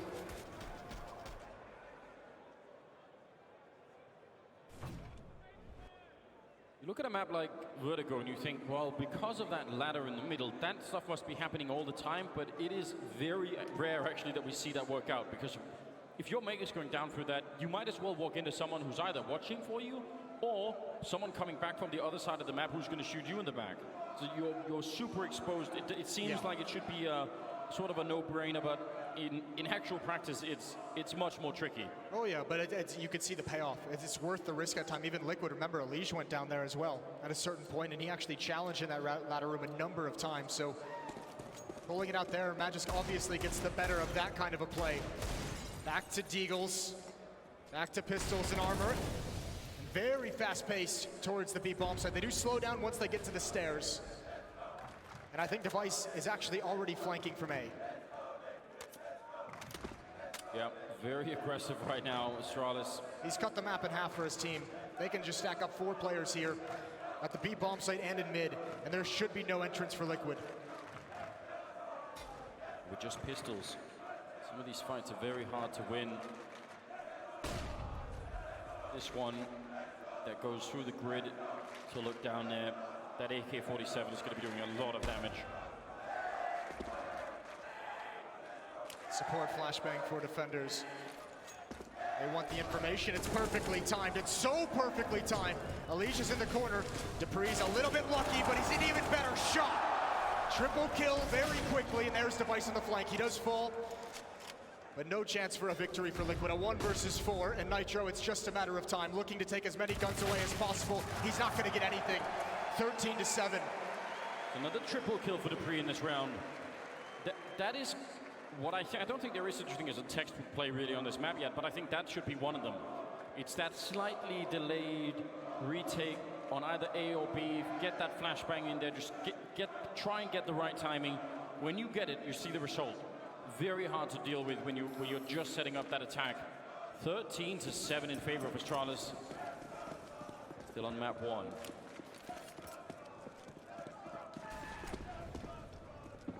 Here's a little bit of that slightly aggressive ball ping we were talking about on the first half, which we never really got to see that much. And the result here is nothing to write home about either, and he can't stay in this position forever. He's got a little bit of backup, I think, in Sip, who's right behind him, but you still got to be very, very careful. No, but they've got a 13-7 lead. He's feeling very confident. He wants that 1 kill. He wants that pick before falling back. Nothing quite yet. Twist has not given him the shot. Nitro there as well, but he's far deeper onto the ramp, and Twist might give it to him now. Good shoulder peek. Hiding inside the smoke, Dupree. Forcing, in some sense, Stewie to stick around a minute longer than he wanted to, but it is an even trade, which Liquid will be quite happy with. Now Nitro and Twist just waiting on that side, hoping for a repeat. They really want Device back here, but where's Megis gone? This feels like this game feels like Astralis has just prepped so much better for this map, that they're just a step ahead of Liquid. The fact that they've come out with so many flanks so far in this CT side, you have to imagine they saw something when they're watching Liquid's Vertigo matches previously to this. They saw that maybe Liquid in the mid-round gets clumped up and they don't extend across the map, so they can go for these flanks. They can have the early jumps on the rotations. This round is going to be so difficult for Liquid. This is so smart, isn't it? Oh, but actually, just as I say that, Megis, I thought he was going to wait until the actual execute came in, but went a little bit too early. That's a nice shot from Twist. Taking down Glaive. Now they've got the man lead, they've got the bomb down. Sip looked like he was in position to try and stop it, but didn't really happen. And I'd say Astralis now, they have a lot of money on some of their players, but still, probably not going to be successful in retaking this 2-on-4, are you? No, and they have so much money, no reason to risk it. They still have such a massive lead. Just back away, see if you can get any kills right at the end, but there's no reason to still be here. So Liquid will take this round. I mean, part of it, Matt just had to get lured in by a call. Hearing all the utility and someone from his teammates saying they're coming, and they weren't quite there yet. It's just to my mind, when that first sort of round of smokes go down on the A bomb site, you're not going to be calling that as an A execute, because how many times have we seen that go down for it to fade and then put up again? So I would say probably better in that case to just try and chill a little bit. Feels like maybe they jumped the gun ever so slightly on that one. 13-8 though, and Liquid picking up a round here in the second half, finally after losing 5 in a row. Yeah, it's the first round. They've been getting destroyed. This defensive side from Astralis has been so impressive. Just suffocating. Hold on. Says no weapons on that side. Moses in the back. Someone's breaking the rules again. Double up setup for the defense. Oh, look how aggressive Device is. The gap in the sandbags with an AWP can be so deadly. But again, aggression. Again, this can be so hard, even with success. Device has nowhere to go. He must fight. Molotov to force him out. And another shot. A jump peek, and he's going to get away. That is beautiful from Device that he's able to escape. How is he not dead? How is he not dead? That smoke that was put up made his life almost impossible, and then the Molotov on top of him as well. Got that close range shot, and also Glaive picked up a kill. They got away with a lot right there. And Device can actually stay at this position in sandbags, and perhaps this is why, seeing the Molotov used early on for his position on ramp, he says, you probably don't have another one to use here. Stewie does have one, but will he choose to use it? Because they're frequently used as well deep into the A bomb site during these hits. Well, they also won't expect the AWP to be there, right? Like, out of all the weapons, that's not the weapon you take in the sandbags. So right now, all of the body language is signaling they're not checking for it. They seem to have absolutely no idea. A deep grenade, 45 seconds. This could absolutely be the round-winning play for Device. They have no idea. Stewie barely even considered it. Naf and Nitro aren't even considering it themselves. Liquid about to spring the trap, and I don't think they're going to like the results. 30 seconds. Device silent in the corner, just letting his teammate do all the communication. They line up. He knows. He absolutely knows. No one's checked it. That's the bomb. No, it's right there in front of him, and he's going to get that one too. A brilliant round out of Device. 3 kills overall, and now there's only 10 seconds left, and Neff is out of bullets. Megas will take him down, and that's a 14th round for Astralis. Now quite a bit ahead of the game. And Astralis seems hyped up. They're usually very composed, and towards the end of like their winning streak at the Katowice Major, it almost looked like everything was just business as usual. They've been talking in all the interviews, saying that Liquid is the best team in the world, and they have to try and overcome that. And this match means everything. The team that took their era away from them.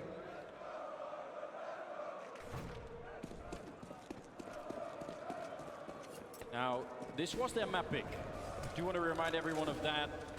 Overpass is going to be coming up as the second map, and obviously Inferno has to decide that would be such a treat. Everybody wants that. Even the people who are fans of Astralis surely can give us a third map. You are right to a certain degree about that aggressive opping over towards the A-bomb site. Just look how much pressure it's applying on these guys. They're so scared to move forward. I don't like the surprise in your tone of voice, Moses. I feel like that's very condescending. I must call that out.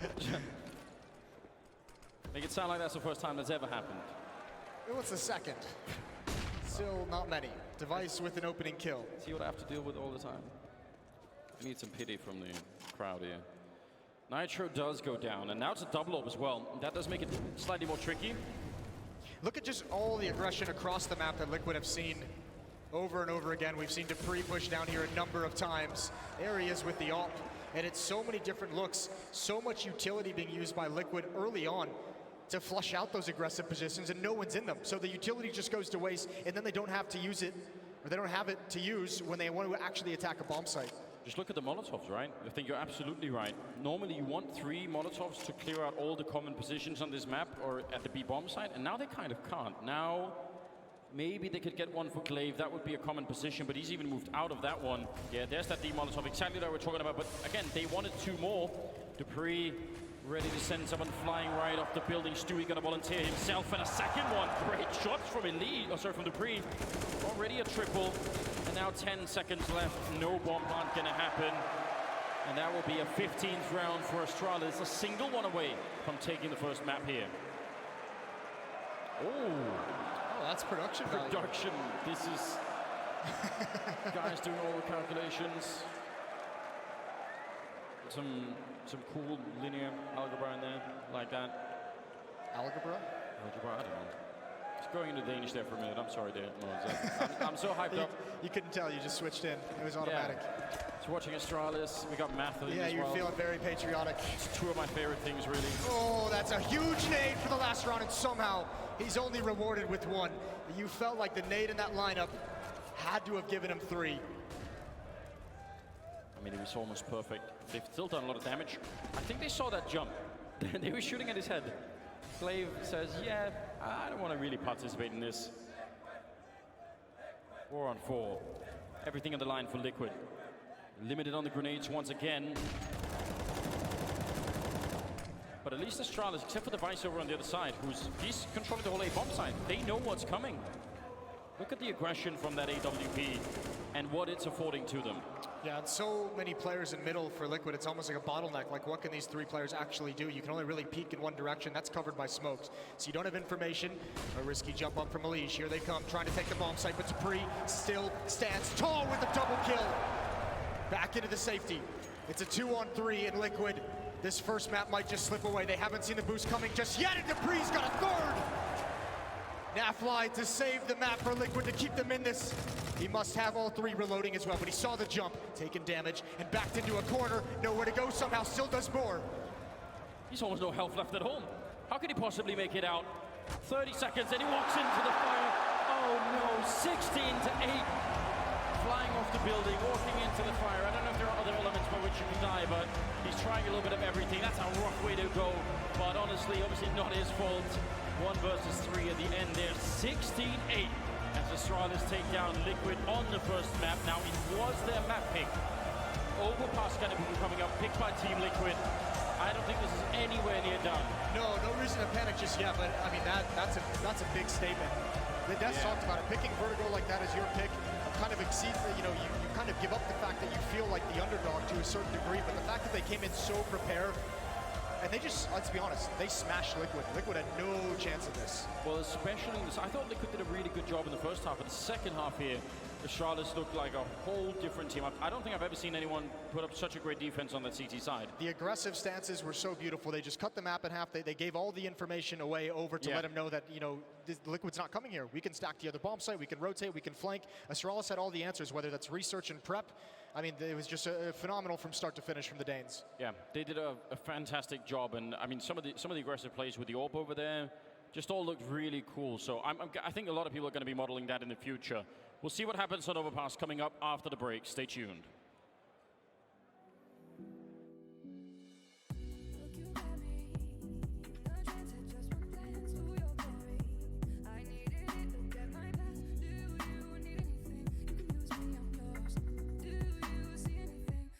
Change of range.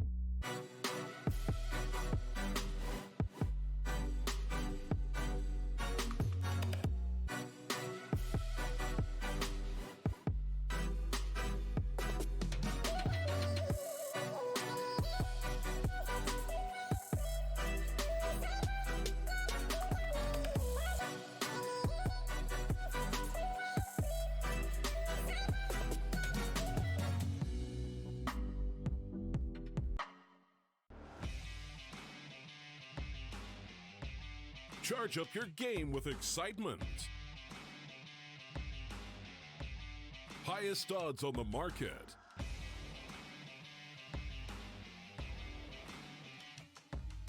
Coverage of all live and pre-match events. Place your bets with Solid Bookmaker and win with your favorite teams. Take what's rightfully yours with GG.bet.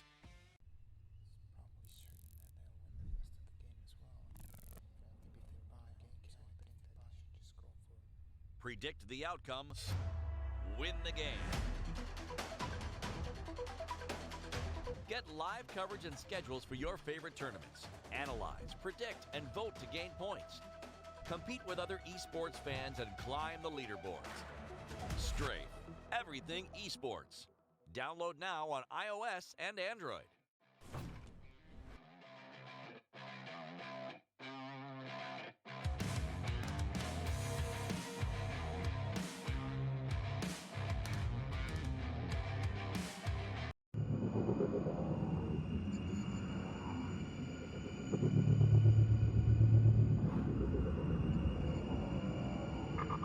Look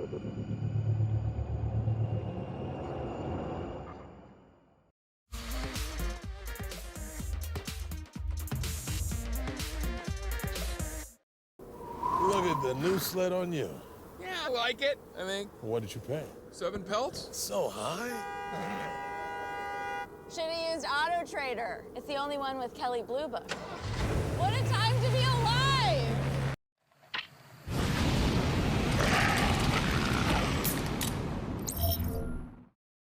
Swear it. If it ever comes back, we'll come back too. Today, the phenomenon that captivated the world comes to an end. Let's kill this clown. It, Chapter 2, rated R. Look at that. 5 glorious inches of Whataburger. Fresh 100% beef stacked high with melted cheese and fresh cut veggies. But what if it's too much fresh beef? Stacked too high with too much melted cheese and too many fresh cut veggies? Well, we have a 4-inch burger like a lot of other places. We just call it a junior. Good thing there's a burger made just for you. Good thing there's Whataburger.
And they've always told me that homework pays off. Astralis pulling Vertigo into the veto of what is the most hotly anticipated match of the Starladder Berlin Major so far. A quarterfinal, no less. Vertigo is pulled out. I'm joined by Chad Sponge Birchall, closest to me, Duncan Thorin Shields, and Sean Gares. Guys, let's break this one down. Astralis have made quite the statement in their opening map. They were definitely prepared, weren't they? Certainly. Look, I didn't even look at who had the most kills or where any of that damage was coming from. I was just geeking out on all the stuff we were seeing. We saw Astralis evolve. They were doing some fantastic nades together, right? Clearing out corners. That obviously the run boost with Dupree. That got everybody in here, shouting about that one. But they were so well prepared for this map and playing off of each other, and they weren't afraid to take fights. Coming into this, I haven't seen Astralis look this confident in a while. I think Device just wrote the book on how to op around the A-bomb site, both T and CT side, right? He was 4-0 in opening duels. He won them that eco round towards the A-bomb site to start the match. That's what kicked off their T side. This was a vintage Device performance. Pretty much the game-winning play at the end behind the sandbags. The sandbags, yeah, exactly. That was ridiculous. And that's ridiculous. Jason was wise as well. He was like, hang on, Device realized that they were throwing mollies at him early, so sandbags suddenly became all the more appealing. Look, I want to give props to Valve here because all they did was adjust timings, right? Maybe they changed a few things around bomb sites, but they adjusted some timings, and that has allowed this to be a transitional defense map like an overpass. The CTs can go forward, they can take fights, they can expend utility, and then they can drop back and play the layers of the map. So they've fixed this, and I'm loving it, Vertigo. Listen, I'll hold my hands up on this one. When I saw the Vertigo pick, that to me was like desperation. It's like, let's just throw everything up in the air, see what happens. No, they clearly have done their homework, and they have innovated again. This is Astralis at their best because they had every little trick that they only needed once each time. And then you just look at the difference. The first half looked like it was going to be a great game, right? 30 rounds possibly, really evenly matched. But when did you ever see Team Liquid flanking them? When did you ever see Team Liquid pressuring them? Astralis had forever on the ramp. When Team Liquid tried to follow the same suit, Right. They were going to take their time to go in the side. They were going to take the aim duels. They never got any. They were getting flanked, pressured. Dupree did an amazing job in this game. He's back. The meta of this map, right, it started out with before these most recent updates came in, it was just bombs executes. All we saw was A execute after A execute. Then we saw a little bit of people leaning towards B. But the key to this map for me is mid and that ladder room. We saw Magus, when he flanked and got that triple kill, that was the nail in the coffin. Once that's open, once that avenue, it's not protected, it's not defended, you could see them attempt to exploit it. Again, yeah, sure, Elige sits in the forklift room and he covers the flank. But that's one player. They've literally just playing, what are they playing? Wingman, just hitting one bomb site? Mid is key, and I think as we move forward and we see more Vertigo, that will be the default. Teams will be clearing that, they're getting ladder room, they'll be getting the toolbox control, and that's how I think Vertigo will establish itself. But that's something that I've heard you talk a lot about, you know, about Vertigo, about the influence of mid, but seeing Liquid try and do it, they just got locked out. No, Mantis could just hold that ladder room solo. I think Liquid was very one-dimensional in this game. I mean, they clearly showed they didn't really have what it takes to hit the B bomb site. Astralis came into this game with a game plan, right? Like, they really spread their hits apart. They showed that they weren't afraid to go B late round. I mean, that was a miracle round. I'm not going to lie. Now falling off the map. but nonetheless, they did show that they were willing to go B. Yeah, the key thing for me was it wasn't like the fragging was terrible on Team Liquid side. Elige had a great game within the context of the first half, certainly. The guy I feel more sorry for, Stewie2K, that was just like running into a brick wall over and over again. Like, what's he supposed to do there? He's not a miracle worker. He can't watch every angle. Yeah, he did get kind of locked out, but that's credit to Astralis. My question now does take us towards Overpass. We just had the stats on our screens, gentlemen, so strap yourselves in. I want to see Inferno. How realistic of a goal is that? I think we can start with you, Chad. Look, coming into this, I had Liquid as the favorite, right? Because I thought they'd find that confidence back. It's not that I think that they're playing poorly individually. I think they just got completely out-game planned, out-stratted, out-thought in that match. Okay. Now that we go to Overpass, it has been their bread and butter. And I want to believe that they can come back here and they're going to do the same thing with their T side. They're going to kick off in a very strong way. I'm with hope and a prayer here because this whole series to me is a coin flip. I'm going to be thinking Liquid have a chance to get back in the series and take us all the way. So certainly a chance. I do think that Astralis got a bit lucky the last time they played them on Overpass, but Elige plays so aggressive on this map, right? They are live and die by Elige. He's the first one going up on T side, clearing the toilets. On CT side, he's aggressive, solo pushing long A. Astralis is definitely going to be ready for that. And they also know that Stewie is in that connector all by himself. They know the tells of Liquid. This is a map we've seen Liquid play dozens of times throughout this run. I asked a dumb trivia question to Naf, actually. I asked him what's his favorite position on any map, and he says he likes being that lurk on T-side Overpass. It's his favorite place to be, and he will be having to be performing in that role if they want to see the third map. Just as when Astralis had their era, if they lost a map, they could always go to their home map. It was Inferno, it was Nuke, whatever their pick was, they knew they were going to win that. It was going to be 3 at a minimum. So if you're Team Liquid, and if you're one of the people who thinks this is the Team Liquid era, this is exactly where you want to be right now. This is one of the home maps that you've established. You'd arguably the best team in the world on this map right now, a better team than Astralis. So if you really are the better team than Astralis, you win this map right now, we go to 3.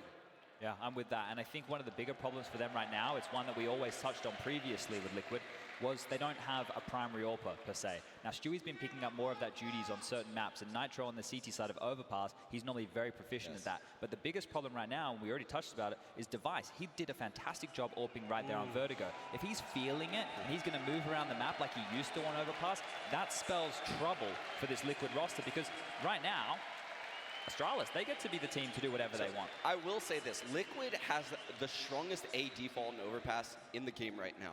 And what I'm worried about if I'm Astralis is that passive setup. They love to fall back into the site and just play super passively with Device and Dupree. And I think Liquid is going to exec all over them if they do that.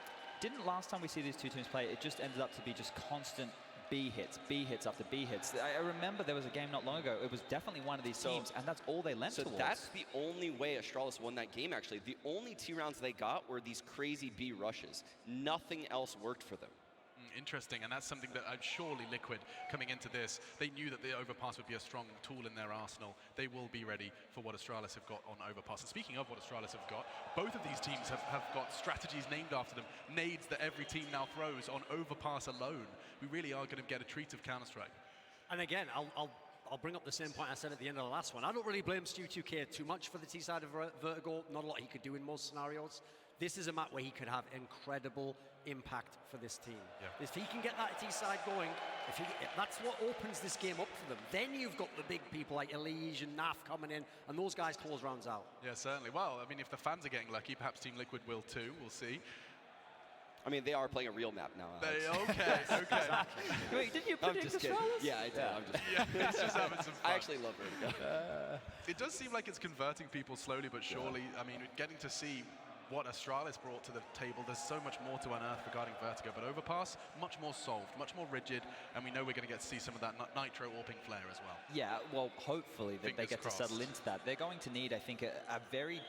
I'm thinking that Liquid on this T-half are probably going to need at least 6 rounds in my mind, because their CT side is probably easier to figure out. I want them to start with that, you know, aggressive style that they know they can have and really snowball from that. There was one game I remember they played it when Adren first came into the coaching and they went very slow, indecisive in the mid-rounds. I don't want to see that coming in here, because this is do or die. The pressure's on both teams, that's for sure. And Liquid so far, maybe they're doubting themselves. Maybe they didn't get that confidence that I was hoping they'd find when they stepped into the arena. If you are Liquid, though, you have 2 of your best maps remaining in the series. The first one, you can even kind of consign it to the dustbin and say, we had no clue they were going to do that. Who knew they'd practiced on it, etc. We weren't prepared for it, certainly. So again, if you are the best team, there's no reason whatsoever to be panicking right now. Listen, if you get halfway through this game and you're down, you start to think about it a little bit. But the best team in the world, the team that hasn't lost in 25 Best of X series, they win this map, they go to 3, and at that point, you reset completely. Yeah, perfect. I'm so glad you mentioned it as well, because at some point in this series, one record will fail to be added to. Astralis, in pursuit of their major consecutive run, I mean, this would be the 3 majors back-to-back, which hasn't been done before, of course, 4th in total for Liquid. 25 best of 3 or best of 5 series undefeated. Astralis 1 away from breaking that record. They are no stranger to having records broken, in fact, losing their nuke one not too long ago. Yeah, and I mean, Liquid is going to kick off on the T side, and I can't stress this enough. This is all on Elige.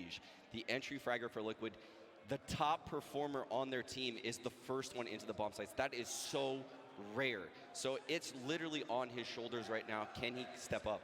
Elige, all eyes on him. Device is dynamic Orping. It's time to see Astralis and Liquid clash again. The second map is Overpass. Liquid's pick. Vertigo went the way of the Danes, and the Great Danes, 1 away from getting themselves a ticket to the semi-finals, breaking 25 undefeated series from Liquid. They are now just 1 map away, and so are we. We're going to throw over to your casters, Anders Bloom and Jason Moses O'Toole. Well, here we go, ladies and gentlemen. Are you ready, Berlin? Well, let's get this game underway. Second map coming up. It's between Astralis and Team Liquid. This is the quarterfinals of the Counter-Strike Berlin Starladder Major. And so far, Astralis are an entire map ahead, and Liquid will have to make up for it here on their own home map of Overpass, and it's going to be very exciting. They're starting on the T side. Astralis, they are not bad on this map either. This could be an absolute war. I think if you're Team Liquid after that first map, the conversation coming out has got to be, it's got to be that stereotypical Hollywood movie, Are You Pissed Yet? Because that opening map was such a wash. They weren't even in it. And that has got to be something annoying that they have to deal with coming into Overpass here. Just 1 map from elimination, and Device, a lot of early peaks for Intel. As you bring that up, some of these players historically on Team Liquid, you don't want to piss off. You get Stewie annoyed, you get Naf annoyed, that'll end badly. This is the 2 players with utility for Team Liquid. Magic can actually ruin everything, and that headshot is so important. He's forced back very early. Oh, Stewie wants to hunt him down, and he's got him. You like that aggression out of Stewie to start the map. Opening kill the way of Liquid. That is exactly the attitude that we like to see out of Stewie, and what makes him such a lethal player. Very hard. I mean, his style, it could either be great, but you could see how it could be hard as well on a map like Vertigo, where everything is happening, you know, like the interval between all of the sequences is so small, right? So, you know, you miss 1 step, and you never get that whole rhythm flowing. Now they're setting up for an execute, probably going to be smoking off the sniper spot. Close smoke there for Astralis to try and preempt it a little bit, with only 25 seconds. Look at the rotation on the map. All 4 players from Astralis are here. This defense is so strong. Are they going to be ready? Twist with an opening kill into the site. Coming through the smoke is 1 more. It's Elige. It was all on his shoulders, Sean said. He's got 1, and Zipnik's still staying alive. They're doing a great job. There's Twist with another headshot, and they're going to shut them down all the way. Twist with a triple. That worked out so well. In spite of the rotation, in spite of the read, Liquid just outgunning Astralis in this round. That is a way to win a pistol round, right into the stack. Everything Astralis could have hoped for, they had. Well, that Liquid cheering section down there is starting to really come alive. Maybe that's what was missing all along on the first map. Get those guys fired up. They didn't have a whole lot to cheer about in the first map. Also true. Double scout setup for Astralis. Upgraded pistols surround them as well. Slow take of the stairs. And Magisk is right next to the door, waiting for his moment. He's got it in a great spin. Stewie finds the kill. An advantage, Team Liquid. Couple of scouts, couple of deagles. Great if you can do the damage. If you could chip away at them long range, fall back to the next corner, chip away a little bit more. That's how it plays out in a perfect world, but as we all know, we're not living in such a place. Now they're going to be slowly falling back. They did get a little bit of damage, and actually now it's starting to slowly stack up. Sip is down there with the other scout, and he has an HE grenade. With a little bit of luck, if you get one shot in, maybe a grenade down to the tunnel, they're going to make a little bit of noise coming through. There's the shot, and now the grenade out, and they're going to run right into it. That's such a good nade, and he gets the next one as well. Naf down to 21. That's about as much damage you could ask for, but it might still not be enough. What a disgusting sequence from Zip there with the scout. That is well played. Oh, great shot from Device as well. And actually, Naf is so low, and you can see he just dropped off the sandbags. This could be a problem. Astralis might go for this, or they could just set up at the exit points and take everything from Liquid even into victory. Yeah, King Glaive is going to be the man to sort of try and see if he can steal one more thing away from them. Does see him right under the smoke on the bomb site. That's a blind shot, must be. Nitro, oh, there's debris coming in from the other side. Now it's just a 2-on-2, but Naf has been hiding in the smoke the whole time, and I don't think they have quite enough time now for the defuse. They're going to get the kill, but debris will have to back on out. That's a very, very expensive round for Liquid, but they'll win it.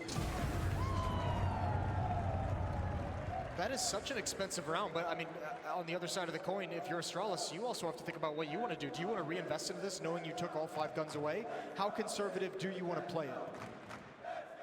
I think they're going to just sit it out. They don't really have the money for a whole lot of utility behind any rifles they would even try and get. But that is a very good round in terms of limiting the way that Liquid's economy can grow in the early stages. They could make up for it in this round slightly, Liquid, if they only lose one person more or less here, then at least something is still working out. Dangerous if they keep losing more. Triple stack going to be looking over the wall. You could do that. The timing is good for a Device. Setting himself up in the corner. Long range. He does get one. That P250 is good for it. Megaskin on the other side. This is a disaster right now for Liquid. They can't lose these guns. They need everybody to stay alive. And so far, already 2 have gone down. And these pistols from Astralis are looking lethal right now. How does this MAC-10 get into play? Sees one more far back Molotov to contain him. Headshot from Stewie. Checking the flank, and yeah, even though the stack does its work, so much damage coming out, and Twist is even very low. Glaive can do this. A little bit of luck, and that bomb is so exposed that Twist is going to have to come out into the open. But he's actually going to wait for Stewie. Yeah. Who's going to get aggressive, and actually, no, he's not. Just going to end it right there, but 2 very good rounds from Astralis in the second and third. Scouts and upgraded pistols give Astralis a small victory despite being down 0-3. The 5th kiss cam we've had. I'm really warming up here. Got a lot happening in Berlin. 4th round. Orp on Device. A lot less love between the 2 teams, you could say. Yeah, you'd have to imagine. Flashbang right in Device's face. Oh, he gets caught on the bench. That could be an issue, but clears up, and no one was hyper aggressive, and except for Glaive and Magisk, who push out of Monster. Nice flash assist from far away. And if Astralis can win this round, they take everything out of the hands. It'd be back to pistols for the Liquid offense very early on, and they're going to go right into the AWP. Orp with Dupree at the corner. Smoke to try and block it out. Device going to push through. Actually, that does reveal the AWP. He goes down, even though he's trying to escape. And Elige with 2 big entries. Even if they took a lot of damage there, that's still quite impressive. Elige actually just spammed that smoke, I believe, and just found a Device who wanted to try and help his teammate. An awkward setup that gets busted very quickly. Double kill for Elige. And now with 3-on-3, but because of the aggression early on, because the defense pushed out of Monster, Glaive has such an advanced position. Astralis can stack 2 players at A and not even worry about B for the moment until Glaive has the intel. A lot of time. That position for Glaive, you're right, is hugely important at the moment. And if they go back, it's very hard to check that corner. I mean, especially if you're low on time, you tend to sort of almost just jump over the railing down there. It looks like they will commit to the A side, which is not a bad idea. Oh no, look at that smoke. It got caught by the rail. It's meant to go towards the bank instead. That means there's a bit of a gap, but they'll still take down Magus. That's something at least. Glaive quick with the flank, and he's not going to be able to hit the shot. 18 seconds, and now it's all on Sip, the clutch minister himself, but he's already been found out, down to 15 health, and I don't think that's going to be quite enough as a stunning headshot to take down Twist, but still, they should be able to back on out, and as soon as they get behind these walls, he's going to have to spend all day finding them. Yeah, I don't think he can do this. No utility as well. No kit. He'd have to just stick it unless he can pick one up. Might want to try and think about grabbing the AWP and just bailing out, but he's more and more committed. 15 health, and I think he's just now starting to realize tapping the bomb and backing away. Stewie doesn't want to let him go. You can see Stewie instantly trying to inch into some aggression to peek.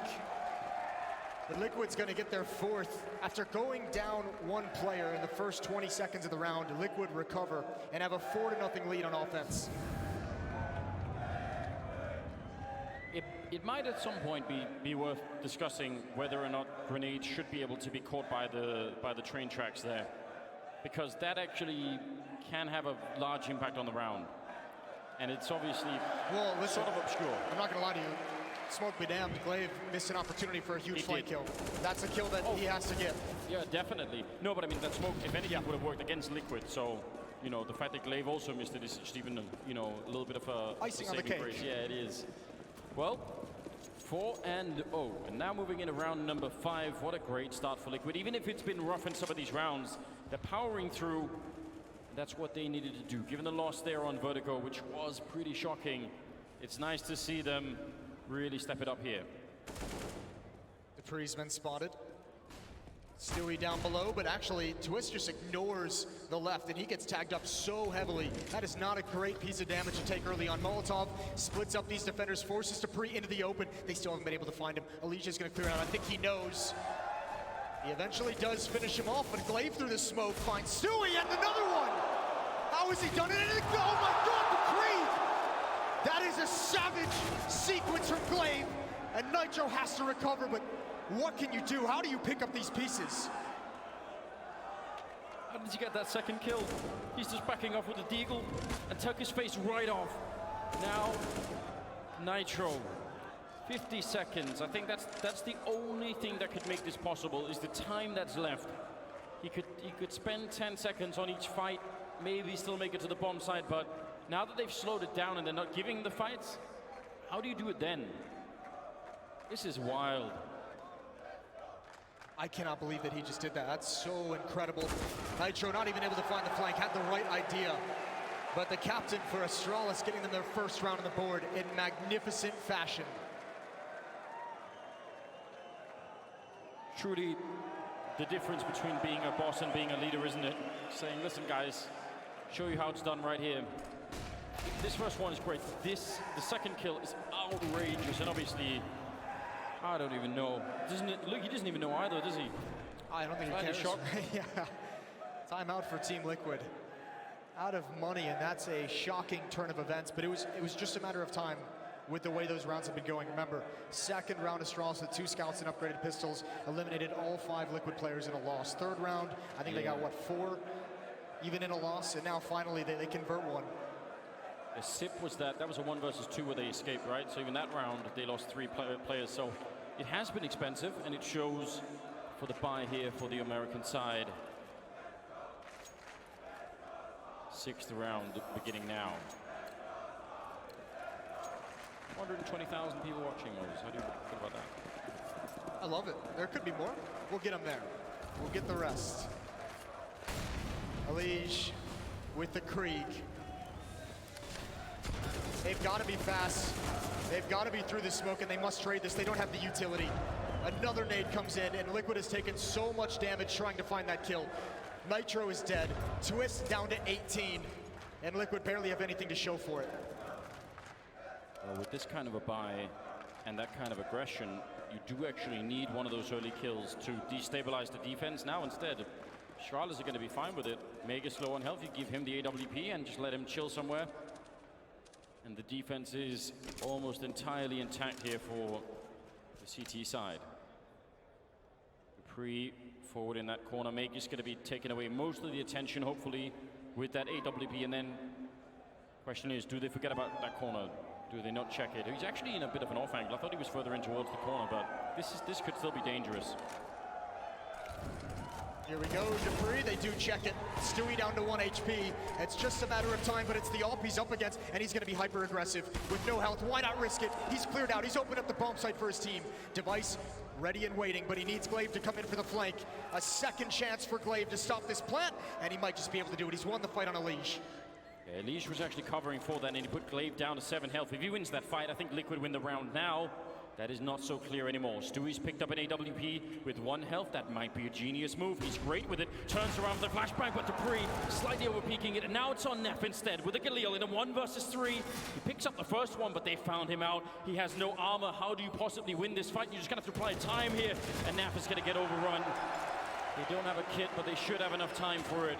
Although they have a kit on device, I guess, so they could have done it either way. That is very scary for Astralis. I think if they get glaive, and they almost did, that's probably their round. Yeah, they have a chance. Or Naf can at least maybe find some cover and see what happens from there. Either way, good defense for Astralis on the retake, recovering from losing the bomb site entirely. He clutched it at the end, but it was close. Yeah, it could have been a disaster. Could have been. 8-4. 8-4, what am I saying? 7th round. 4-2. I'm getting way ahead of myself, Moses. I'm so excited. Eagles, one of them, and then some P250s in play. But Liquid, this is strange. You get that 4-round win, and you sort of wish you had more economy to show for it. Yeah, that's the thing. I mean, Astralis, as we've mentioned a couple times, they did such a good job of just continuously taking money away and ensuring that Liquid couldn't build up any kind of a buffer. There was no like grace period for Liquid where they, you know, had at least one more buy behind a loss. Very well done. Bare bones utility for the attack. And here we go. Device opening kill with the AWP. Safely into cover, shooting at long range. He's got his teammates here to keep space, but a couple uncharacteristic misses. It just won't matter. And again, this time it's Magisk. There has been, in these first 7 rounds, there have been 3 flanks up that staircase to the A bomb site. And if you go back to Vertical, the amount of flanks that we saw there, yeah, it'd be interesting to ask Astralis why they seem to be so heavy on those flanks. Did they notice something that they were available against Team Liquid? What were some of those games that we saw? That was against Crazy, wasn't it? In the group stage where they also had some really aggressive flanks, Astralis. So maybe that is something that they've just generally added to the game, a little spice. Seems to be working out well. I assume that was just because Crazy really were crazy, and they had to sort of almost adapt to that style, but maybe they learned something in that. Twist very quick. Oh my lord! No. That's not possible, is it? Nobody's that clean. Well, there's 2 players in. It falls on Stewie. He's got to try and recover this. He's going to step in front of the smoke. He wants to challenge. That must be a 1 fight, but Dupree drops down. The change in verticality, I think, was confusing. Liquid might want to take a timeout after this because, again, they cannot let this, they cannot let Astralis run away with this.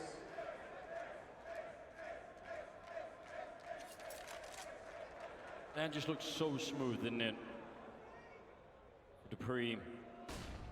Sort of a little bit of almost artwork, wasn't it? Taking care of 2 minimal amount of bullets. Nitro and Neff at a 2-on-5. Again, I mean, if they can't take any guns away here, Astralis are about to have the opposite problem of what Liquid are having. They just can't buy enough mattresses to stash the cash anywhere. They're going to be really rich. Nitro with a nice attempt. I mean, it's a good idea to try and preempt it, but it's a quad kill instead for Dupree. I kind of want to see that replay of how that worked out, because that was nuts. Well, they blew the door open as well, which I would imagine if you're the Liquid players, here's your replay. That's pretty sick. They line up for him in a very beautiful fashion. But when that door blows open, I guess if you're one of the attackers, you're probably thinking it's for, you know, some kind of an op, some kind of peek into the door, which you normally see. This time, I mean, it just works out that Dupree from behind is able to do it. Good job, guys. We've got all the kiss cams now. We might be setting records. Anyone ever been keeping track of kiss cams at majors? I doubt it. Peter from HLTV falling a little bit behind now. 9th round. Deagles in play, 3 of them. A couple of P250s, a lot of flashbangs. They need something right now, Liquid. Oh, and that's it. Here's I think the desk mentioned it, Naf with that Deagle. Here's another flank though, and Nafa's gonna have all his eyes forward this whole time. He's never gonna consider it. And Device, this is an easy one for him, tracking the whole way. Nice opening, but now I think everything is pretty much closed for them. 3 flashbangs to work with, and an AWP, so hold the phone. Nitro can make this work. 1 kill into this B bomb site. Maybe boost over the wall down there if you get another player in, if you can sneak in a kill, but again... Oh my god, the timing. Nitro's coming up the ladder. Yeah, flank within a flank. This is now very tricky. It's just a question of timing. Device is going to find that bomb, and I think whatever chance they had probably goes away with that, even if Nitro can sneak in behind. There's glaive taking out Stewie from the other side, and Nitro, I don't even know if you can really do a lot here. Saving the AWP would be great. Going to get the shot on Device, picking up the bomb. 35 seconds. I mean, is there any way at all? He's going to be jumping down. Had the right idea, in fact. Glaive not showing himself. Now 25 seconds. He has no idea. For all he knows, there could be another flank, so even falling back to save might not make sense, even though we can tell that maybe it would be possible. 17 seconds, right at that corner. Wants to crouch in, wants to do some more damage, anything at all, but nothing is afforded to him. Instead, it's Make is to take him down. And really become a theme now for the Danish side with those flanks, isn't it? Liquid don't have an answer yet. 4 to 5. 5 in a row for the Danes. Device leading the way at 10 and 5, and Glaive not far behind at 9 and 5. Look at the camera work. Now we're inside of the camera. Beautiful. 10th round. Nice. Up at the balloons, but actually he's going to be sticking around. I would have thought he would fall back quickly once the flashes came in, but wanted to stay an extra second, and looks like a B execute this time. Also looks like Astralis might know it's coming. Dupree is hustling back there, confident. Good fight from Zip initially. Elige down very low, 9 HP, and Magisk is going to get aggressive behind it. I think Liquid might have to fall back and readdress the situation, find a new point of attack, and that's exactly what's happening. Nitro and Elige, even Naf, vacating the premises back towards Playground. That Molotov was perfectly timed. Stewie's thinking about it. Could have got his life ended right there, but instead, we'll make it past the corner. They know where Device is. They obviously know that he's falling back to this position, or more or less. They still have some grenades, smokes, flashbangs. He's very aggressive, overly aggressive, it really feels like. Flashbang goes into the sky, can't really see much. 40 seconds left now, Liquid getting close. They desperately need this round. This is their map pick, and they're starting to fall a little bit too far behind. They take out Device, and it's still a 3-on-3, but Dupree, the bomb is back there. Elise has picked it up. He's going to be throwing it over to Stewie. That's a good job because he has the health for it. Is there going to be... Oh, he does take it. Naf with the defense, a takedown. Megis, that's a huge double. Otherwise, that might have been a stop bomb plant. And now Glaive, what could he do in this position? Nothing at all. Stewie will take him right out of the round. Naf with a triple. And that is a much-needed round for Liquid. And even that was close. Liquid's not getting anything easy, which is very cool. This is a very, very focused Astralis team that's coming to this very well prepared as well. And it had to take that double kill, was so difficult for Naf. He jumps in a position just the perfect time to get that, recovers well on a Magisk. Wow. Nitro has the op. Device has one of his own on defense. But still, Liquid has not been able to put a dent into the CT side economy. Astralis just repeatedly buying whatever they could want. Nice trying that same trick again. Not rewarded. Good lineup, perfect lineup as Naf will drop Sip and Glaive. They've been trying for that kind of aggression for a while. It's been successful, but revisiting that did not work out for them at all. And surely this is a 90% chance to win this round now. 5 versus 3. You should have it. I don't know, those odds don't feel right when it seems like Astralis rotates players into the perfect position. Device can actually peek through Monster and take a peek, and a double kill here would be a disaster. Here it comes, he's looking for it. Nitro as well, you can see. Looking for the feet, and he's got the tag. And now the pressure begins, but Magisk at the off angle, completely blinded. And Device must hold on. They put out that Molotov immediately. They can continue through. He does still get the kill on Twist. 3 versus 2. Still looking good for Liquid. They still have the time. They are out of grenades. And that's a problem because without a smoke on this bomb site, Device, even at 17 health, he has a lot more room to maneuver with, and he seems very fired up at the moment. He's ready for that peak. Naf is right there. He's going to walk into the shot. Device now finding a second kill. They're putting the bomb down right in front, and no one can really stop that, but he's found a very, very cheeky hole in the floorboards here. Ready and waiting. Nitro not stepping back into it. Dupree up at the sniper spot, now coming in to try and help out. Can he actually get through up there? Is he going to be able to make it? So far, just shoulder peeking it out in the open. Good shot for Nitro, even if he does take a bullet to the face, and that should really be the end. There is a smoke now being picked up by Nitro, and yeah, Device is going to back out now. That's a very, very good attempt for Astralis, but Liquid will pick up the round, and that puts them back at the lead at 6-5. They're not out of the woods just yet. This next round might be the most important of this half that we've seen. Astralis finally about to hit the limit with their money in this next buy. If Liquid takes it all for them and goes up 7-5, then they could have a very nice run down the stretch, but there's going to be plenty of weapons that Astralis can fight with, and we've seen so many looks from this defense so far. We've seen aggression in the staircase, we've seen aggression at long, we've even seen it through Monster a couple times, so if you're Liquid, it's going to be so difficult to read exactly what's coming in this all-important round 12.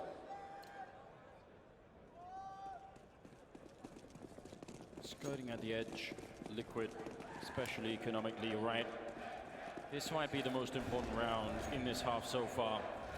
And how are they going to be playing it? Elige is the one charging through over in the suicide. They're going to be coming through the monster tunnel. And they're going to do it quickly. Sip, that's going to shut down a whole flank of the push. Maker's got close and he sprays it. Almost takes down two. Oh, but they see Glaive. Heads up play for Naf. He was ready for that position, and that puts them in a 3-on-3. They are weirdly sandwiched in, even if they have the bomb site. Yeah, but they're taking over the rest of it. They know there's one player, that's a great kill from Dupree, and they know there was a player at Sandbags. They can actually, if they want, if they're bold enough, they can evacuate to the A bomb site. Naf is doing just that, but he's got to be careful. They don't know the defense, and Zipnix has found some of the information. Device heading back up the stairs towards the other bomb site, and actually Liquid's fooled him again. Yeah. What a mind game this 2 versus 2 is at the moment. Going back, Astralis slightly overthinking this situation. The bomb is going to be going down, and they're going to realize when they're so far away. That helps Liquid. I mean, one thing is obviously the time to defuse, but the time to get into position. That was the other thing that they were going to have trouble with. 2 smokes, 2 flashes, and an HE grenade on the Astralis side for this retake. Team Liquid have no utility. There's no kits. Sip putting one on the bomb. They don't really know where they are. They're flanking around. This could be absolutely brilliant. Sip has no idea. He's dead before he sees them, and now Device. Last time he went for the save. This time, I mean, it might make sense to do it again. If the grenade had killed somebody, sure. It does land right on their heads, but it is not worth it. A 7th round for Team Liquid. They've got a lot of stamina, don't they, in this half? They've had to really struggle to get here. Well, that kind of stamina, remember, that's born from 2018. That's forged from all the losses they took against Astralis in those grand finals. 2018 would have been such a good year for Team Liquid, a historic year for them, if Astralis had not been around. And if you're Team Liquid, that's exactly where you learn to have this kind of a gritty hold on a game, despite some of the struggles early on. 7-5, and outside of the AK-47, there's not a whole lot for Astralis to work with. 2 Deagles, 2 P250s, the AK-47 on Device. They've been phenomenal in these rounds though, Astralis, so Liquid must be careful. Yeah, I mean, you've already given up a round like this. You can't do it again. Glaive with that absolutely outrageous quad kill. Don't give them one more chance. This is Liquid's really great opportunity to power ahead in this game and almost make it impossible for Astralis to actually have any kind of half here, which is what they want. Well, if you're Astralis, you're loving this. Device is the closest man to the point of attack. He can take first contact. Smoke clears and he backs away, sees the shadow. He's not ready for the swing. A big weapon to take away in this round, and Elige is even going to clear out Magis, but he can't win the fight. He does check for it. Magis cannot get away. And even more Astralis players, more Astralis bodies moving forward into aggressive positions in bathrooms.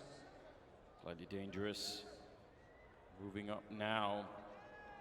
That P250, one close, one a little bit further away. It's an obvious A bait situation. Liquid's hit pause. And they're like, Yeah. well, this is where we normally get flanked. Let's everyone turn around and check one flank. Gonna find Glaive, that's Naf. The patience is paying off right now. Dupree and Sip at 2-on-4. Liquid, I don't think don't read this as them being scared. This is them being thorough. This is them being careful, and you have to give them credit for it. If necessary, they do almost line up for that deagle, which in itself is sort of ridiculous. Now Dupree at the corner, and they're just gonna triple team him. That's the way to do it. 8-5, Liquid. Now 3 rounds ahead of Astralis as this first half is coming to a close. And the Danes, I mean, they've had some economic troubles of their own now. Got a taste of that. Well, I mean, all that goes away. 4-round losing bonus for the Astralis side of things, and now they switch into a double op setup. Flush with cash, they bring out the big guns. 1 on Glaive, 1 on Device. As you mentioned, Liquid nursing that 3-round lead. They've at least been able to build up that buffer that we talked about earlier. Liquid's been able to build up that fact that you're not going to get reset immediately after a loss. And theoretically, slightly CT-sided map this one, so the fact that they're already winning 8 rounds Liquid, it's a pretty good sign. You could extrapolate a little bit from that and probably imagine that Liquid are feeling good about what's happening right now. Why not get to 10-5 if you can? Win this round, the money's going to be low. Dupree burning all the way down to 28. That in itself is not the best way to get started. He can get spammed there as well. Elise just looking at the angle. And Device, this is so dangerous. Oh, what a great spam from Dupree. Somehow, and Device adds right on top of it. Double kill from the boost from the stack. And again, Liquid down 2 players. Who needs the boost if you could just do that? Taking one down through 3-5 now. That's not a good way to get started. I mean, this is where theoretically you would have somebody like Stewie maybe turn it around. You don't have a lot of utility though if you're Team Liquid. You don't have a whole lot of tools to provide even the smallest opening that Stewie can actually get, can sneak into. 25 seconds. They're waiting a long time. How did they do this? Now under 20 seconds, setting up the few grenades they had. Molotov trying to clear someone out. Smoke to get a bit closer to the bomb site. Sip in the corner, and he's going to shut them down. The crossfire, and then Device to take down Nitro in a 6th round for Astralis as we head into round number 15, the last of the half. The final battle here for Astralis. I like on that the CT side. That's a great one. Olaf, you are still a legend. Oh, nobody could take that away from him ever. No. 8-6. New round coming in. Final round of the first half. Liquid facing elimination just this map away, essentially. A timeout is called, an all-important 15th round. Yes, indeed. That was a good time to do it. 8-6. Remember, if you haven't been following, haven't been keeping up, Inferno would be the deciding map, and we all know what that means. The amount of legendary finishes we've had with that as a 3rd map, and between these 2 teams, that seems like it's tailor-made, isn't it? Yeah, it's going to be absolutely perfect, especially because, this series, it's both of these teams, we wax lyrically about how well they've played these past 2 years. This major has been very shaky for both of them. So for both camps, it was kind of like, listen, we really labored and struggled through the group stage. Playoffs is when we bounce back, and after that first map, it felt like it was only Astralis. Liquid showing some fight here on Overpass, aggressively through the smoke. Nap has control, and Stewie joined up with him at the B bomb site. A mistake from Glaive with the second off. He was way overexposed. It's a good shot for Nitro to get that right off the bat. Nice. Molotov out of position, kind of thinking about whether or not he wants to put it out or just wait for it. If he puts it out, that's the immediate signal that he's there, but now he's trying to play a bit of a mind game, saying, you know what, I'm just going to pretend no one was here, and maybe somebody walks back into the shot. It could have happened, but doesn't get the reward for it. Now instead, ready with the boost down. This could be a great boost. Well, the trouble is, since they never pushed Device back, he knows there's no one coming to this side of the map. I think he's feeling a little nervous about it and wants to back away, so he's actually called Magisk to rotate off of B. This couldn't be more perfect or more primed for Liquid to hit this bomb site. Yeah, now it's not a good boost. Now instead Dupree's just up there to get knocked down as they come through the monster tunnel. They're not ready as Charlotte for this. They're not in great positions for it. They had to improvise in the middle of it. And now they come through. Dupree turning around. They all line up right in front. Oh no, that is a lot of damage output already. And now the panic sets in for Liquid. Headshot for Zip instead. Now it's a 2-on-2. Astralis standing their ground on the B-bomb side. And it's Elige with 6 health. I can't believe they recovered it. Zip with the triple. And Elige alone in a 1 versus 2. He takes one and all! Right through! And taking down Zip. What a clutch! They needed it. They needed it so bad. The star player, Elige, and the conversation for the best player in the world delivers a 1 versus 2 right at the end. 9-6.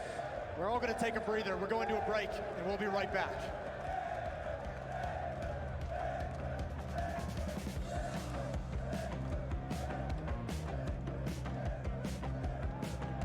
What was unthinkable has become inevitable. Rebellion.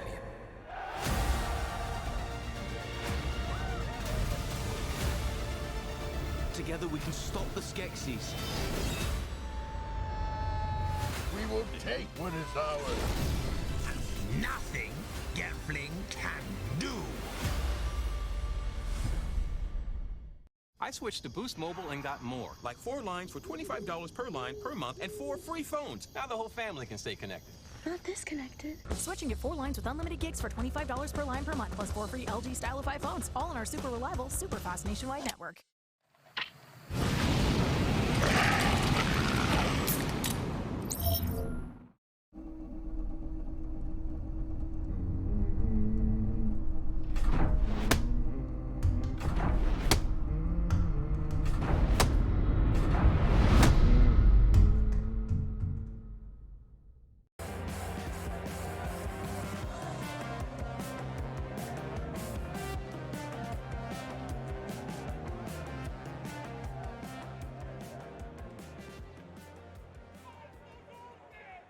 Welcome back, ladies and gentlemen. Second half, second map here, and a chance to get to the semi-finals. Astralis and Team Liquid. We're on Overpass, and Team Liquid got 9 rounds on their T side. It's their map pick, and it wasn't easy 9 rounds. They had to buckle down and give it everything. They almost ran out of money. They had a really hard time, but Astralis only got 6 rounds, and that sort of smells like it could be a 3rd map. I think lesser teams might have buckled in some of those early rounds. The fact that Astralis was able to do so much damage in their force buys and their ecos that they had. What a tough scenario to bounce back from, and Liquid have done it. 9-6. A decent lead. Heading into the defensive side. Early nade out. Zip and Dupree to take over the short sewers. Now up towards sandbags. Bomb is dropped far behind. It's only Nitro here, though. It's only Nitro to watch for this in aggression from Stewie.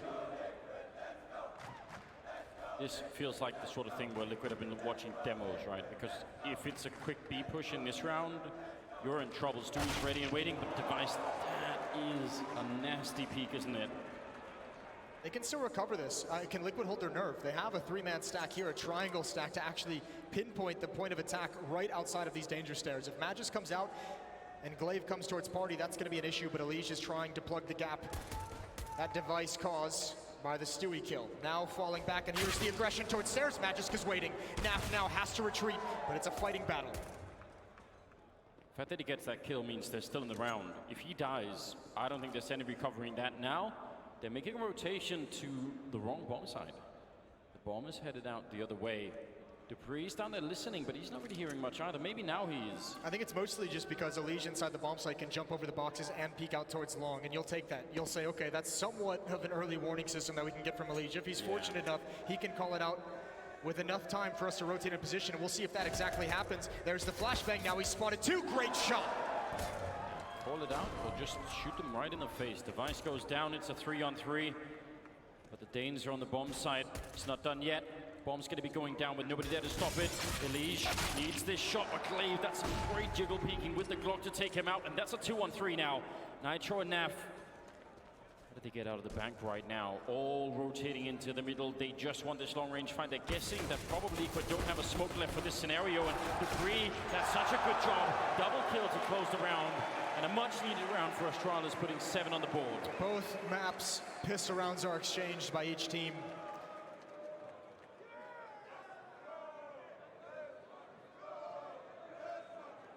Makes a big difference, doesn't it? I mean, That's a chant and a half. That's not bad. 9-7, and we'll see Team Liquid investing into this. And they've been so good in these rounds throughout their run in 2019. Astralis really gave them a good blueprint in the first half on how to play these. Leash gonna step up to the plate with the Deagle.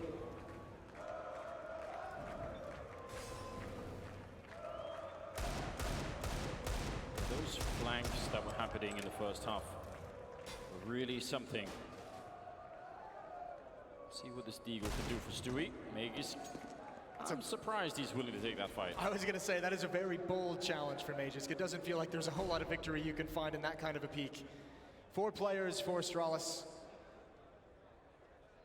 Meeting up right in the courtyard, and Leash gonna fall away. A couple shots, and Nitro wants the information of who's coming out of the stairs. Astralis have done a good job of at least pushing this back initially. Yeah, that's the first part, right? But Elish is sticking around with the Deagle.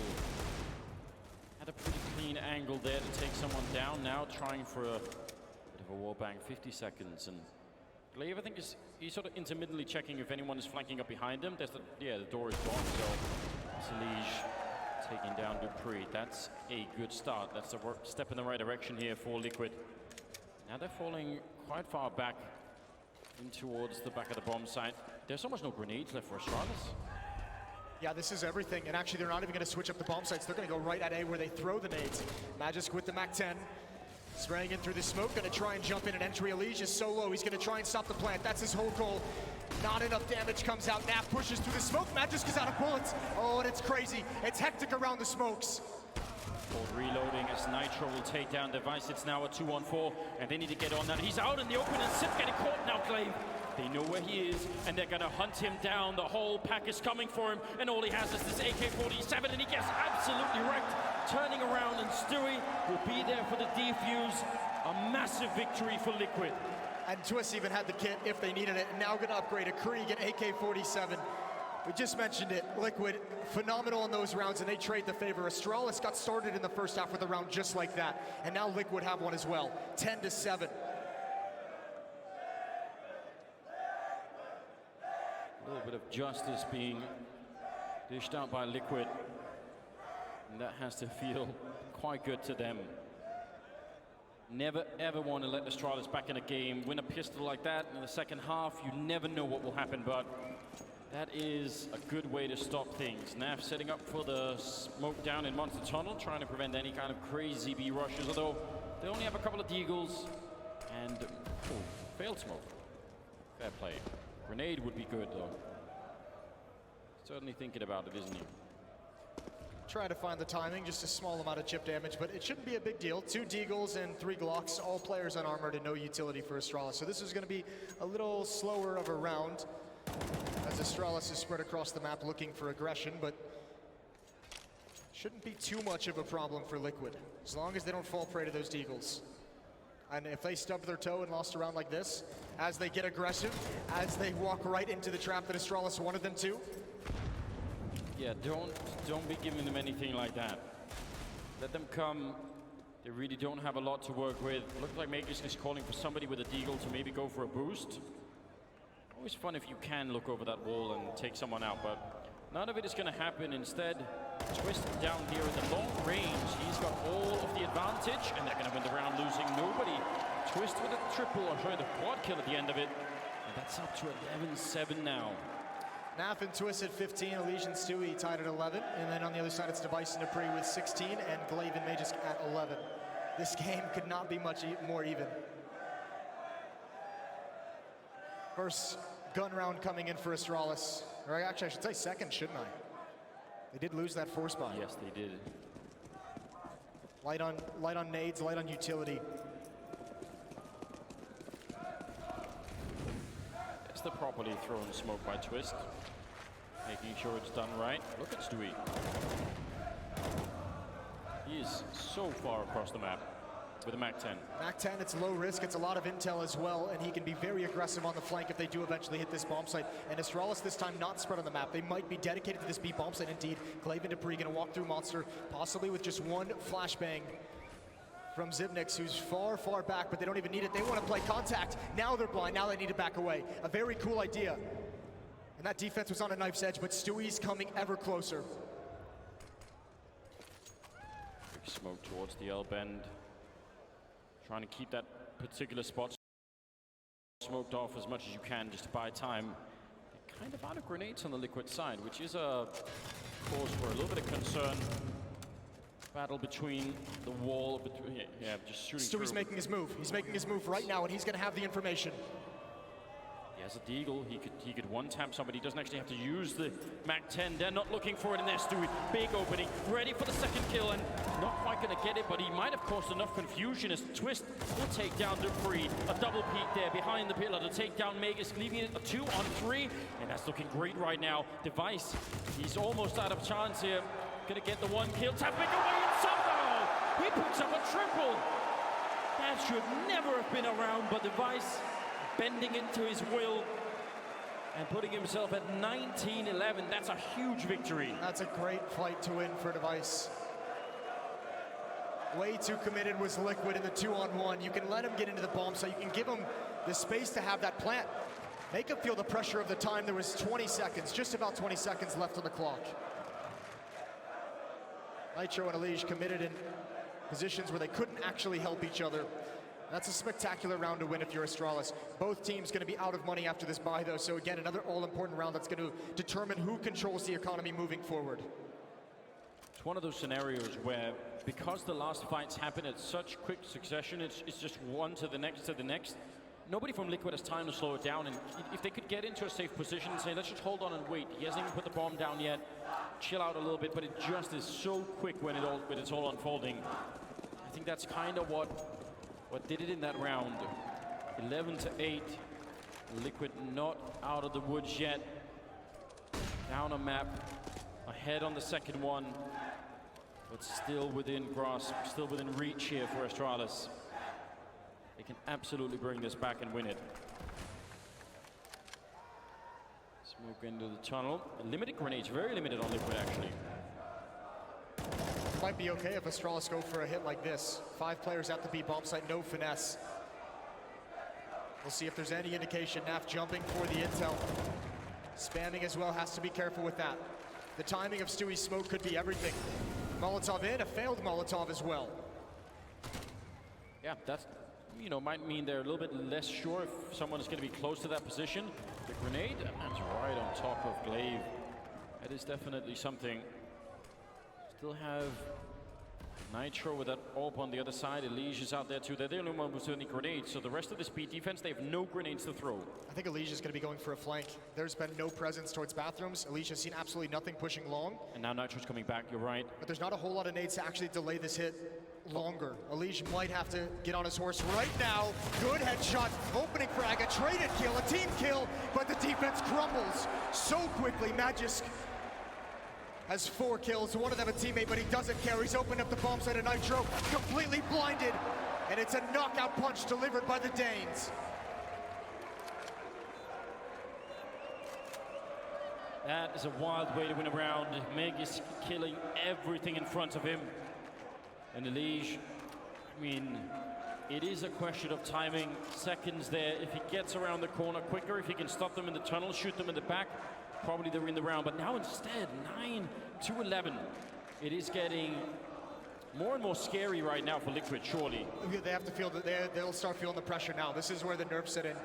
Elimination map for Liquid. Astralis closing the gap and in control of the money. Elige is going to save the M4, and that's the strongest weapon they have in the next round. So either he does something massive and heroic. It'll be interesting to see if Liquid want to invest everything they have into a buy here.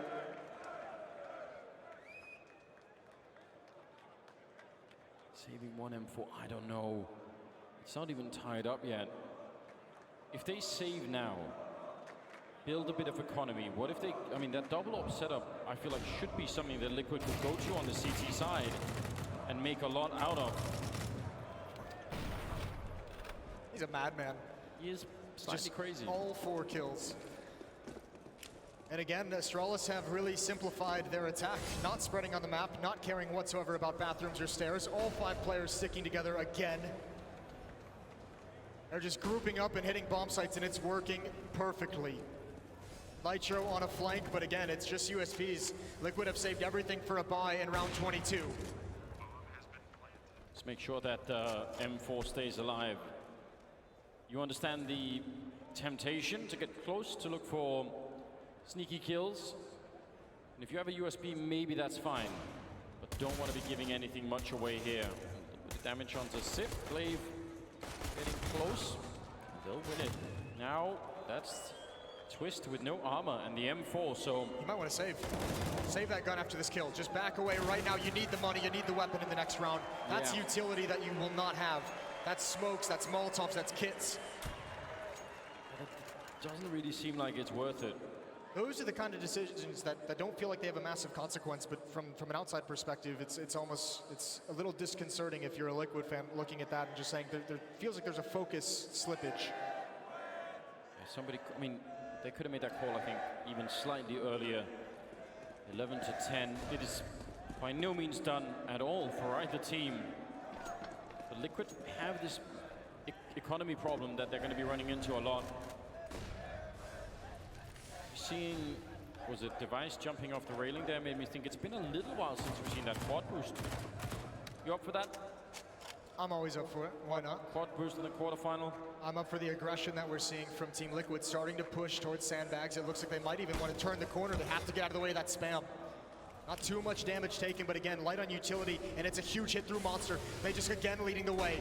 How good can they do this time? Stewie falls. There's a crossfire, but Magis is going to tear them apart over and over again.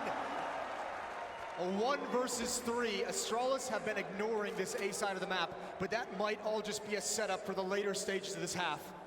That's the problem, isn't it? If they focus now on the B defense, how are they going to get back Elige? Can he save them? No bomb plan yet. He gets the kill. The Molotov is there in front of him, and certainly that'll slow him down ever so slightly. Now finally, Sip gonna go for the bomb plant. Elige, I'm not sure. Did they call the save already, or does he want to flank all the way around? I guess. I think he thought someone had actually escaped that bomb site and ran through CT spawn or towards that A bomb site through the halls, but he was mistaken. And now that loss of time is massive. He's got no kit. No kit. They're in great positions. Device all the way up in that sniper spot. Remember, the bomb is planted way out in the open, so I don't know how you could possibly do this. This seems like a 1 in a million chance, and Device will take him down. He had to go out into the open. That's Astralis now tying up the scoreline at 11-11. 5 rounds away from knocking Liquid out. 5 rounds away from making it to the semi-final here in Berlin. These entries from Megis got out of control now. It's got to be frustrating as well, because Liquid had 4 players there. They had the exact defense you could want. Maybe a little bit less on the grenades that they'd like, but the fact that they're not able to stop that. And Astralis just keeps running it. They haven't, you know, nothing's stopping them whatsoever. 3 HEs. Are they going to try and throw all of them into that pit? They will, but nobody there to catch them. Still like the idea. Now it's all on the pistol work of Liquid. And the Cream. Overly aggressive, you might say. It does kind of work out for them, but maybe Astralis also need to calm down a little bit. I like this from them. I like this kind of play. It's very, very confident. They're taking the fight to Liquid each and every time. And again, if it can't be stopped, why switch anything up whatsoever? Another Molotov in. Twist is going to have to be pushed forward into the flames, deeper into the fire. And Magisk is just having a field day in this game, 22-15. He's got another quad kill, again at the B bomb site. I feel like he wasn't this active in the first half. No, but you have to feel it was just a matter of time. Remember, some of the interviews that he gave in the early stages of the major, how he came back a week early and how he practiced even harder individually before the team came back together for the boot camp. He's been waiting for this major. And if somebody would have told me hard work paid off, I would have done it a long time ago, Moses. But no one told me. 12-11. American fans, they're not giving up at all. Absolutely still believing in it. They need 5 rounds, Liquid. I think the economy is just what's been so damaging to them. They finally have everything you could want, really, save for head armor, but that should not make a big difference. We need to see Nitro have an immediate impact with the AWP. That weapon might be the saving grace. Yeah. And almost, it might even be interesting to see if Liquid starts calling some kind of play where they push forward on the map and find information, because it's just been so heavy for Astralis towards the B bomb site. Liquid at some point needs to know what's coming. Oh, that's probably the most effective I've ever seen that be. Well, it sounded worse than it was. Aegis isn't going to care about 65 HP. Glaive down to 83 as well. And coming up these stairs, Nitro and Elige in the bathrooms, the longest standing duo on Team Liquid, and their task with the defense initially. Nitro in a position where he'll see the shadow on the ground before they peek the corner, but probably not going to be just one person. Now they're going to try and run him down. There is a bit of backup there. Falling off that trash can, Elige. He almost gets the double, but that's a great victory for Astralis. They'll take that. Oh, they'll take that all day. Very interesting setup for Team Liquid that actually backfires. Both players go down. And now what do? All 3 players from Liquid on defense have rotated over to A, just in case there's a hit that follows up the early engagement, but it's not coming. Astralis with this much time in the round, patience. Controlling the middle of the map, using it as a pivot point and rotating 2 players back towards B. They have Liquid completely out of position, and at some point, this just starts to feel like a gamble stack for Liquid. That's going to turn into a save, but they don't have many more rounds where they can do this. They have to start fighting for each and every one. It's very rough when you make this kind of a call, and then you hear the grenades go down at the lower bomb site, and you know that there's nothing left to fight for. We just have to run and save. 13-11 as Astralis will pick up round number 24, and now it's getting uncomfortably close here for the Danish side. They're just seconds away from taking this map and taking the series. Liquid. No, but it's also, think of it the other way as well. I mean, if they take this series, that's got to be a bit frightening to every other team still in the tournament, that Astralis able to bounce back to this degree. You say that, but listen, I was listening to the post-game interviews there for NRG. I don't think they give a damn about what Astralis is doing right now. That's fair. I really love the way NRG, their whole attitude and everything. I think it's fantastic. Well, Liquid just 3 rounds away from elimination at the Berlin Major. This whole year has been them historic streaks. The Intel Grand Slam won in just 4 events. Yes. Every final since Australia, since Sydney. They've looked unstoppable. Isn't even the word, is it? They were laughing their way through some of those games. Well, they're not laughing anymore. Round 25 underway. Again, 4-1 for Astralis. Device over towards Playground. There's 3 defenders here, but the main attack is heading towards Stewie and Twist, and it's going to be quick. It's going to be a contact play. Magisk again leading the way, but he doesn't get the fight he wanted. He backs out, and he can go right back forward again. That kind of baits out Device. It should be a go signal for Astralis at B. Surely, yes. That whole part of the map is lost to you. If you have to go back and clear all of it, that's going to take a minute at least. So what did they do? So far they're sticking around, but Liquid are adjusting in a very good fashion. Magisk is creeping in, looking under the smoke. He's been the main engine of every B attack so far in this half, and Dupree tries to open it, but it's Magisk finally going down. Twist with the immediate return, almost getting the double. His defense, it could hold. It looks like it will. Elige will take down Dupree, and now they're in trouble. Glaive is a single bullet away from death, and Sip, he's still alive, which is almost universally bad news. Glaive trying to cause a bit of a distraction, firing that gun. Sip, he's completely locked in behind this pillar. How do you get out? Yeah, you need Glaive to go and find someone, but Nitro sneaking up, and he'll take him down. A great double kill, and Liquid That was exactly the time to plug the hole, wasn't it? Yeah, but I mean, that was a small stumble from Astralis. We mentioned it. That had to be the go signal when device goes down. They waited an extra 5-10 seconds. Yep. That entire aggressive stance for Liquid towards Picnic, it was able to fall all the way back and rotate into position, and they get there just at the right moment. A bit of respite as a timeout is called by Astralis. Instant timeout for the Danish side. I wanted to take any risks. Keep the focus level right now. They know how close they are.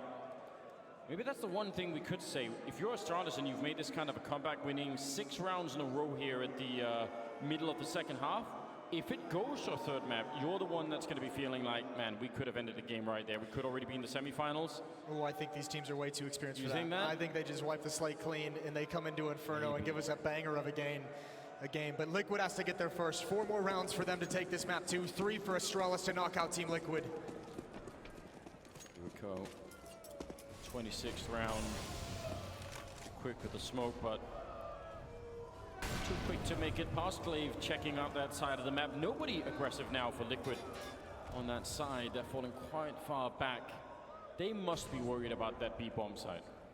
It's been hit so many times. Seems like every time it's close. I respect the fact, though, that Liquid heading into this round is not stacking it, because you have to also feel against Astralis, against such a tactics-heavy team, that is a bait, and Dupree's looking exactly for this. He just turns his attention away. Flashbang comes in, good boost. It took a little bit of time, and Stewie almost ate an up bullet for his trouble. He does find it in the end. A good advantage, but Glaive evens things up. They've been doing contact plays through Monster all day long, and it's worked all day long as well. Glaive still applying pressure, and Liquid, this defense just sinks farther and farther back. They want nothing to do with these fights. Glaive is controlling the whole bomb site, and the whole bomb site falls down. Nitro in a 1 versus 3. Just trying his best, guessing through a little bit of a jump over. I mean, all the theatrics, but it won't matter. And you're absolutely right, those contact plays through the tunnel, that was a clean opening, a clean victory here in this round.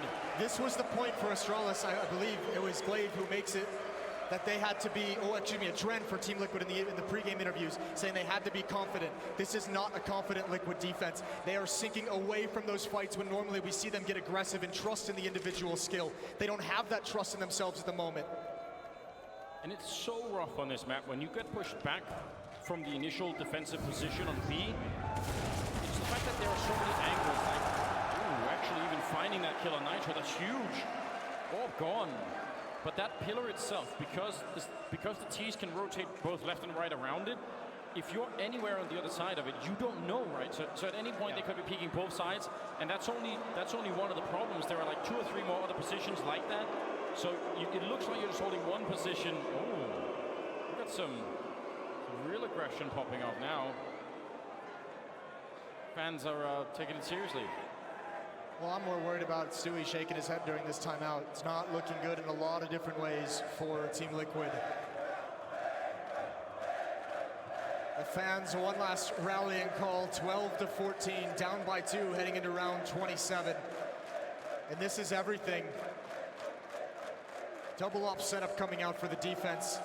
And Anders, you finally got your wish. You mentioned it at Vertigo. You wanted to see the aggressive Stewie omping. He's got one in his hands, and he must deliver. I'm amazed at how well Glaive single-handedly controlled the entire situation. He really did. They tried to fall back and escape, but he just wouldn't let them. Yes, aggressive orbing out of Stewie. Now would be the time for it. Now would absolutely be the time. There really aren't many teams or players in the world that can stop Stewie when he's hitting just the right flow. Liquid need it now. 2 rounds away from getting knocked out. Naf pushed back. Does see the chance, but now that's trouble. That's smoke. Are they going to let him get away? They're not rushing him down. And Elise at the stairs on the other side. So Naf being remarkably calm in this situation. Boy, he's boxed in. Glaive is waiting at the fountain to try and punish him on the retreat, but he's not taking the jump. He's going to stand and fight. This could be everything in this round. Astralis does not want to let their prey get away. Here it comes over the flames. Good kill, good trade, and now Naf. He's called upon and delivers. The first shot is his, and he sticks around even longer. There is no retreat from this fight. It must be dodge flashes and go back for more. He's running right into Device. He's still boxed in. He turns around. That shot should get him killed. He can't get the no-scope off in time. But still, a heroic stand coming out from him as he finally does fall. Glaive close to the bomb site, but he gets shot down from Elige. And that should be enough here. 35 seconds. Device making a bit of noise, and Twist has heard that. Should be able to shoot him in the back any second now. Walks into the UMP, and Twist will win the fight. 13 on the board for Liquid. They're not done yet. They are not out of the fight. Even salvaging the double up setup. Just one round back now. That is a good factoid from Pimp, isn't it? He also played in a professional Overwatch match. Did he? He's a bit of a freak. He is. Our boy Liege. Timeout for Astralis, they're third. Liquid is out. Everything from here on out for the Team Liquid side is done on the fly. They'll have to lean on the experience they gained this whole year of winning tournament after tournament. That's very elaborate. That is very elaborate. That was a Liquid horse eating in Astralis' plant, I believe. That was... Joke Astralis is back. Another old meme. Getting it all out now. Freeze time coming to an end. We'll see how Astralis sets this up. I mean, if you just guessed that it would be the B-bomb side they ended up in, you would be right a lot of the time. Magisk, an opening there against Nitro. Now that is an aggressive play in a round where you don't have any money behind it. His teammates must recover in this scenario. If you fall to 13-15 and you only have pistols to fight with, it's a disaster. So Astralis, if they actually, if they're efficient enough with their hit onto the bomb site, they might get a free 15th round. Liquid might just have to call a save. That has to be in the back of their mind, that in any of those sketchy scenarios, you need the weapons in the next round. Cruising now and playing the next round with just SMGs or maybe some upgraded pistols to try and avoid elimination. That is a real nightmare. Now they're going to be rushing through. Twist, the fire behind him, it hasn't spread to him yet.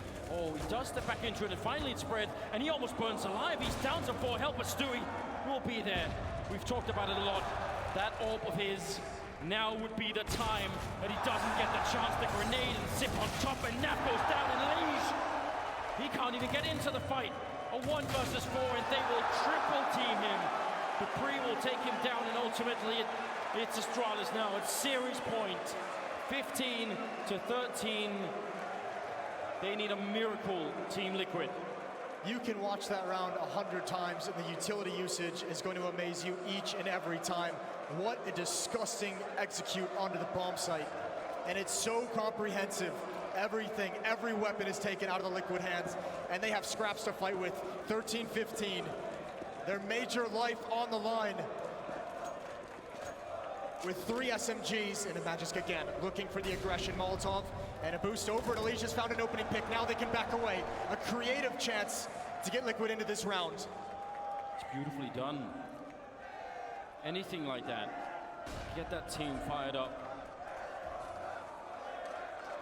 Someone has to come alive. Someone is going to have to be the hero right now for them. Almost out of grenades, which again is a big problem. Astralis, even if they're a man down, look at all of the utility that they can pour into a bomb site. The Liege hiding out at long right now with the M4.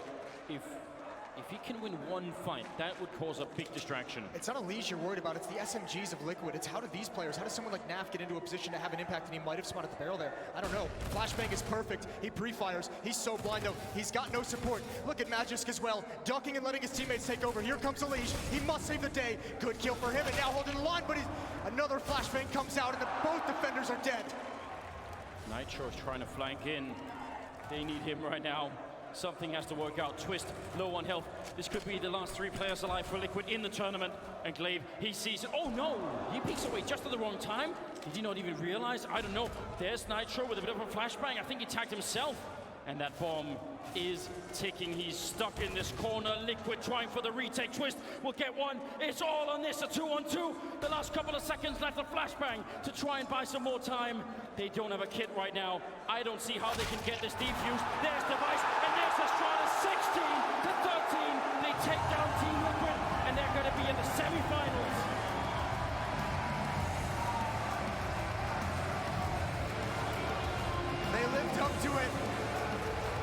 at the energy out of Astralis. This was the demon they wanted to get off their back in the quarterfinals. They came in so prepared. A surprise pick that destroyed Liquid on Vertigo. And another clinical overpass performance delivered by the Danes. And it's a shocking defeat for a team who has had an otherwise stellar 2019. And all the losses last year, I don't think any of them hurt as much as this will. I would have to agree with that. The legendary story between these two teams just continues. This absolutely won't be the last time that we see this kind of a battle between them.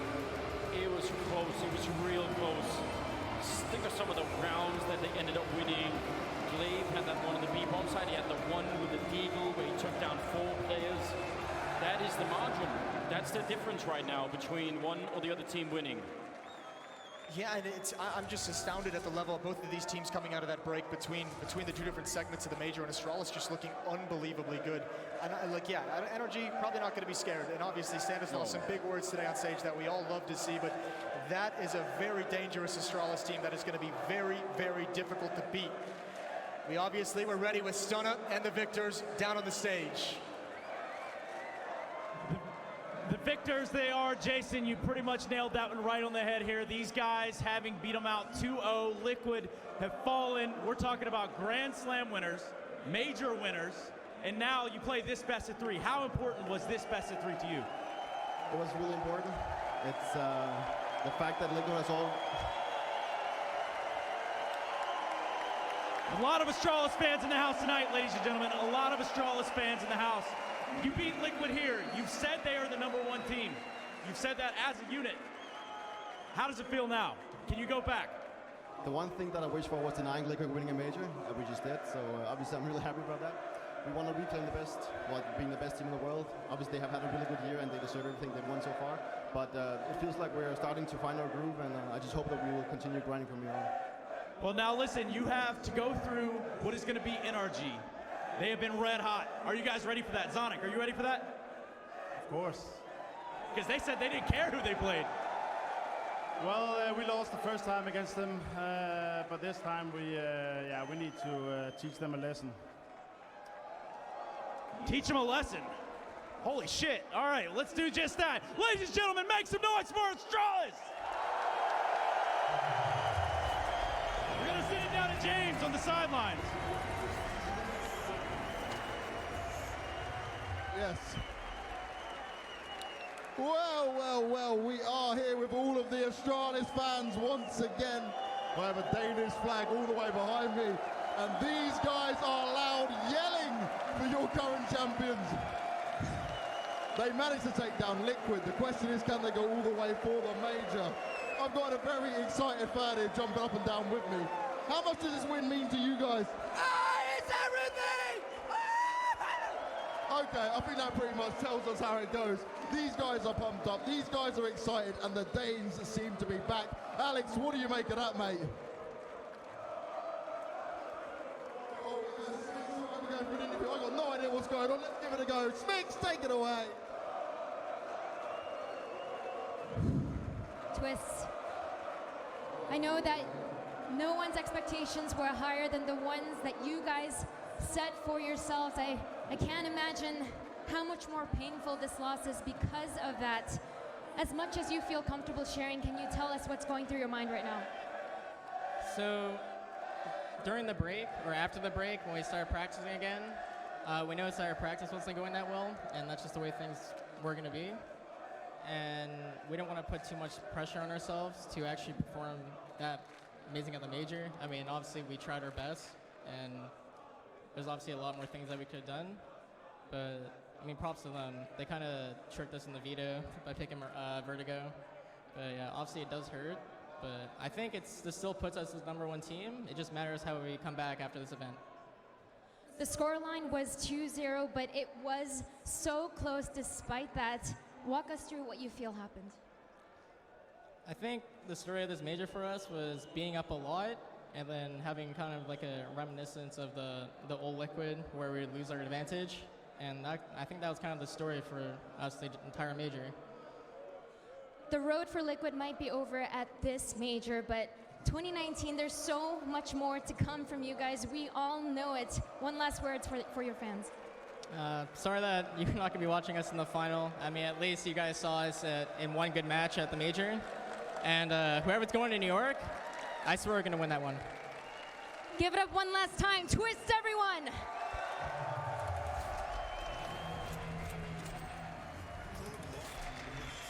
Fantastic words from Twist there, also throwing down the gauntlet, saying see you in New York, while Berlin not over for Astralis. An incredible 2-0 versus Team Liquid. Astralis, a team whose previous wins, what was it, like crazy Dream Eaters?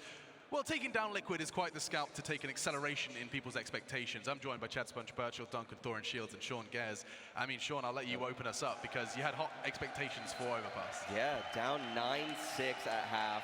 Win the pistol, then get 4-spot on by like the standard Liquid 4-spy, right? 10-7 at that point. No one wins that game The after ball that, is in Liquid's court at that point, right? No one wins Everyone that game. thinks Liquid's closing out that game, but the B executes out of Astralis were brutal.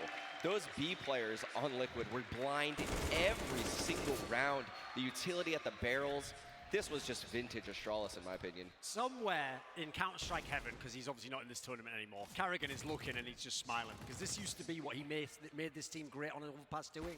It was you do those B attacks, and if you do them perfectly, they can't be stopped. They're choking. You just saw how every Liquid perspective you chuck to, there's flashes, there's Molotovs, there's smokes. You can't find a line of sight. And they were tripping over each other. There was multiple occasions where there were several players around barrels. They were stuck on the ramp. They were stuck behind the Flashing pillar. each other. They couldn't peak together. They were constantly harassed. And then when they're getting walked in on, Magus walking in and just entering on them time and time again. Glaive doing the same thing. Look, I want to stick on Glaive for a second. That 4K that he had in the first half, that gave them a chance in the first half. If he didn't do that, they may have been blown out of the water. And then the device 1-on-3 in the second half. That was a they monster. had some unreal individual plays. I mean, we always praise Astralis for their utility usage, their teamwork. Sure.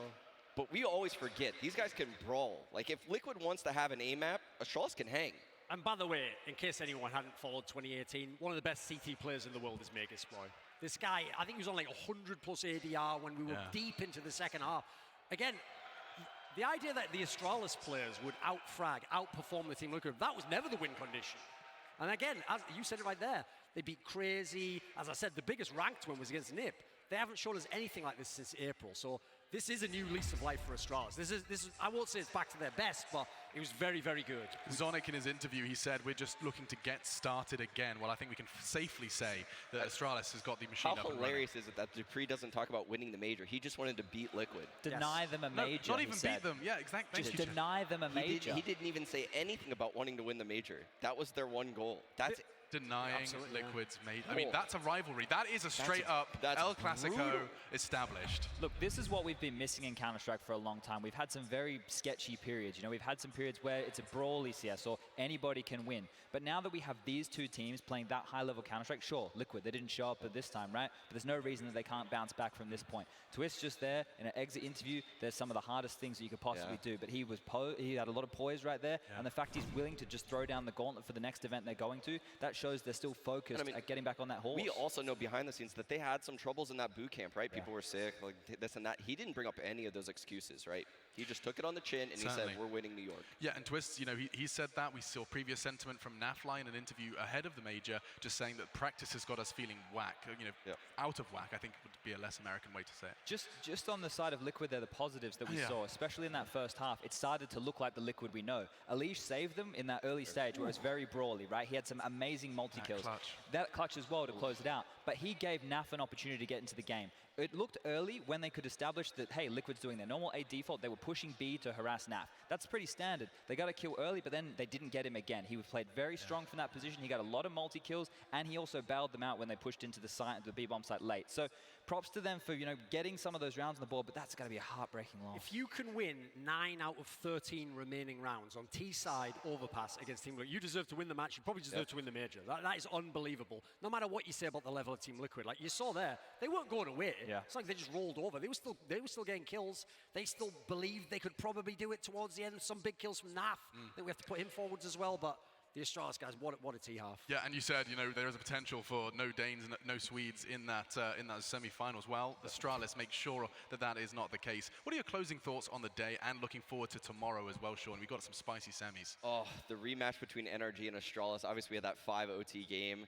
The youngsters of NRG, can they keep their composure against Astralis? I think that game obviously is the one to look out for, right? And then we have Renegades against Avangard. Yeah, that's Chad. Those are Chad's boys. He predicted them to win the major. Look, it couldn't get these two teams for Avangard and Renegades. They couldn't ask for an easier opponent against each other, right? That goes both ways. Having a favorite in that game, who knows? Avangard have already beaten Renegades. They did it on Vertigo in an earlier stage of this tournament. So if you're going to go off form, you would say that Avangard are coming in as the favorite. And you just said Vertigo, and it feels stupid not to at least hear an analyst's thoughts on it. Twisters acknowledged that they were caught off by that Vertigo in the vetoes, Sean. Yeah, I think we were all caught off guard, What a genius veto. Yeah, I mean, it was a brilliant play by Astralis. No one really saw that coming. No one really thought that they would, you know, concede have the fact. audacity. Yeah, especially given the fact that, you know, their map pools are so similar. We thought maybe an Inferno pick or that was a ballsy pick, and it worked out. All right, well, we could keep talking about this all day, but you know what? People have got houses to go to, and we'll leave you here. Mercedes-Benz Arena, however, does continue tomorrow. From all of us here at the desk and all of us here in the arena, we hope to see you for the semi-finals. Can I switch my pick?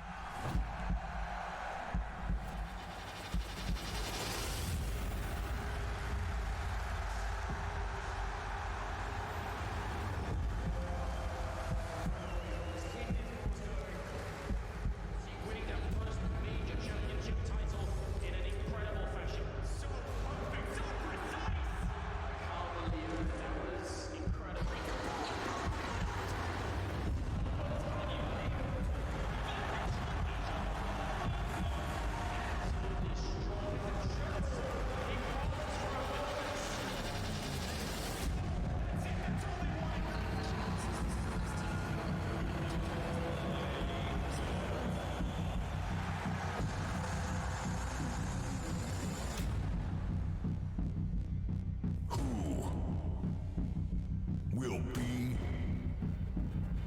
the next.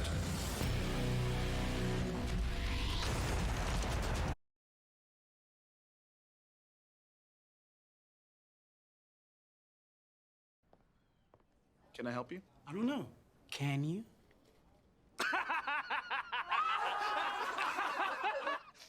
Actually, yes, I can. Try this. GameStop. We get games, and we've got the game for you. Rated M for mature. Can I help you? I don't know. Can you?